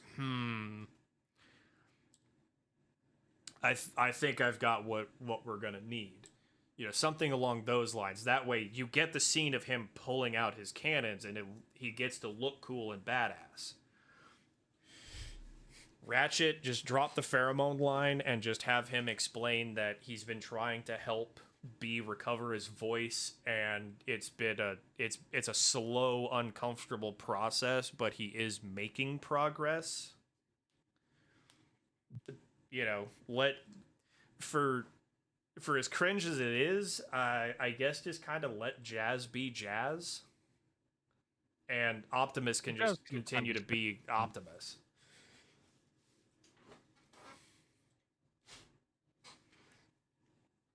I would say to make Jazz's cringe just less jarring, like Jazz does his little introductory line and then just like cut quickly to B and just have B do like an eye roll. Just like, yeah, I know. He doesn't quite get it. He'll get there.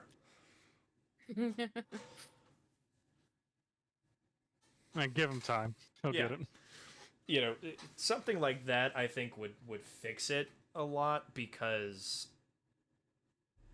like that's honestly just the biggest scene, or the biggest issue with the scene, is that the characters are just awkward one line spouting blobs of color and machinery, as opposed to the Decepticons or no color and machinery. Yeah, like the Decepticons, with a couple exceptions, like Barricade and Blackout. There's very little color difference between Megatron and Starscream. There's also not a lot of color differentiation between those two and Brawl. So it's like, man, this And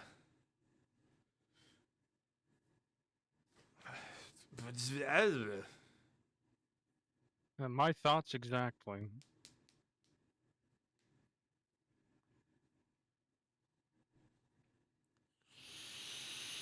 So, Ironhide having an urgency to find out which Decepticon was chasing them is good. Yeah. And just having Ratchet be a pragmatist and go straight into doctoring on Bumblebee is also good. Because we're trying, in what the scene at least accomplished, which is still good because it is a competently made film. It does everything correctly. It's just what it did to do everything correctly can be fixed or made better. It quickly introduced you to these characters with simple, easy to digest personalities, with pop culture references that were more relevant at the time that the movie was made than it is now. Yeah. Yeah, that was Hollywood back then. Yeah, everything was making pop culture references. Mm-hmm. I also like what Jack just posted here.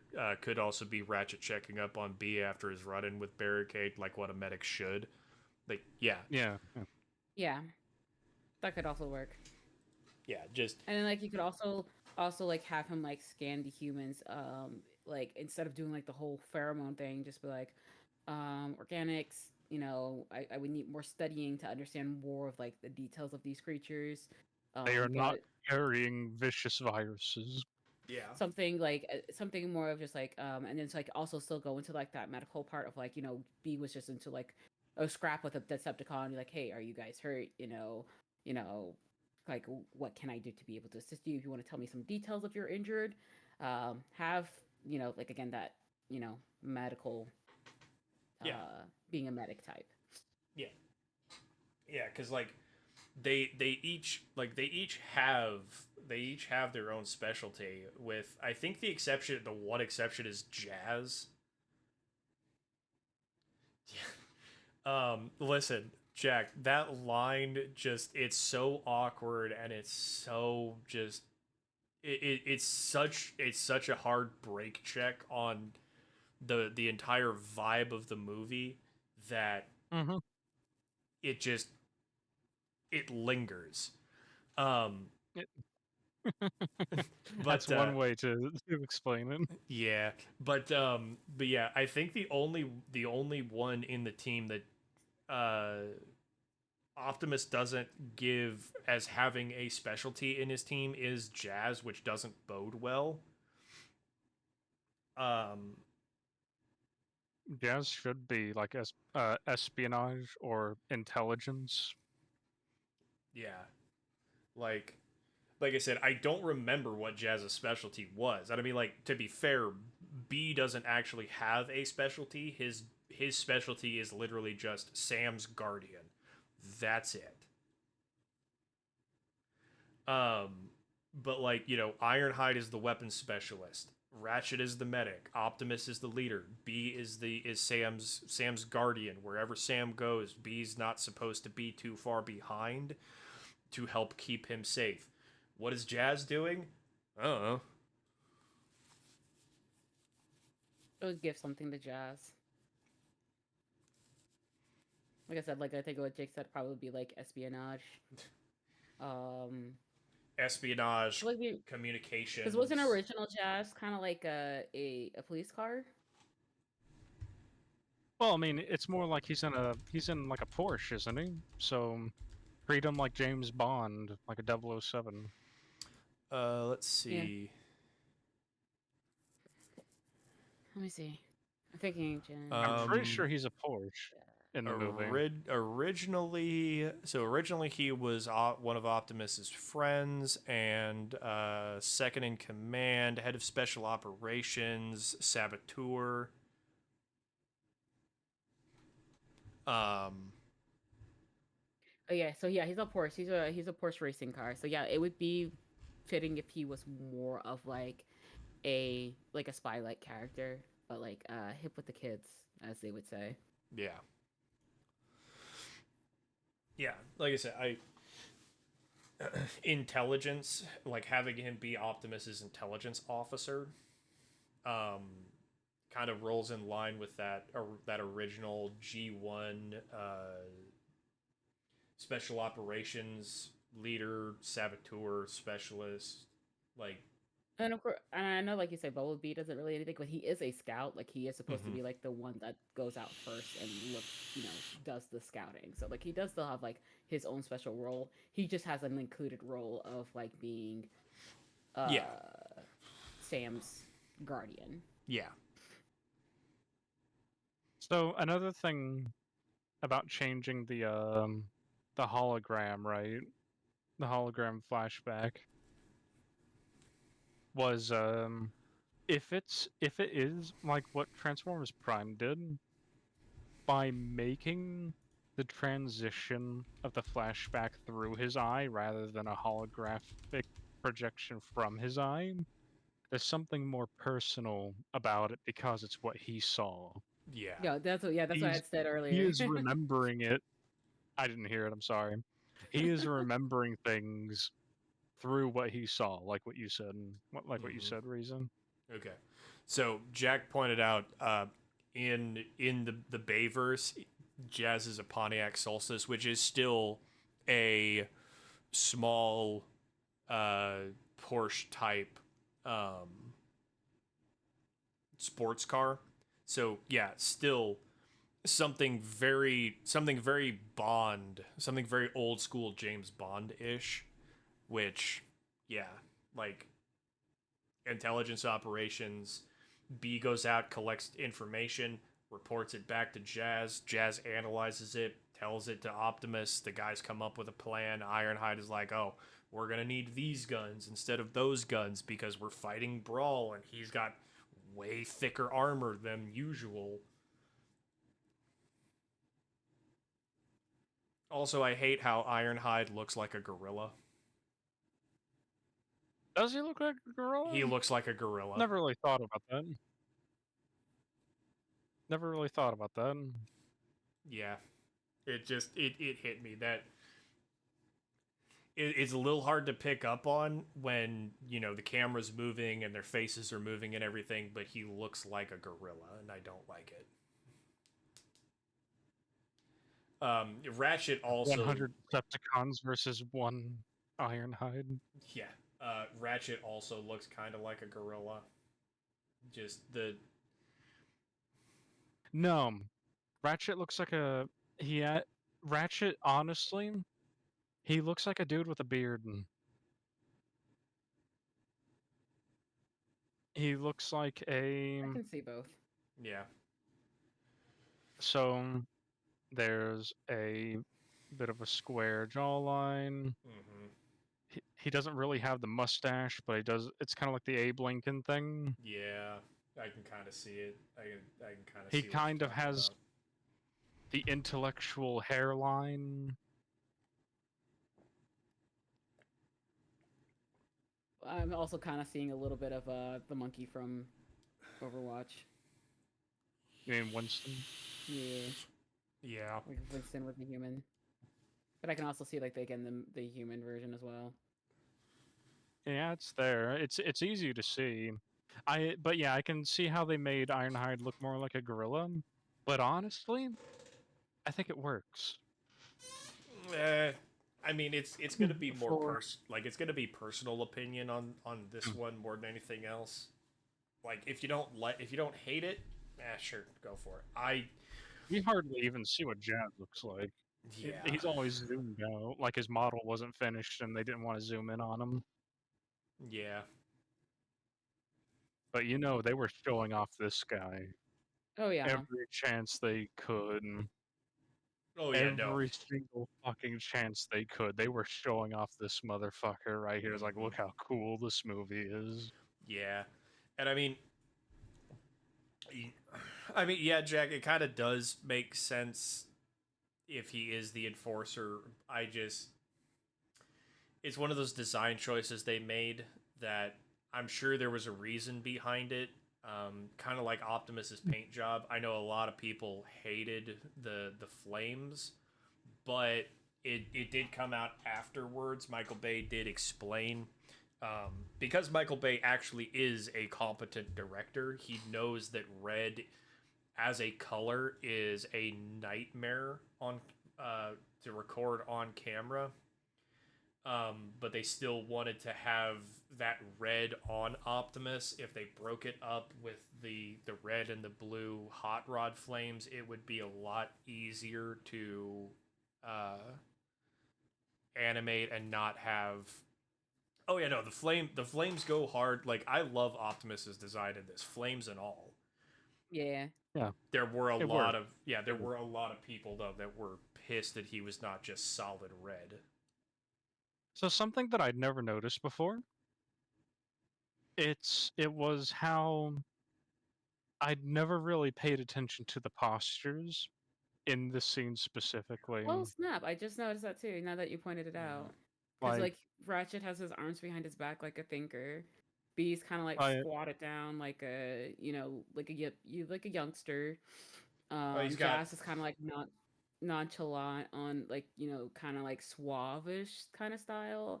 You Mhm. got Optimus Prime standing tall and straight, and then like it's a little hard to tell on the other end because it's still a little dark. Ironhide is on one knee, leaning down as close as he can to see. It's still like a nice touch though, because like he does realize that he's a big hulking type guy, Mhm. Yeah. and he's kind of curious about like these guys. Yeah. Yeah, like I like But the characters all do have, like I will give them this. Like they kept the cast of Autobots small enough that each of the characters does get to actually have their own personalities. They do they are get, distinct. yeah. And like they took the time to bother um making how all of the Autobots stand and how they move, how they talk. Like it does give each of these guys their own distinct characters, not just generic robot 1, generic robot 2, generic robot 3 and 4, and Optimus Prime. For better or for worse. By Yeah. the way, I remember whenever I was a kid, I was always trying to. I got up right on the TV because I was always trying to see what this guy, what Optimus looked like in the proto form right here. Uh, I was always very curious about the proto form versions of them. I didn't even know there was an actual toy of it.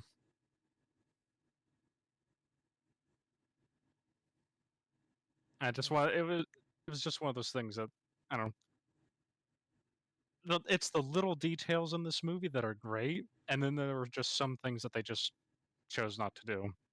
Yeah. I'll this entire segment we had right here. Mm-hmm. So, okay, moving on. After the arrival, Oh, they actually, go back. What is it? so before I have a perfect segue thing to kind of go uh, to go along with this little transition we're doing. Okay. So one of my notes is about the radiation that Cybertronians put out and how, as far as we can tell, as far as it goes in the films, it gets brought up in this first film, um, when we inevitably get introduced to Sector 7 in the coming scenes. Um, but Hmm. they never really touch on it.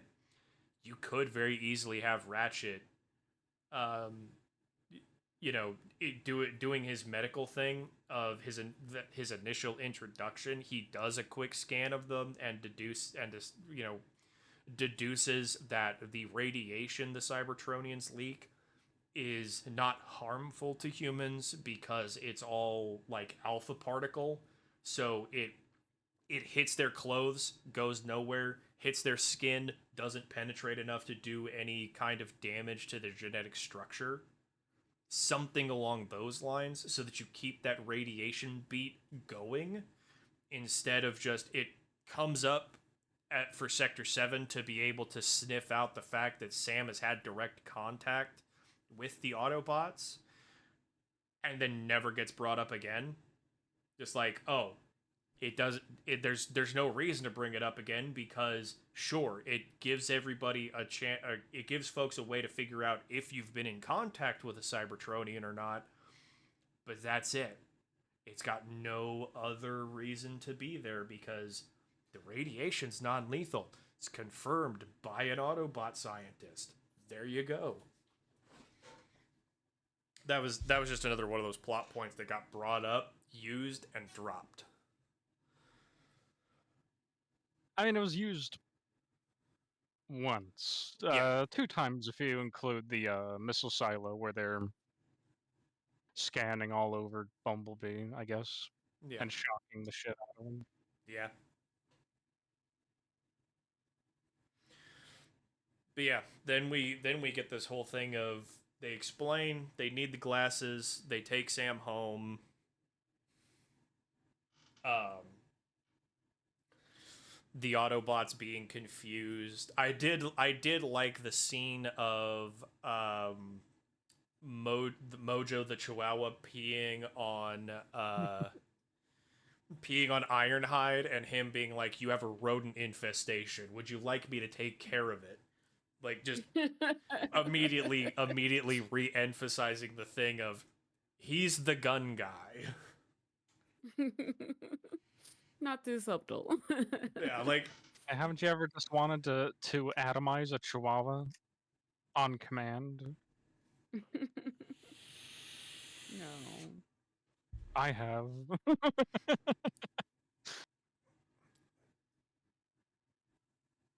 Okay, I think this next part with we'll just combine this next part into like a quicker segment because I think the rest of the movie can just kind of play on autopilot at this point, right? yeah, because like the next scene is them trying to find the glasses. They find the glasses. They give it to Optimus. The guys from Sector 7 show up, and we get the best character in the film franchise. Oh yeah, I need to get a picture of that guy. Yeah. They do the whole thing with the radiation the Cybertronians put out. Immediately gives away that Sam has had direct contact with a Cybertronian, and therefore Sector 7's not going to let them go. You get the whole thing with Michaela's backstory. You get Sam being a little judgmental. Um, and Michaela being able to kind of shove it in his face that he's never had, like, compared to her, he's never had a problem in his life. Stuff like that. Like, all of that, no, leave it. The only thing is, Bumblebee does not need to pee on the guy, on the leader Yep. of the Sector 7 task force. That scene does not need to be there. That was literally just, you know, the cheapest joke they could make. Literally cheapest joke they can make. This guy, best character Yeah. in all the movies. Yeah. If anything happened to him, I would kill everyone else in the room and then myself. Literally the best thing in the movies. But yeah, like, Uh, even the chase scene and Optimus having to make the hard choice and having to point out to Jazz that they cannot, like, the situation as it stands, they cannot save B without hurting the guys from Sector 7, and he's not willing to do that. Like, yeah, no. That that is peak G1 Optimus. We don't need to really change anything. Just get rid of the lubrication scene. Like, hell, even keep the part where Michaela forces him to strip down because he threatened to have her dad locked away forever. Like, keep that. Tit for it's tat. specifically the lubrication scene. Yeah, specifically that scene. Even Sam trying to fight the guys from Sector 7 to save B, and like them, like, I want that scene to go a little bit harder. Like, have Sam, like, throw multiple people around and then finally get tackled. He's a child. Yeah, he's a child. He's not going to know how to fight. So once one of the guys from Sector 7 who actually knows how to handle a situation like this, like, throws him around a little, it's over. It's over pretty quick, but, like, yeah, have him throw a couple of the guys with the freezing tanks on B. Have him throw those guys around a little bit more. Like, have him really really be emotional about it and have him really trying to fight these guys. Not just he throws one guy to the ground and then they kind of smack him, or like they don't even really smack him around. They just kind of grab him and he goes quietly. Like, nah. Give me a little bit more of him fighting. One thing though, Hmm. I like how you picked it up too last time we watched it. Going back to the tiny details, of course Reddit would have a example of this.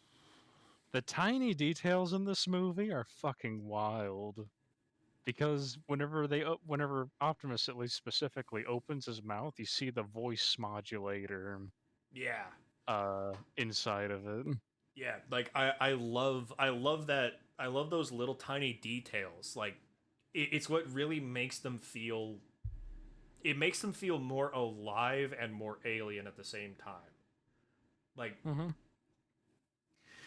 um those little details like that are great. The fact that, like, Optimus's eyes, they do look like eyeballs, but at the same time you can just immediately tell, no, these are not eyeballs, these are mechanical parts because they glow, but it gives you that More whole like thing. cameras. Yeah, they're more like cameras and they've got their own internal glow and everything, like all those little details. Um the whole thing with Sector 7 is this uber classified thing, because It's fine. yeah, like, Section 7 can stay.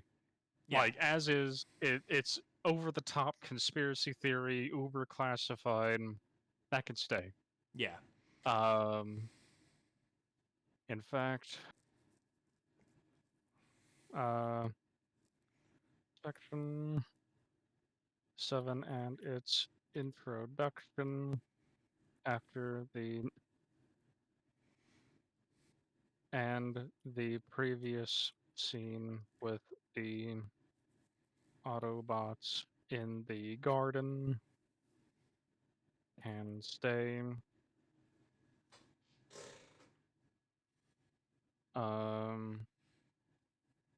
They are perfect. They are a otherwise they are a over the top bundle theme for what is otherwise and over the top. What is the Section 7 dude's name in the movie? I forget. I forget. Let me look that up. While you look that up, couple notes that I had were, um, this is more of a Hollywood thing, so we're not going to change this. But the way the security clearances work Simmons. in the movie, yeah, Simmons, best character. But the way the security clearances work in movies is not how they work in real life. So Yeah. them just showing up and explaining to the Secretary of Defense that, oh yeah, ever since the time of President Hoover, we've known about this alien species. The whole Mars rover thing was actually like, I think in it they used Megatron. They used his character model, but it's like more supposed to be a thing of it was Starscream or something. Um, that doesn't happen. The Secretary of Defense would either know or he wouldn't be told. Like, period. It's not his place. Um, but Sector 7 as an agency is normal American government behavior, right down to the fact that Simmons is an asshole. And because he's got this uber classified access to this uber classified organization with a fancy badge to go along with it, that line of, you see this? This is a do whatever I want and get away with it badge. Absolutely. Keep that. That's perfect.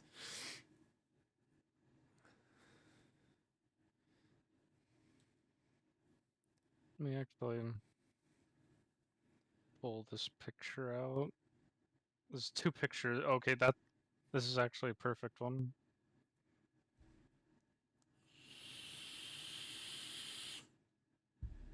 Oh, nope.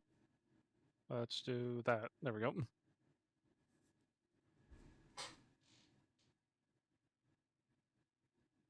Let me reorganize some stuff. Ah!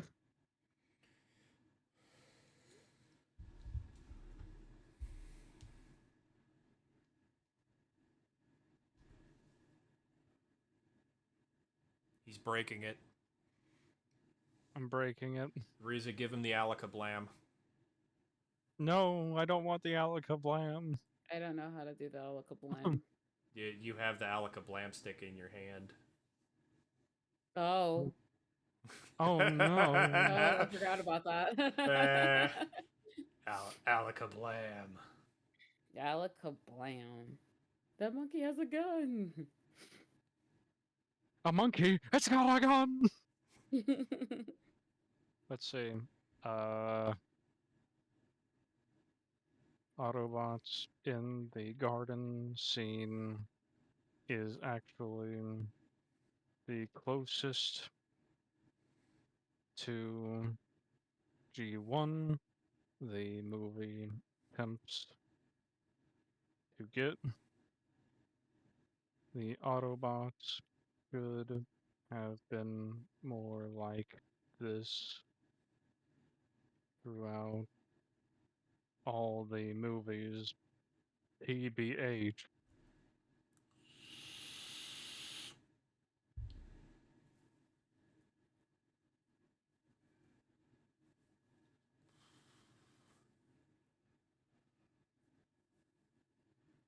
a little more.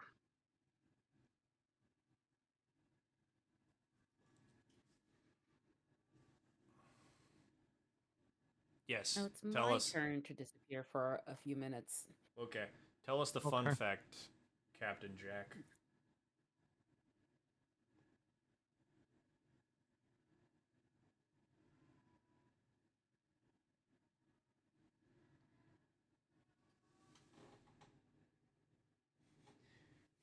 Uh-oh, Loki made a kill.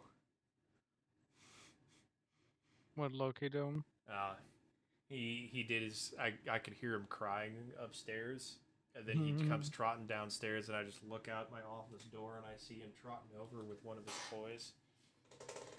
Did you make a kill, Loki? Huh? I took a boy.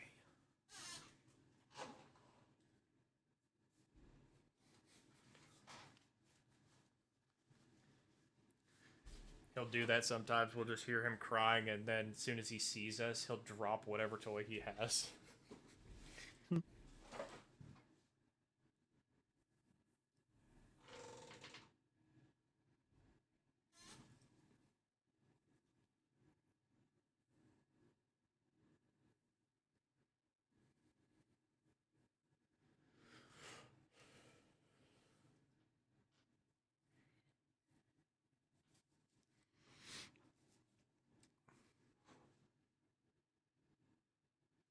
I'm still waiting on this fun Press fact, Jack.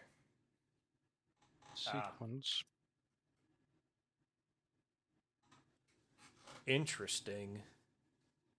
What is it? So apparently in the PS2 game for Transformers 1, Shockwave shows up and he's a triple changer in game. Oh, that's cool. I didn't know that. That is pretty cool.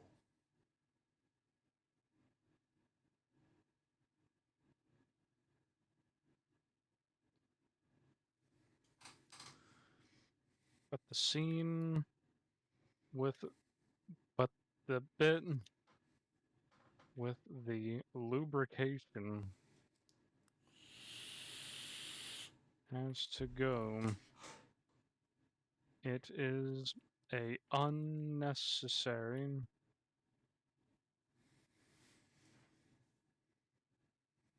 joke that just wastes everyone's time, and it is precious seconds be cut out. This of moving with the plot.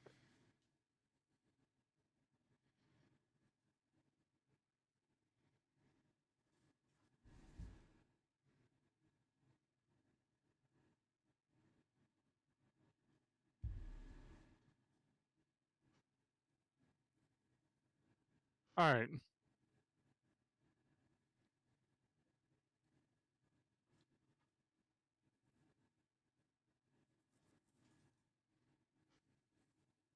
So let's try to make this last bit quick, Okay. at least by comparison to the rest of it, because the rest of the movie just run. I think the rest of the movie can run on autopilot aside from one bit, Yeah. but we will get to that. Yeah. So let I me guess just. we could just get to that now. Or- Hang on. I'm gonna run through. Run through some of the notes here that I've got. Yeah, you go for it. So one of the things is I do like how when the Air Force guys meet,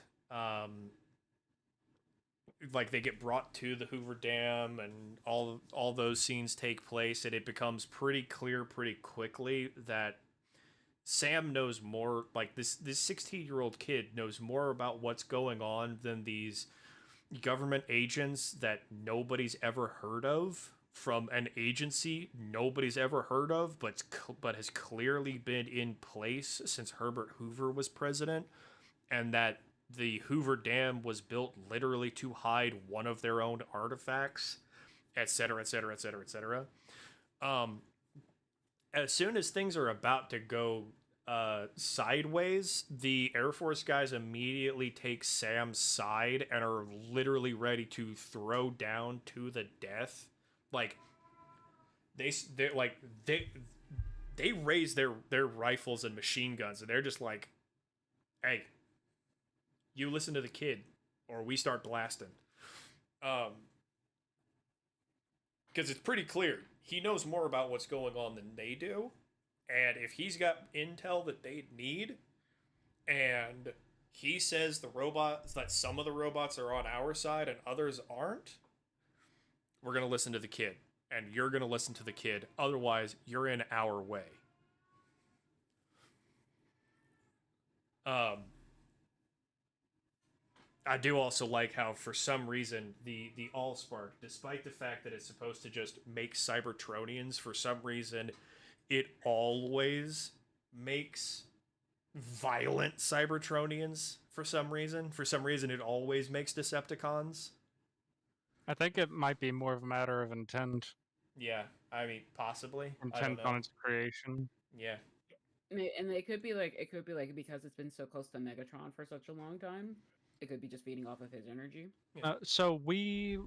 This kind of goes back into the original point we were talking about at the very beginning, how they were re-engineering technology off of both the Allspark and Megatron.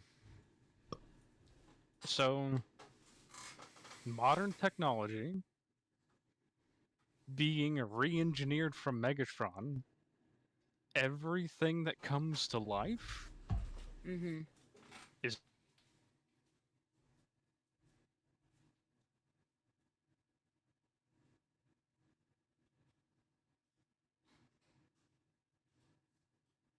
Battery 50%.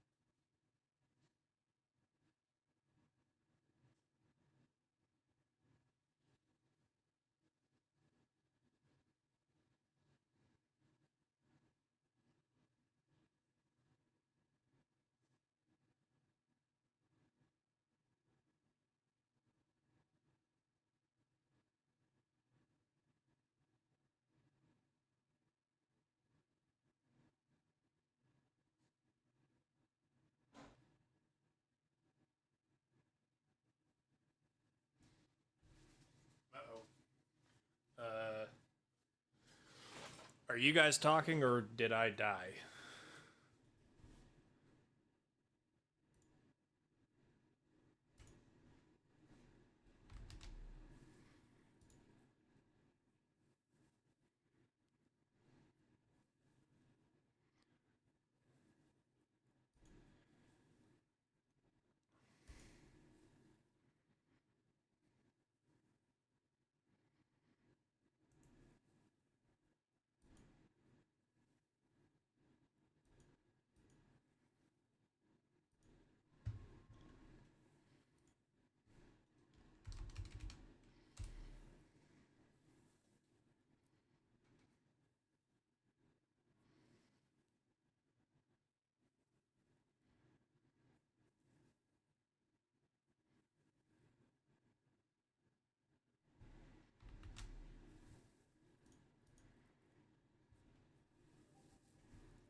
Yeah, there you go. There we go. All right. Sorry about that. Oh, it's all Memory good. leak is back. Yeah, for Don't tell some. me you watched the stream. No, the stream's still going as far as I can Okay. tell. Whatever it is, long story short, just there's some process for it's called LG Hub Agent, and for some reason that thing will just start eating up RAM usage. I managed to catch it quick enough this time because Discord started to bug out, but of course the problem was Discord started to bug out, and the only thing I could do was shut it down and fire it back up. So I've missed several minutes of what's happening. Oh, not much. Yeah. So, I don't know if you guys... Did they actually say what Megatron was going to do with the Allspark in the middle of the movie? No, not that I remember. Like I thought when... it was to take the Allspark and turn all the machinery in the world and Yeah, but transform the planet. when did they explain that? Was that in Hoover Dam, or was that in, like, the arrival scene? No, I think it was the arrival scene. I think. Was it the arrival scene?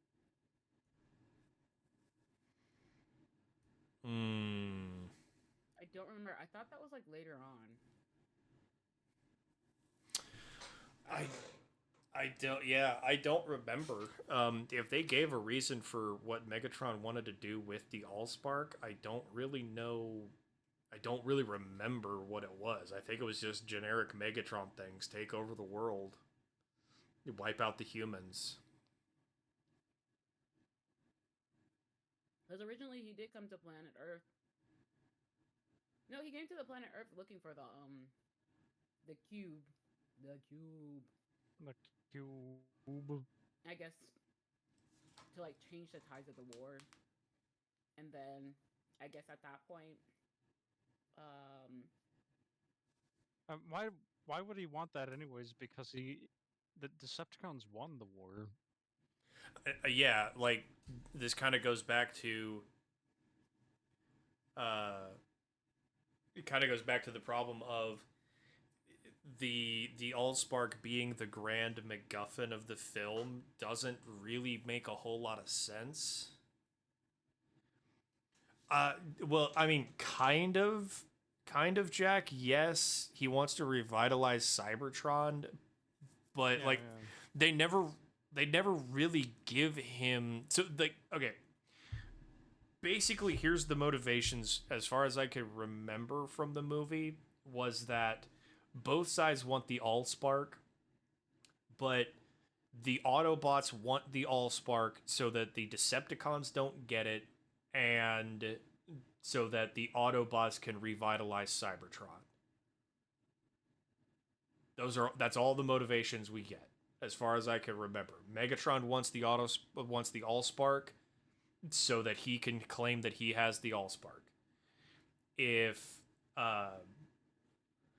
If the idea is that yes, the Decepticons have won the war, the Autospark, yeah, but yeah, if the Decepticons get the Allspark, then Megatron can cement his position as the de facto overlord of Cybertron. But that still requires Cybertron to be a living planet, not a dead planet, the way they re-emphasize over and over in the film. And if the Autobots get the Allspark, then the Autobots could potentially turn the war back in their favor and revitalize the planet. So, but that's, again, still requires the planet to be not dead and destroyed. Yeah. So are we changing it to like the planet is not completely destroyed, or Yeah. is it still? No, that was literally the first thing in my notes is we need to fix the deal with Cybertron and the Allspark. Because if the planet's dead and the Altspark will restore it and bring the Cybertronians back from the brink of extinction, fine. But then why does Megatron want it? Because then he can be like you can do the thing like they did with in Transformers Prime, where they had like the keys for the Omega Lock, and like that would have revitalized the planet. And Megatron wants to be the one to do that and be like, "Hey, look what I did! I am the, I change. Do Megatron's thing of like, I've changed my ways, and now I'm going to be like a good leader, and I will be, revitalizing Cybertron. But like it's Megatron. He's flying out of his ass. Yeah. Yeah. But like, yeah, I can see him being like, he wants to revitalize, like, cause he's still all about like what Megatron is about is like being like the leader, leading the Autobots and the Decepticons, being in power for Cybertron and being like, he's for Cybertron, but he wants to be the lead for Cybertron Yeah. because he thinks he's the best for Cybertron. Yeah. So And like, we can still keep it like he wants the cube to revitalize Cybertron, but here's a planet full of like technology made from him, like reverse engineered by him. Well, he could just raise an army here on planet Earth and fudge the humans. I don't care what these um, what these creatures are. I'm going to take their technology. We're going to build a space bridge and destroy the resources of this planet and go back to Cybertron and revitalize it with the resources from here, along with the Allspark. yeah. But yeah, like that was one of the first things we touched on was just if Cybertron is dead, okay. What are we doing with the Allspark? If Cybertron isn't dead, but it is dying, it will be dead in 100, 1,000, a million years. Great, the Allspark can stay exactly as it is. Megatron wants it as a political piece to be like, look, I saved Cybertron. Okay, fair enough. But just the Allspark and Optimus's opening narrative about the Allspark being needed to restore Cybertron, it doesn't quite work, especially with how the movie ends and with Right. with Optimus's thing of if I can't prevent Megatron from getting the Allspark, I'm just gonna shove it in my chest and commit honorable seppuku to prevent him from getting it. Because it's better that the planet dies than he be allowed to give a center of his empire. Yeah, like, but again, that's really only a concern if Cybertron's not dead.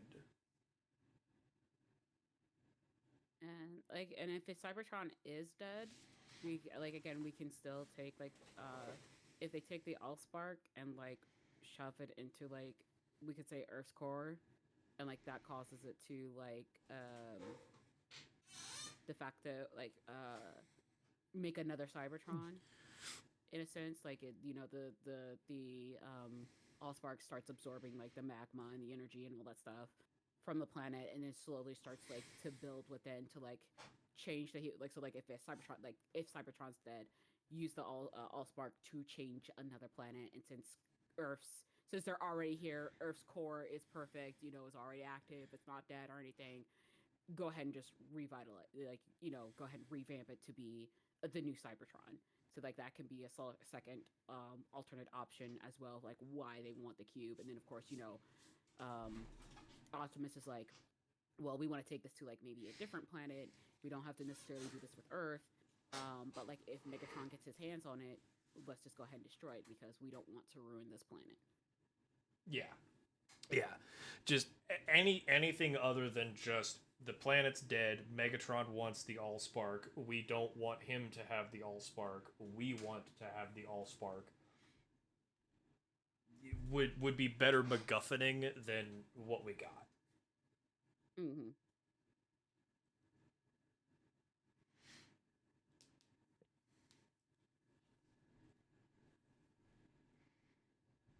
So how's this right here? Let me see. Ellsworth must be used for a little MacGuffin, much like TF Prime with Megatron. Yeah, Yeah. yeah. I Yeah. I like that. That works a lot better than just generic bad guy wants thing, good guys don't want him to have thing and are willing to die to prevent him from having thing.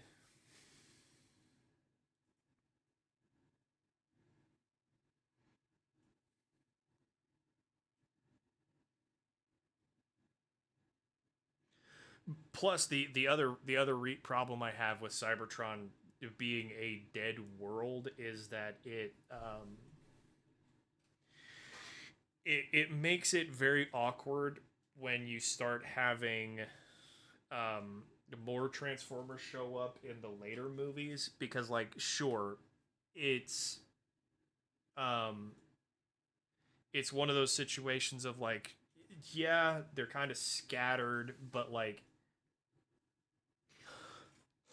it kind of makes it makes more sense to have these small little teams but then once you've got this whole thing with Earth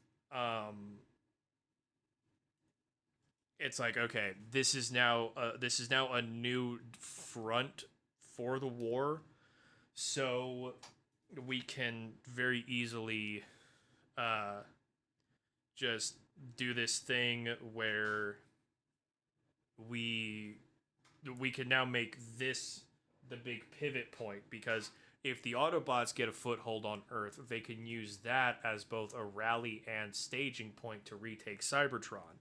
So the Decepticons don't want them to take Earth. The Decepticons have Cybertron, but they don't want the Autobots having a refuge where they can train and build their strength and et cetera, et cetera, et cetera. But the Autobots are So like, we can't really retake Cybertron without a rally point.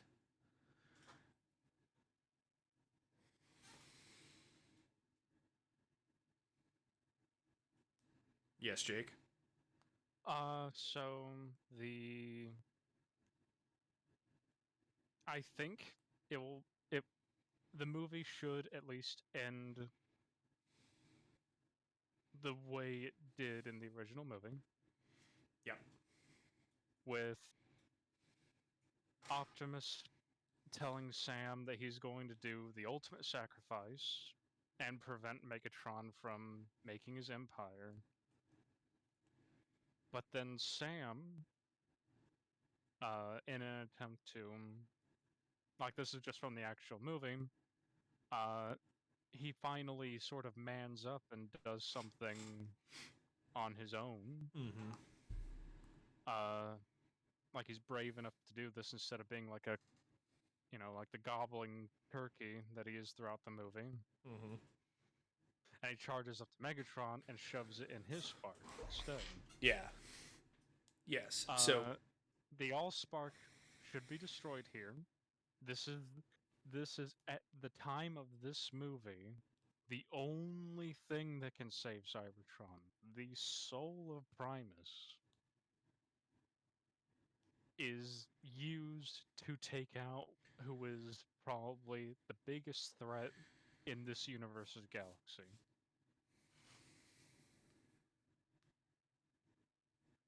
yeah.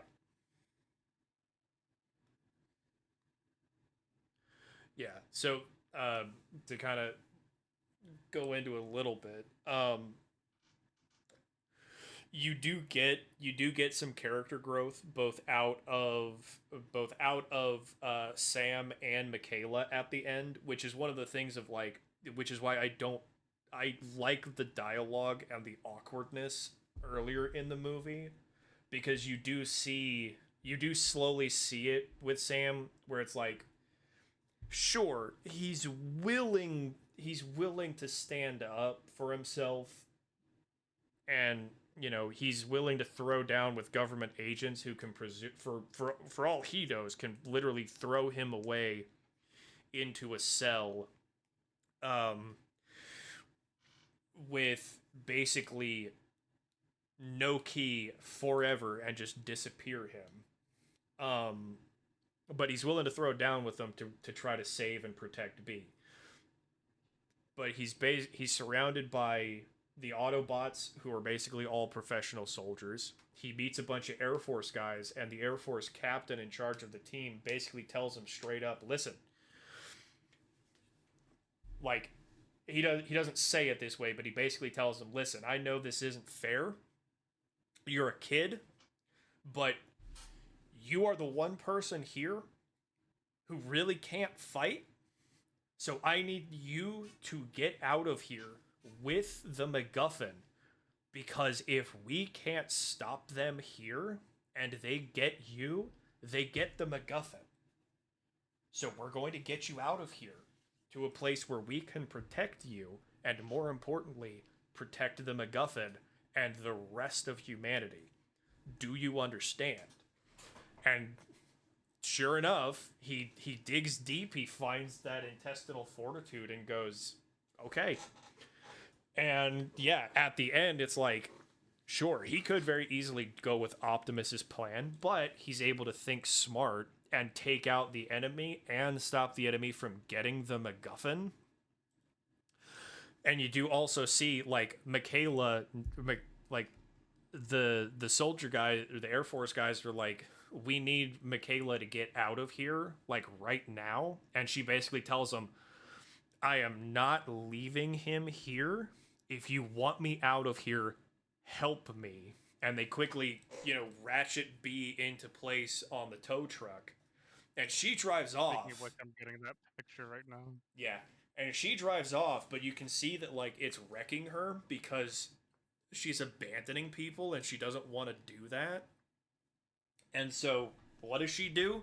She has the brilliant idea of, I know, B has guns and I can drive. Let's do this. And they I come think that's back in and kick ass. I think that's like one of the most badass scenes in the Oh, yeah. movie. Like, it's really Where she's cool. driving backwards. She's driving backwards, and you have B still fighting, and like I feel like, and I think also like it's also kind of like there's a small sense of like with Michaela and B, like B doesn't want to abandon Sam, and she doesn't want to abandon me either. So like they kind of have like that small connection of like, we want to protect our our friends and family. We're going back in together. We got this. There's one dumb scene though. The scene that caused B to lose his legs.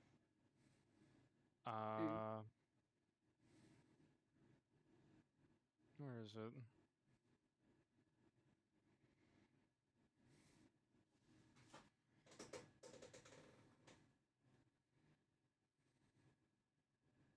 And it's this scene right. Where is it? It's where. Okay.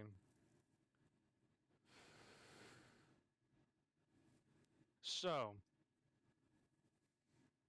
for some reason, in this scene right here, they see that Starscream is up in the air above them, Mm-hmm. and they're like, "Oh, we gotta make cover now." Ironhide and Bumblebee decide to lift a car up like this instead of just flipping it over on its side. Weren't they using it? They No, I thought they were using it to block an attack from human civilians. Well, they weren't blocking it for this guy. Well, yeah, I mean, They weren't blocking it for these people over here. They were blocking this. I don't know. What do you think? An 8-foot strip of the road? something like that, yeah. I guess you would 6 foot. probably try to change it to where like you can see humans running away, and then they do that to block it. Because I think like again, the idea for this shot is to protect Yeah. incoming, not necessarily flip this over, but like have like something a small barrier from the attack. It's I don't know. The scene just doesn't work with me. No, it's It understandable. doesn't. I guess it's not very big in the grand scheme of things, but I think it would have just worked better if they thought it was one of their jets and Starscream just came in and blew shit up. Oh no, they did. They were literally talking to Starscream over the radio leading up to it, and it's not until Ironhide sees the jet coming in that he realizes that's not a human jet. That is Starscream. Like, because remember, the Air Force guys are literally talking. They literally talk Starscream onto target. They give him all the information he needs to know where they are and how to hit them. And he hits them. He hits them hard. And that's why B gets jacked Pardon up. me. But yeah, I mean, Fair enough. I can excuse this. Yeah. I shall excuse it. I am a merciful God. yeah. Now, a scene that does need to be changed slightly is our dear boy Blackout and the Air Force captain. Hollywood apparently forgets that road rash is a thing. And the fact that he slid like that in general defies physics. Yeah, I mean, if he built, Listen, let it stay in there for the rule of cool, okay? It was a cool scene that they made because they thought it looked cool. I would probably like make it a little bit shorter because like it takes Yeah. or at least have like a board or something that would make it excusable to make it look like make sense of like why he would like be able to slide like that.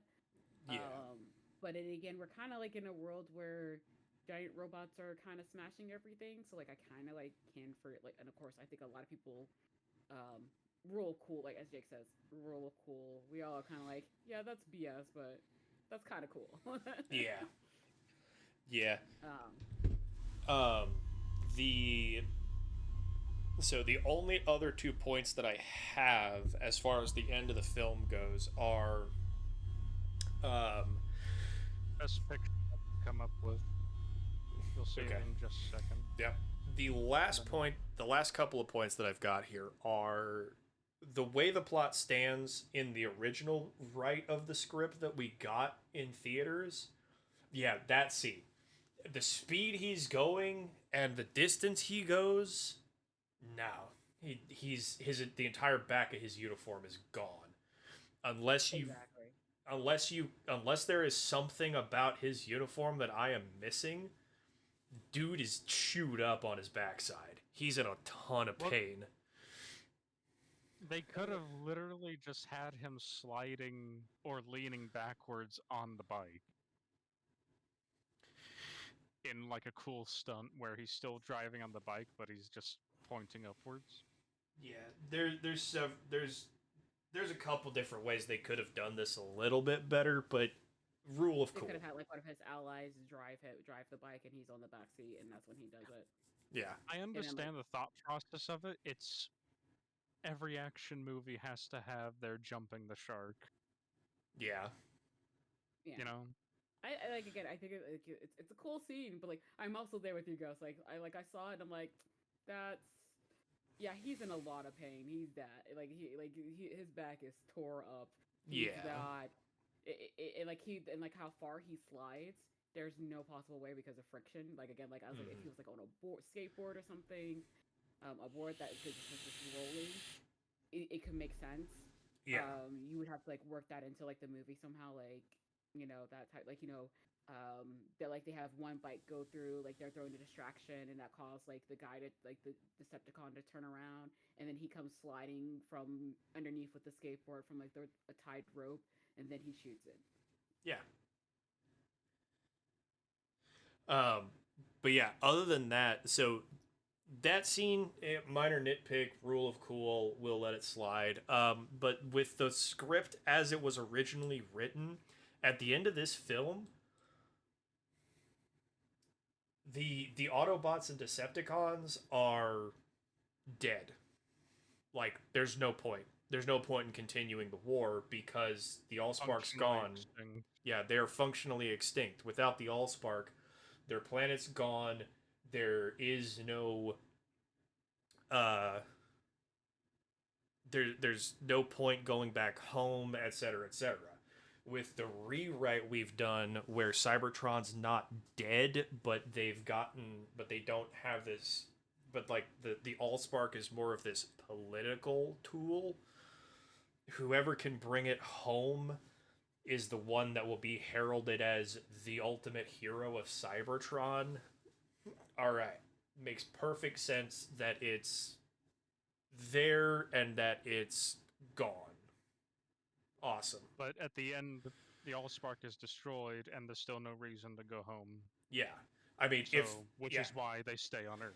exactly. Like the war is not over, but if the Decepticons stay on Earth and continue fighting the Autobots, they can prevent the Autobots from creating a rally point to gather up their scattered forces and try to retake Cybertron. And if the Autobots can push the Decepticons off of Earth, now they've got a rally point. They can bring all of the Autobots to Earth, mount a unified front, and retake Cybertron. If Cybertron's not dead and destroyed. Right? Right. Sorry. Um, No, I got a jump scare. Oh. I live in an apartment, and I just hear loud music from downstairs from like the apartment.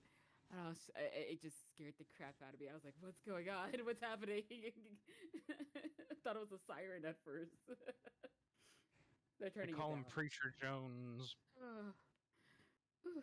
Okay, so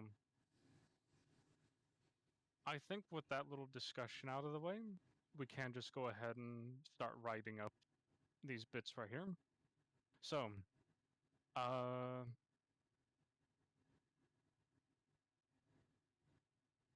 assault on Hoover Dam and ending action sequence or and action finale.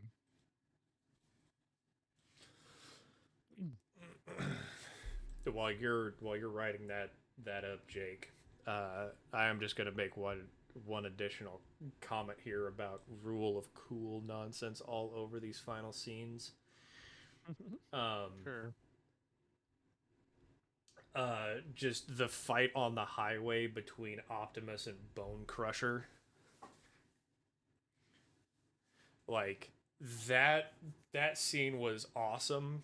The way that just Optimus knows, like, he senses Bone Crusher's behind him, so he hits the brakes, does that skid as he transforms, and Bone Crusher does the same thing, and the two of them just, like, Bone Crusher's sitting there basically rollerblading on his back wheels, and just the two of them tackle and just start fighting each other, and Optimus just busts out the sword and decapitates him. Like, the end of this film is worth all of the nonsense you put up with throughout the rest of it, because everything that happens once Starscream calls the assault on the Hoover Dam is just pure popcorn awesomeness. As far as the death of Blackout, I He don't know. doesn't technically die in the movie. I think it's Well, Bone Crusher that dies. Bone Crusher gets Bone Crusher decapitated by dies. Optimus. Blackout does get blasted by the Air Force captain. What I will say is, um, I'm not actually too bothered by how Blackout goes out, because Blackout, he does menace everybody in that scene. It's not like sure, he got taken out in, you could argue that he got taken out in a cheap way, but at the same time, the Air Force captain literally, uh, Blackout could have very easily just blasted that motorcycle and taken him out. But because it's one of those things of, when you're taking hits from all sides is very difficult to properly defend against. And when you have something smaller than you suddenly traveling at like 40, 50 miles an hour, and it goes skidding right between your legs and shoots up into your chest, That is that's, also something that the movie does good. yeah. I'll let you finish your thing. Yeah, like, my opinion, um oh, he was like, there's a lot going on in that scene, because at that point you have got Megatron, Starscream, Blackout, Brawl, um Ironhide, Ratchet, Bumblebee, Optimus. You're also cutting into Sam and Michaela doing her badass driving thing, and they're all shooting at the Air Force guys and the civilians. Like, there's just, that scene is very, very busy, very quickly.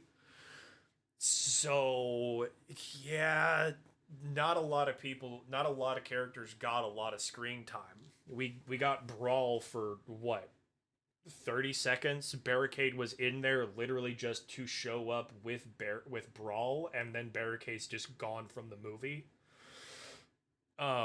Which is the last note that I have, is that we did get the scene at the very end of Starscream jetting off back into space.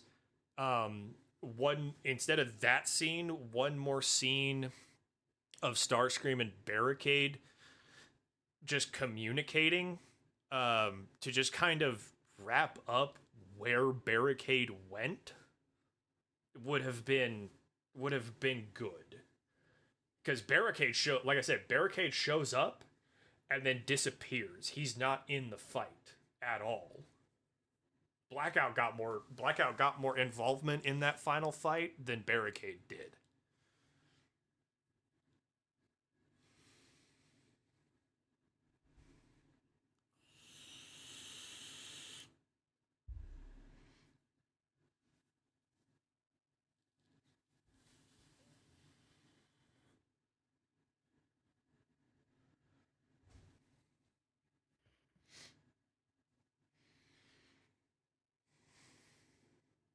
But yeah, I think the film already had a long runtime. Let me see something here.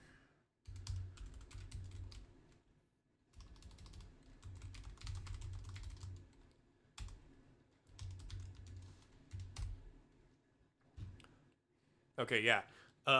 So Fellowship of the Ring released like 6 years before this did.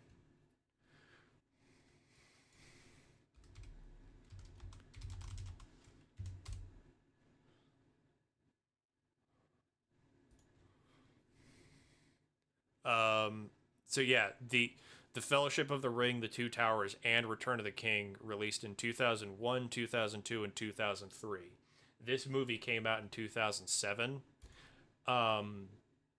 3 hour Transformers movie was probably a bit much for the studio to swallow, but I think the movie would benefit from a longer runtime to give the movie the room to breathe and really let a lot of these characters uh, have their time to shine. Like, it would have been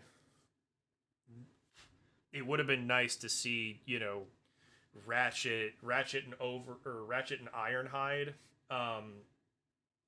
tackling Starscream with getting some assistance from the the actual Air Force pilots, taking Starscream off of their backs, um, allowing Ironhide and Ratchet to deal with Barricade and Brawl, and then Blackout coming in and overwhelming them, and that's when Michaela and B show up to provide that necessary fire support that Ironhide and Ratchet don't have, while Optimus, Megatron, and Starscream are trying to fight each other and save Sam slash kill Sam. And then, do something with Barricade, like ditching the fight, uh, Brawl getting taken out, Starscream running off, Sam killing Megatron. You know, give Blackout that chance to really just be a menace. I agree. Like, giving him more time, giving everybody more time would have been better. But if the studio says you get a 2-hour movie, you only get a 2-hour movie. You've got to cut stuff somewhere.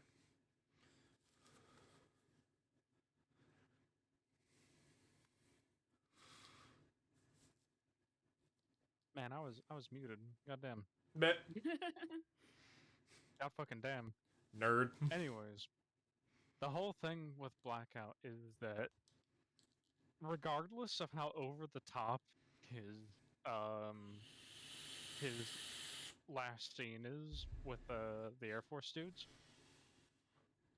it is earned because Blackout and the Air Force dudes, they started the movie together and they get their last little moment together right there. Yeah. Like, that is probably one of the few earned things in these movies that generally feels like it was planned out to be the way it was. So that shouldn't change, to be fair. No, I would say maybe the skid, the sliding can be shortened, you know.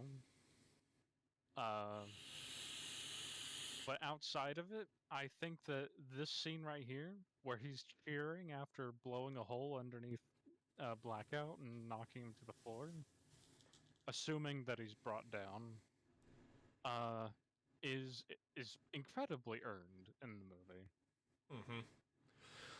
especially if you keep in mind that these Air Force guys, they lost a lot of friends. So yeah, like they're like, as soon as they see Blackout, they're gonna recognize Blackout and they're going to gun for him. But no, I get what you're saying, Jack. I do agree. Like the final fight scene would have benefited from having more time to showcase a lot more stuff going on, rather than just, yeah, a Transformer shows up, shit blows up. Another Transformer shows up, more shit blows up. Another Transformer shows up, more shit blows up. Just have it be this thing of, yeah, Starscream opens it up with that volley and takes B out.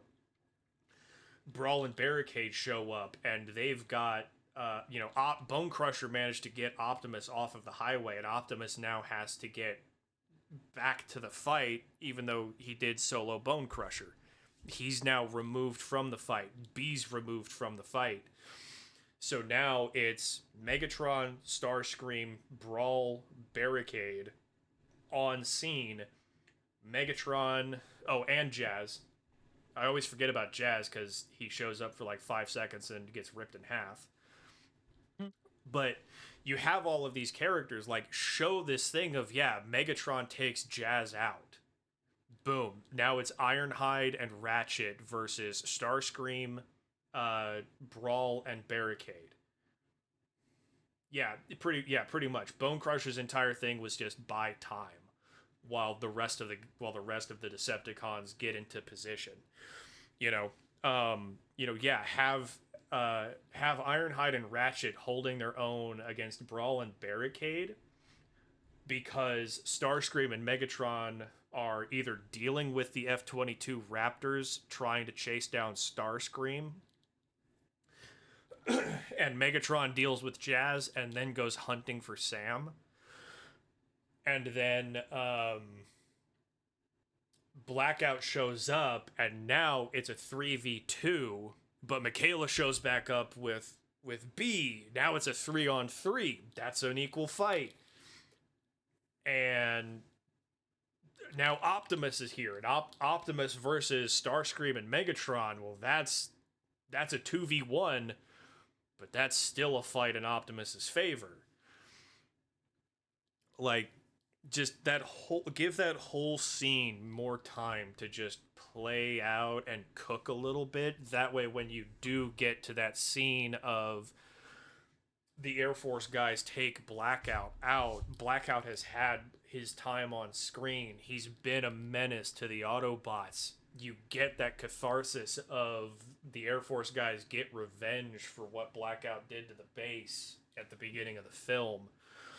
Blackout's gotten some screen time, and now the fight starts to shift, right? And now we get to see Starscream pull that move that he's so famous for. Just getting the fuck out of Dodge. Yeah, So here's the thing about that. I'll go ahead and put that. I'm about to get to that point. Just kind of writing this other stuff down, but just like a quick synopsis of what I would like to have happened. We don't see Barricade at the end for the rest of the movie, and we don't even know that Starscream left Megatron to his fate. We don't even see any of that.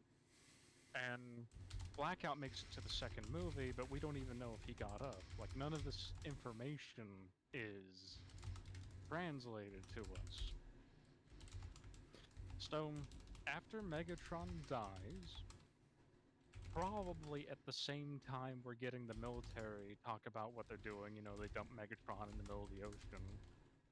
And just before Optimus Prime does his heroic monologue looking at the sunset, we have one more quick scene that is kind of like a natural conclusion of the first one between Starscream and Barricade.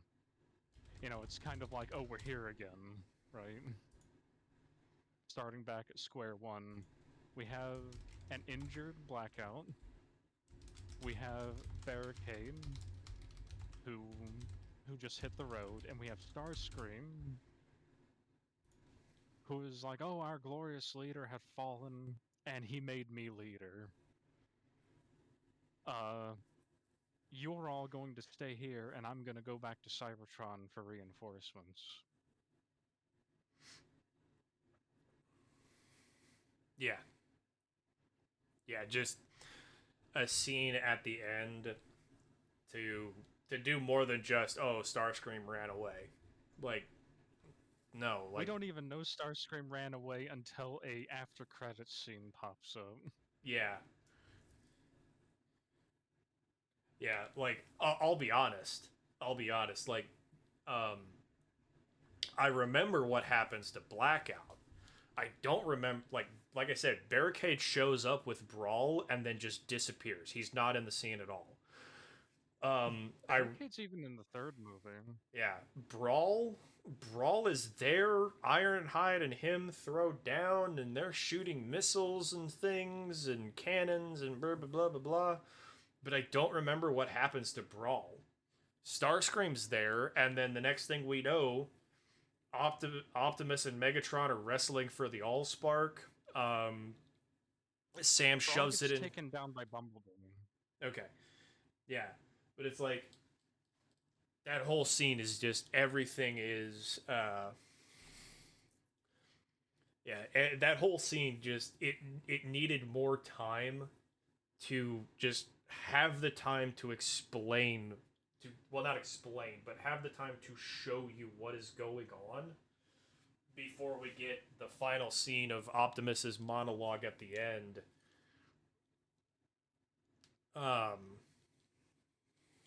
And then, yeah, just like I said, the whole scene needed more time to really just kind of flesh out like did Barricade dip after Brawl Blackout and Megatron got taken out and he basically told Barricade ditch the fight, we've lost? Or did Barricade dip like 5 seconds into the fight and go, nope, I'm out?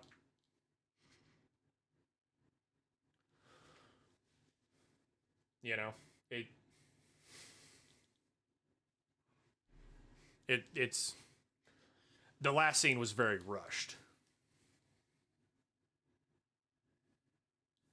It's very rushed. It doesn't really have a lot of time to let you see what's happening other than um, the big key points. Hmm. Okay, got retconned. Yeah.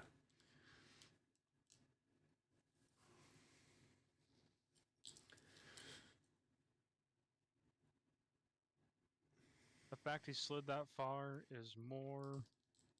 He slid that far without road rash. You called it Yep. Your road rash. road rash is more unbelievable than the giant alien robots that turn into toy cars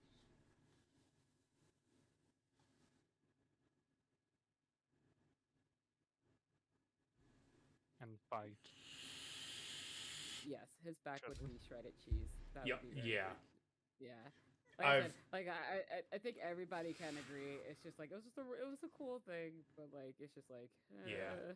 I've a slight change to make it a little bit shorter distance, or he had something on his back that allowed him to like roll a little bit longer or something. But it's just Shorter yeah. distance. I mean like Or just a 5 well, imagine if he just stopped right under Blackout, yeah. blew the grenade, and Blackout just falls right in front of him, Yeah. and then he cheers. Yeah. I mean, hell, like all it would have taken is like 5 seconds to find some like some kind of metal or something, duct tape it, bungee cord it. I'm pretty sure these dudes have 550 cord on them. You know that's parachute cord. It's supposed to be able to withstand up to 550 pounds of force. Um, they could very easily just get some hunk of sheet metal, tie it to his back, and so long as he keeps his feet up, he'll be fine. He jumps on the back of the motorcycle, and now not only do you now have an excuse to make the scene even cooler because you can have it throwing sparks up behind him as he slides, but it also removes the gripe about uh, road rash. Right now we're planning on doing a rewrite of the first three. If you all bully Jake hard enough, I'm pretty sure he will not be able to deny doing all six. There's 5 Michael Bay movies, and if I'm really up for it, yeah, we could do Bumblebee and Rise of the Beasts. I know Rise of the Beasts is probably the one that needs it more.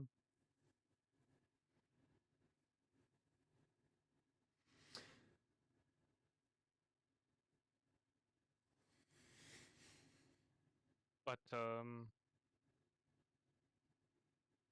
I don't know. Yep. I'm Well, definitely just more so looking forward to making a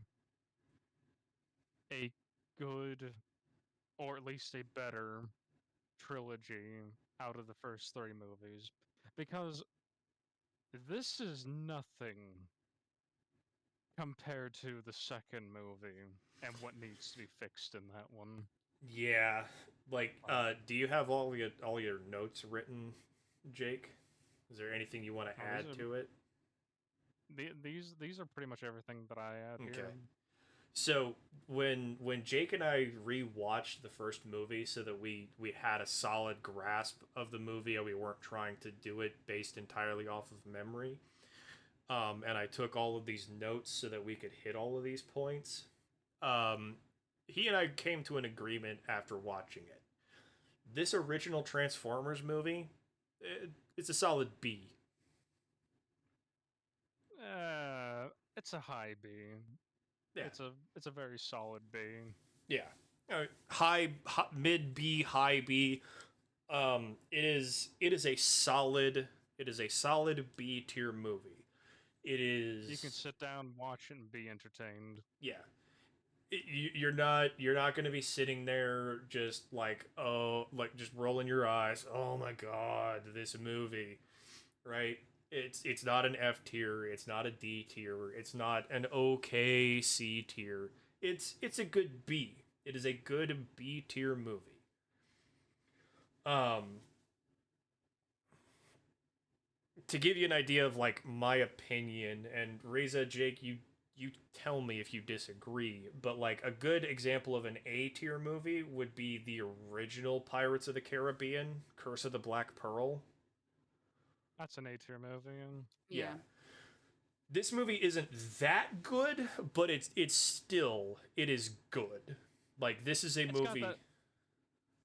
It's a movie that Uh, I like. It's a good it's got movie that because like vibe. it has because like normally when I enjoy something, I tend to have like memories of it. Like I can remember this movie perfectly fine. Like I like as we talk about it, like oh yeah, I'm starting to remember this part, and like as we go on. But like if you talk about like any like of the other two movies, I'm kind of like that happened. Man, I don't know. Like I tend to like forget certain things that seem like, hey, that's really cool, all Yeah. that fun stuff. But yeah, it's a movie that like if somebody's like, hey, let's go watch this, I'm like, yeah, I could go watch this again. Um, as far as like the other movies, I'm just like, if I have a group of friends, yeah, I'll watch it. I need people to watch it with. I'm not gonna watch it on my own. I'm not gonna go out my way and watch it. No, like this is one of those movies I like. Yeah, if I feel like I want to watch it, I will go watch it. I don't need other people.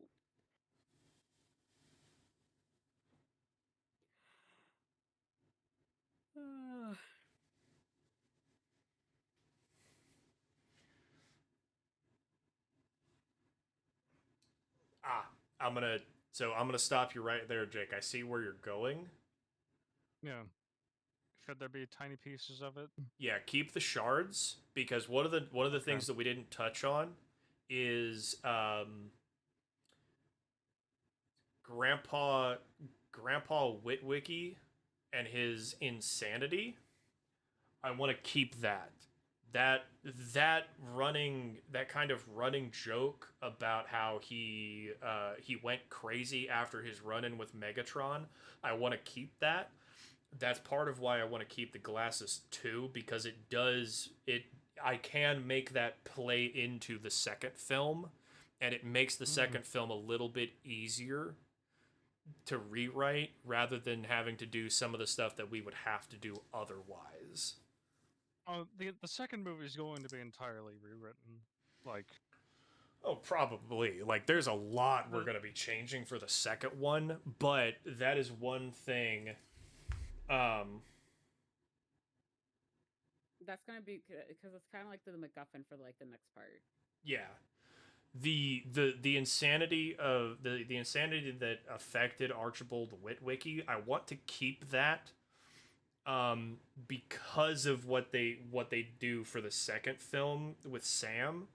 I want to keep it because it does let me do some fun things for the second one.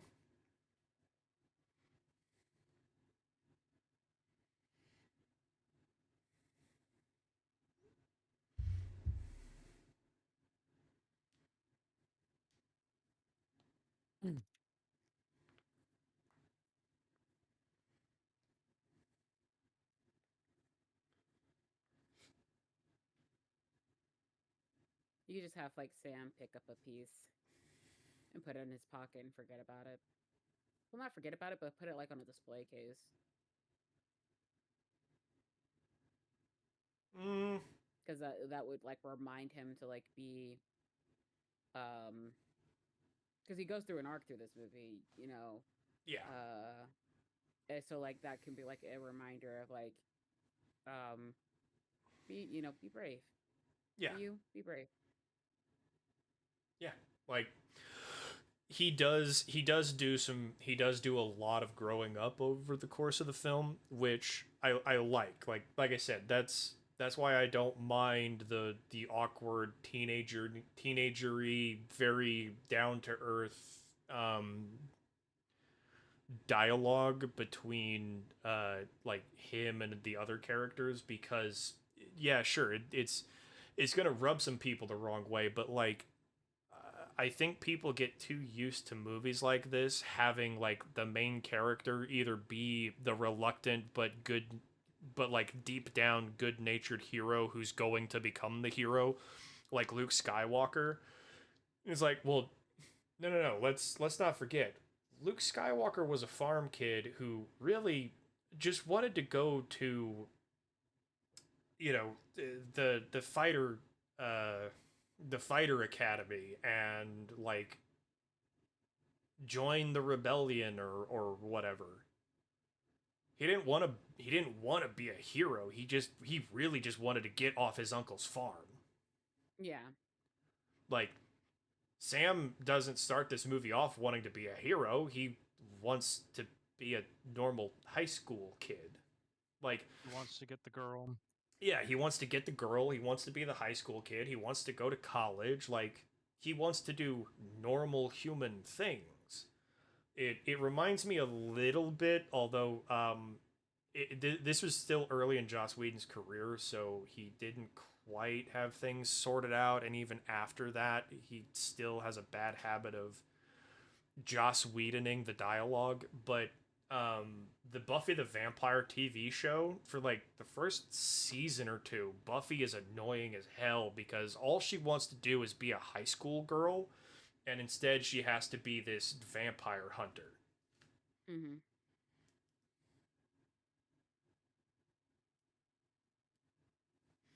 Like, To me, that's kind of like relatable because it's like I just want to be a person. It's fine to just want to do what's comfortable, I guess. Like, because I just like to do comfortable things. And when yeah, I'm pushed out of my comfort zone, it's just like ew, you know. And that can be a relatable mark. I know some people be like, oh, it's cool to have superpowers and all that fun stuff, but it's like you have to understand, like some people they like their comfort zone, and sometimes being comfortable is just being normal.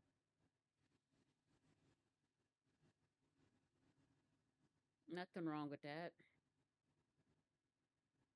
No, it would be cool to just chill out with some giant robots that transforms into really cool cars and don't need gas.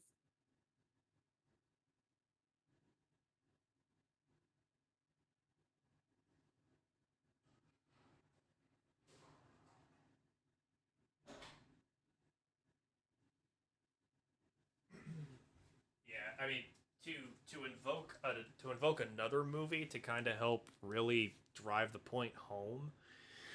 Um, you guys remember Megamind? Mm-hmm. Yes. Okay, so I'm trying to remember all the characters' names because I've only seen the movie once. But after Megamind defeats what was it, Metropolis Man Yeah. and Microman. yeah, Metro Man and the pudgy camera guy for the news anchor becomes the gets his superpowers and becomes the new hero. He is very much the kind of person who um doesn't understand. Like, sure, being the hero, having the superpowers, having everybody pat you on the back and tell you you're such a great guy because you saved the city and blah blah blah blah blah. Like, sure, that's great, but let's be real here for a sec. Unless you're Superman fighting bank robbers, you get punched in the face by a supervillain, it's gonna hurt. You're probably gonna have broken bones and stuff, even as a superhero. It's gonna be a Well, lot of discomfort. Well, I think there's gonna be some discomfort. Like I think the idea with Megamind Metropolis, Metro Man is supposed to be like Superman, like kind of Hmm. invulnerable. So like unless he like gets hit by Metro Man, which at that point Metro Man's like, I don't want to be a superhero. Like I just want to be a guy. I want to be a singer. I want to make music. Because like the role was thrusted upon him. He didn't even Hmm. really want to be that role. The same thing with like Megamind, which kind of like takes to that point for that movie. Is like Megamind's role was thrusted upon him. He just wanted to make cool inventions and make friends. They just went haywire, and he was just painted as a villain. And he's like, you know, and Metro Man was painted as a hero for putting Megamind in his place and stopping the out of control thing and doing cool stuff. So, Yeah, like uh, like people who are genuinely heroic very rarely have that heroic status um, offered, and they willingly take it.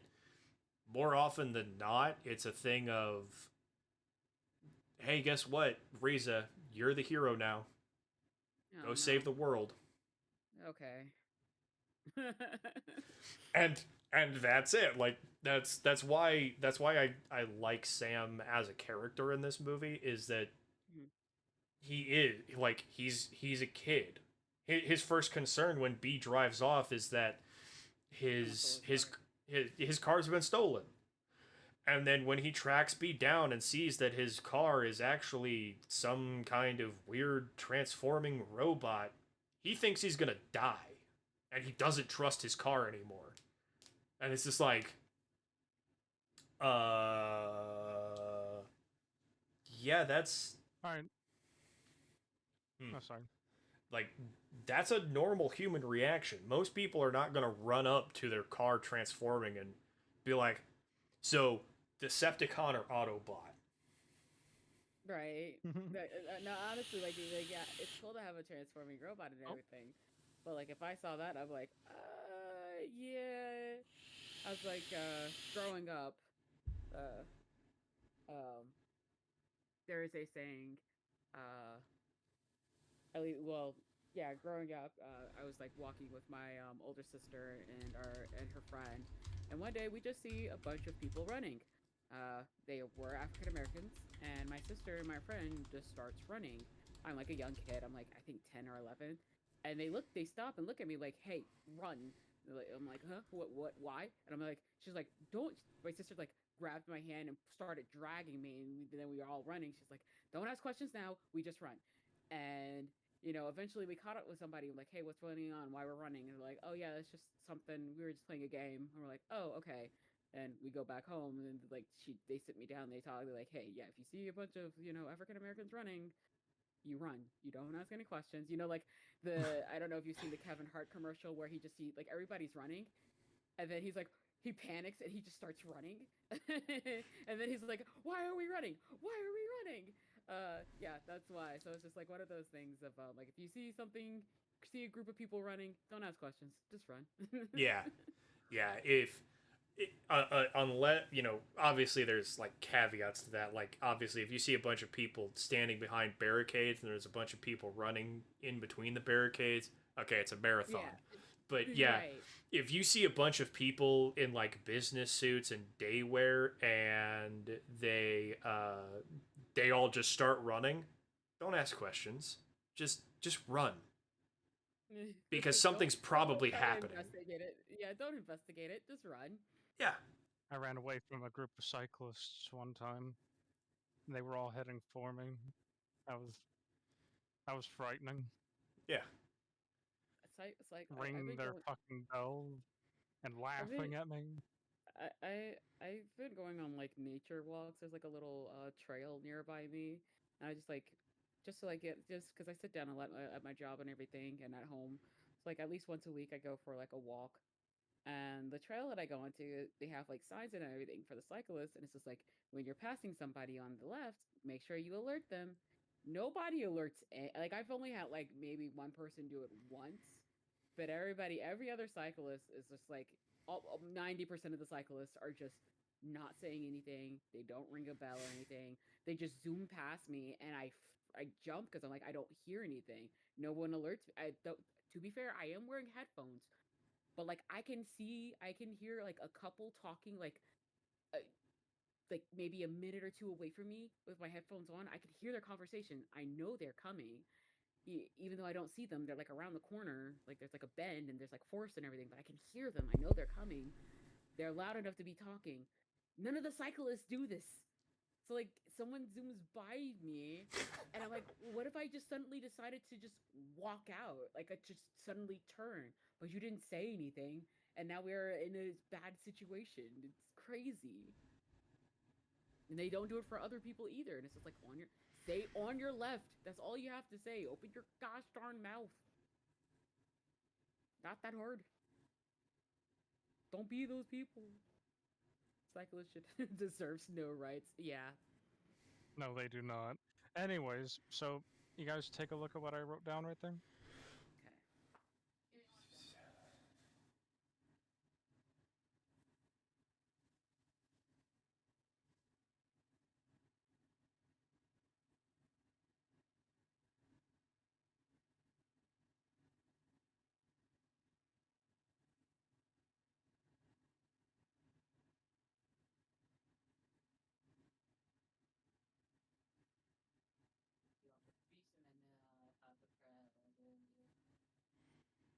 Okay. After credit scenes, there's a stuff credits roll. Start screen booking. This is off face.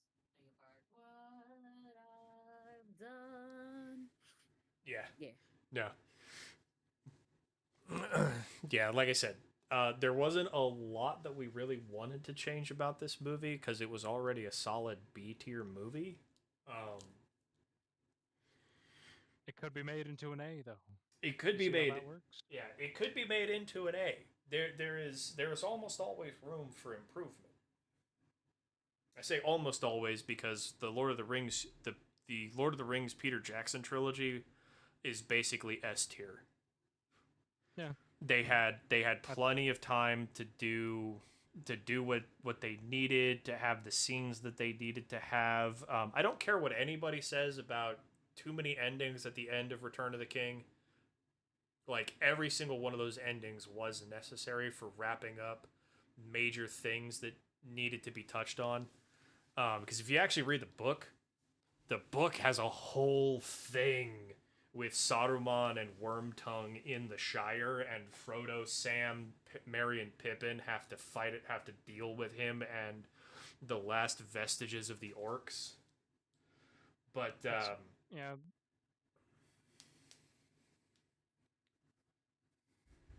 The orcs take over the Shire, and the hobbits lead a rebellion.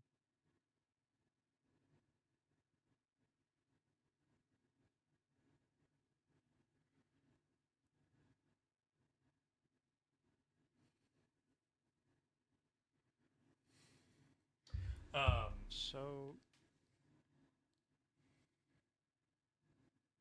So, what do we all think of this little thought experiment?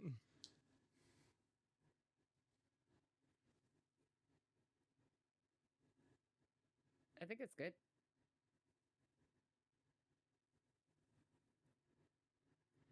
yeah,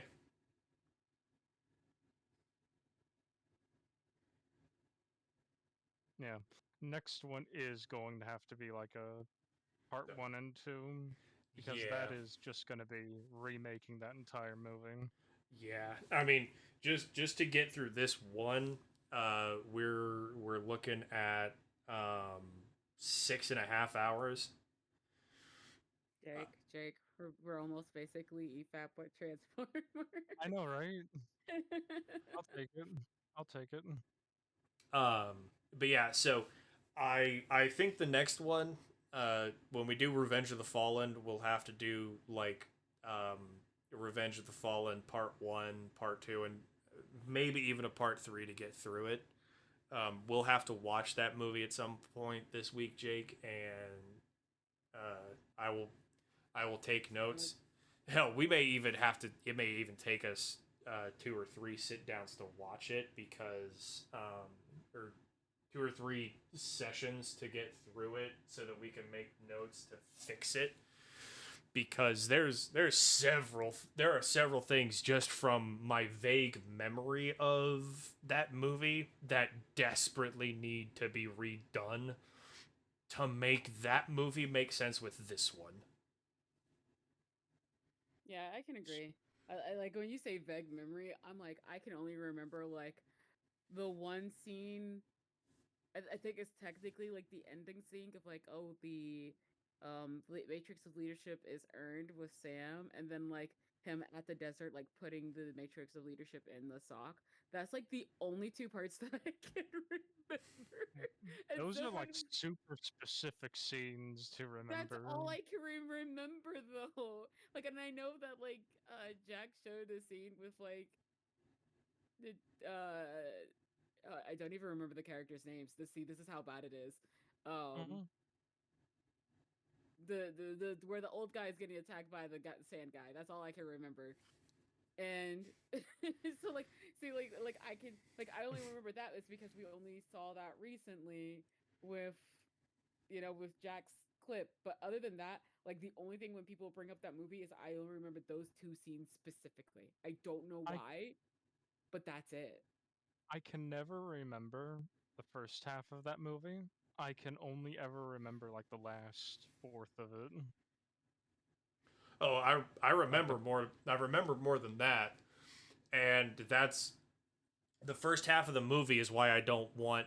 We're talking about Transformers 2: Revenge of the Fallen. That's part Yeah. the first like the first act of that movie has one of the points where I'm like, which is why I didn't want to have barricades barricades minicon be like a German Shepherd with just like basically just a robot with a hologram of a German Shepherd over it. Because one of the characters that comes up in that movie does something similar, and I hate it. You don't like Ravage, Soundwave and Ravage? Not You don't Soundwave like and Soundwave and his goodest boy? no, Soundwave and Ravage are okay. It's the girl. I know what you're talking about. Okay. Yeah, you Yeah, know what I'm okay. talking about. Now you And remember see, I her. forgot about that because that was in the first half of the movie. Exactly. We The could get rid of incredibly that boring part. part. Oh You yeah, know no, that word? we're ditching her. We're either outright ditching her or we're completely Okay, damn right we rewriting are. her so she's not either she's not a Decepticon, or we get a little sneak peek of somebody from that we're gonna bring in the third movie who's figured Oh. out a way to mind control humans. A certain Ooh. a certain mad scientist that even Megatron has had to tell, "Whoa, boy, you need to slow down."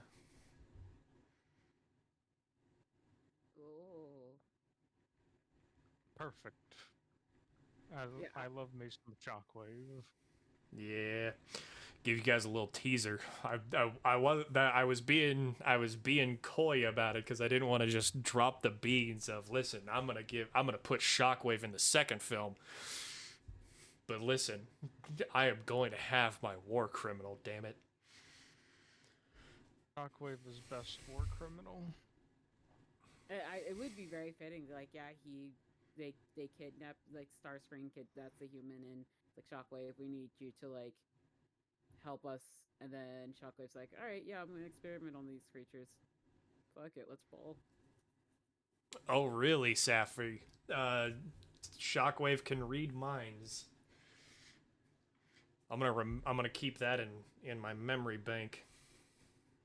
This is gonna be a huge fucking file. I need to find somebody. I need to find someone who's into Shockwave, and if he can read minds, it's just like he just walks up to that human, reads their mind, and be like, "Okay, you stay far away from me." I Just know how reads to his fix mind. this. It's Rule 34. He's like, "Oh, well, no, not. I'm not touching this human."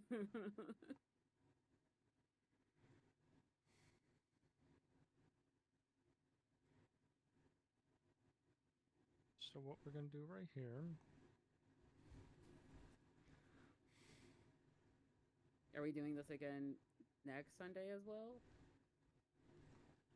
I mean, if you guys want to do it next Sunday, we just No, gotta no, I was watch the asking movie. because the thing is, I do have what do they call it? A TTP Archie a tabletop game on Sundays. Okay. It's at 3:30 and then it ends at 5:30, I believe. Mm-hmm. So I didn't want to like step on any toes. If you guys had How plans, dare you? So I mean, we That is can. purely down to whenever Ghost wants to sit down and watch a second movie. I mean, I will sit down and watch tomorrow, Tuesday, whenever.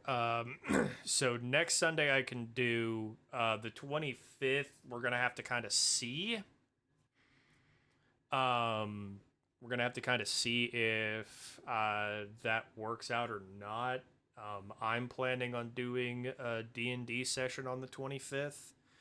The next time I could probably do this will be June 1st. That's fine.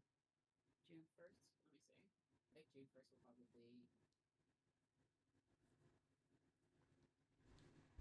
Okay. Whatever you guys just ping me. Like I said, I'll see what happens. Or if anything, I'll probably if it's being the Revenge of the Fallen, I'll probably have to do what I did this time around and just pop in like at the quarter way point. No, I don't really have much patience for rewriting that movie to make it work. I would rather just start from scratch with that one. Yeah, I mean, I so we're gonna see. I'm gonna try to salvage what I can out of it. Um,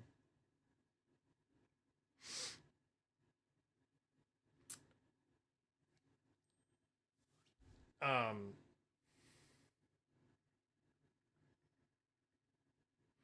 I'm gonna try to salvage what I can out of it because there is some good stuff in that movie.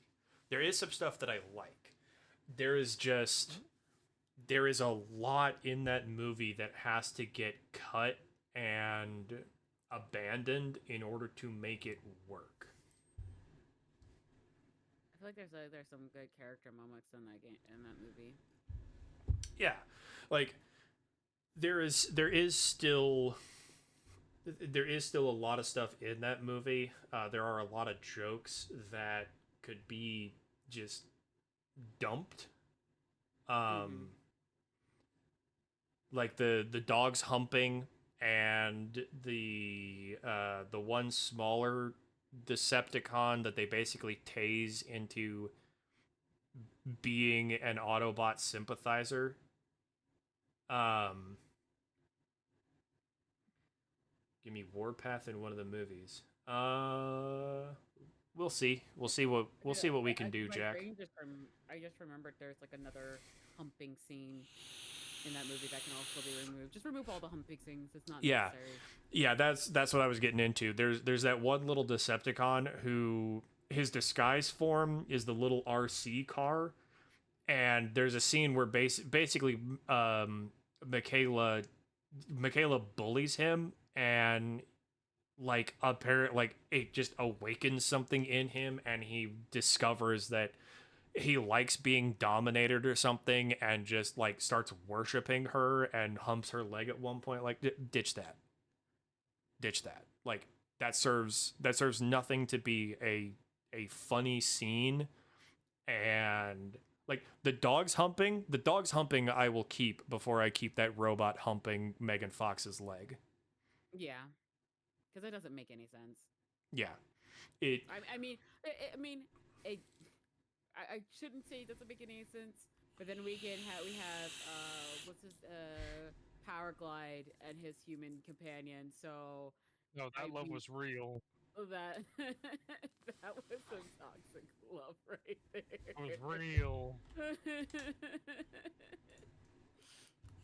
Oh my goodness. Yeah. You know Um, what? We're gonna write Power Glide into the second movie. oh no. Power Glide, My Beloved, will be in that movie. Yeah. Okay, so the images are too big that Discord doesn't doesn't show them as images. So you're just gonna You have to can take. go if you're in Clip Studio Paint, if you go to edit in edit canvas size, I believe. Not canvas size. Resolution? Resolution, yeah. And then probably just lower it down to probably like 2040 2040 2410. Maybe that will probably like make it acceptable. Yeah. Um, to the guys in chat, just go ahead and just shout out whatever because I'm keeping an eye on chat. Well, Soundwave is in there, but we need to have him on Earth as a communication specialist. I would say definitely have him Hmm. be Transformers Prime type, like the silent drone thing that it was in Transformers Prime. Have him go for that design. Mm. Yeah, I mean, I can do. I can work with a lot of stuff to kind of rewrite ideas. We'll kind of we'll need to sit down and actually watch the film so that I can kind of come up with an idea by the end of it of like what to do with Soundwave. But yeah, just it's it'll be one of those things of I kind of like Soundwave being the satellite, but like let's do something with him because as far as I remember, he has like one scene where he is the satellite spying on the communications, and that's it. After that, he just doesn't really appear in the movie anymore, and it's like, That's why, like, I kind of have like an issue with him being being a satellite because he does the one thing, and then like in the third movie, he comes back as like a vehicle. yeah, And Irons is right. Warpath is in the Dark of the Moon video game, and he's got a cool design, and they never used it for the movie. yeah, okay. Well, we will see. We will see. Also, everybody bully Jake on Twitter to give me one of these little animated doobly doos. A Only if you're a PNG. good boy. Or are you Event talking about VTuber? no, just like what you guys have. PNG. Eventually, I am Thank you. going to commission somebody to give me like a full VTuber setup. Hopefully we get some more viewers and whatnot, and we can start a Patreon or whatever and turn this into like an actual podcast. Maybe not go on for 6 hours, though. Yeah, no, like this is just kind of the inaugural debut, and this is one of those topics that just it needs time to really process. Oh, I mean, this is a fun thought experiment. I'm happy to have done it. But like for like your actual podcast stuff, maybe keep it somewhere around 2.5 hours. Yeah, something like that. It'll be a little bit easier as we move on to other topics, like BattleTech and 40K and stuff like that, because we'll be able to focus down on like specific details about stuff instead of just trying to rewrite an entire movie that took months just to write the script for.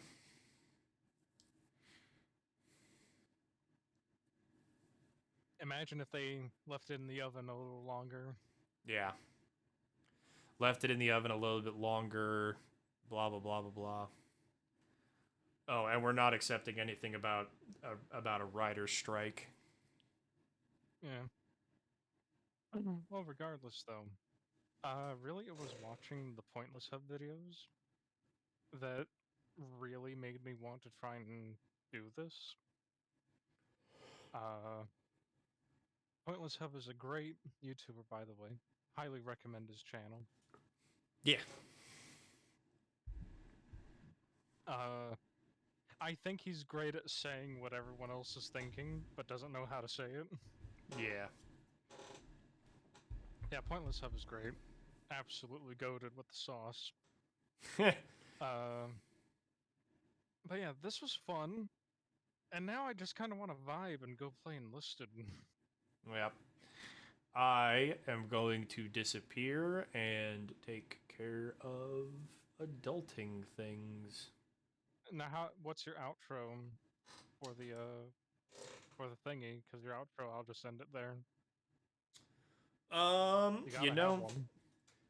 that's true. I haven't really thought about it. Uh, oh man. Class dismissed. Okay, good enough. All right, see you, everybody. You enjoy the rest of your Yeah. days. And I gotta go to the dentist in the morning. Yippee! Ew. I I have know. work in the morning. So do I. Ew. All right. Ew. All right. See you. Alright. See ya. Bye Later. bye. Bye bye.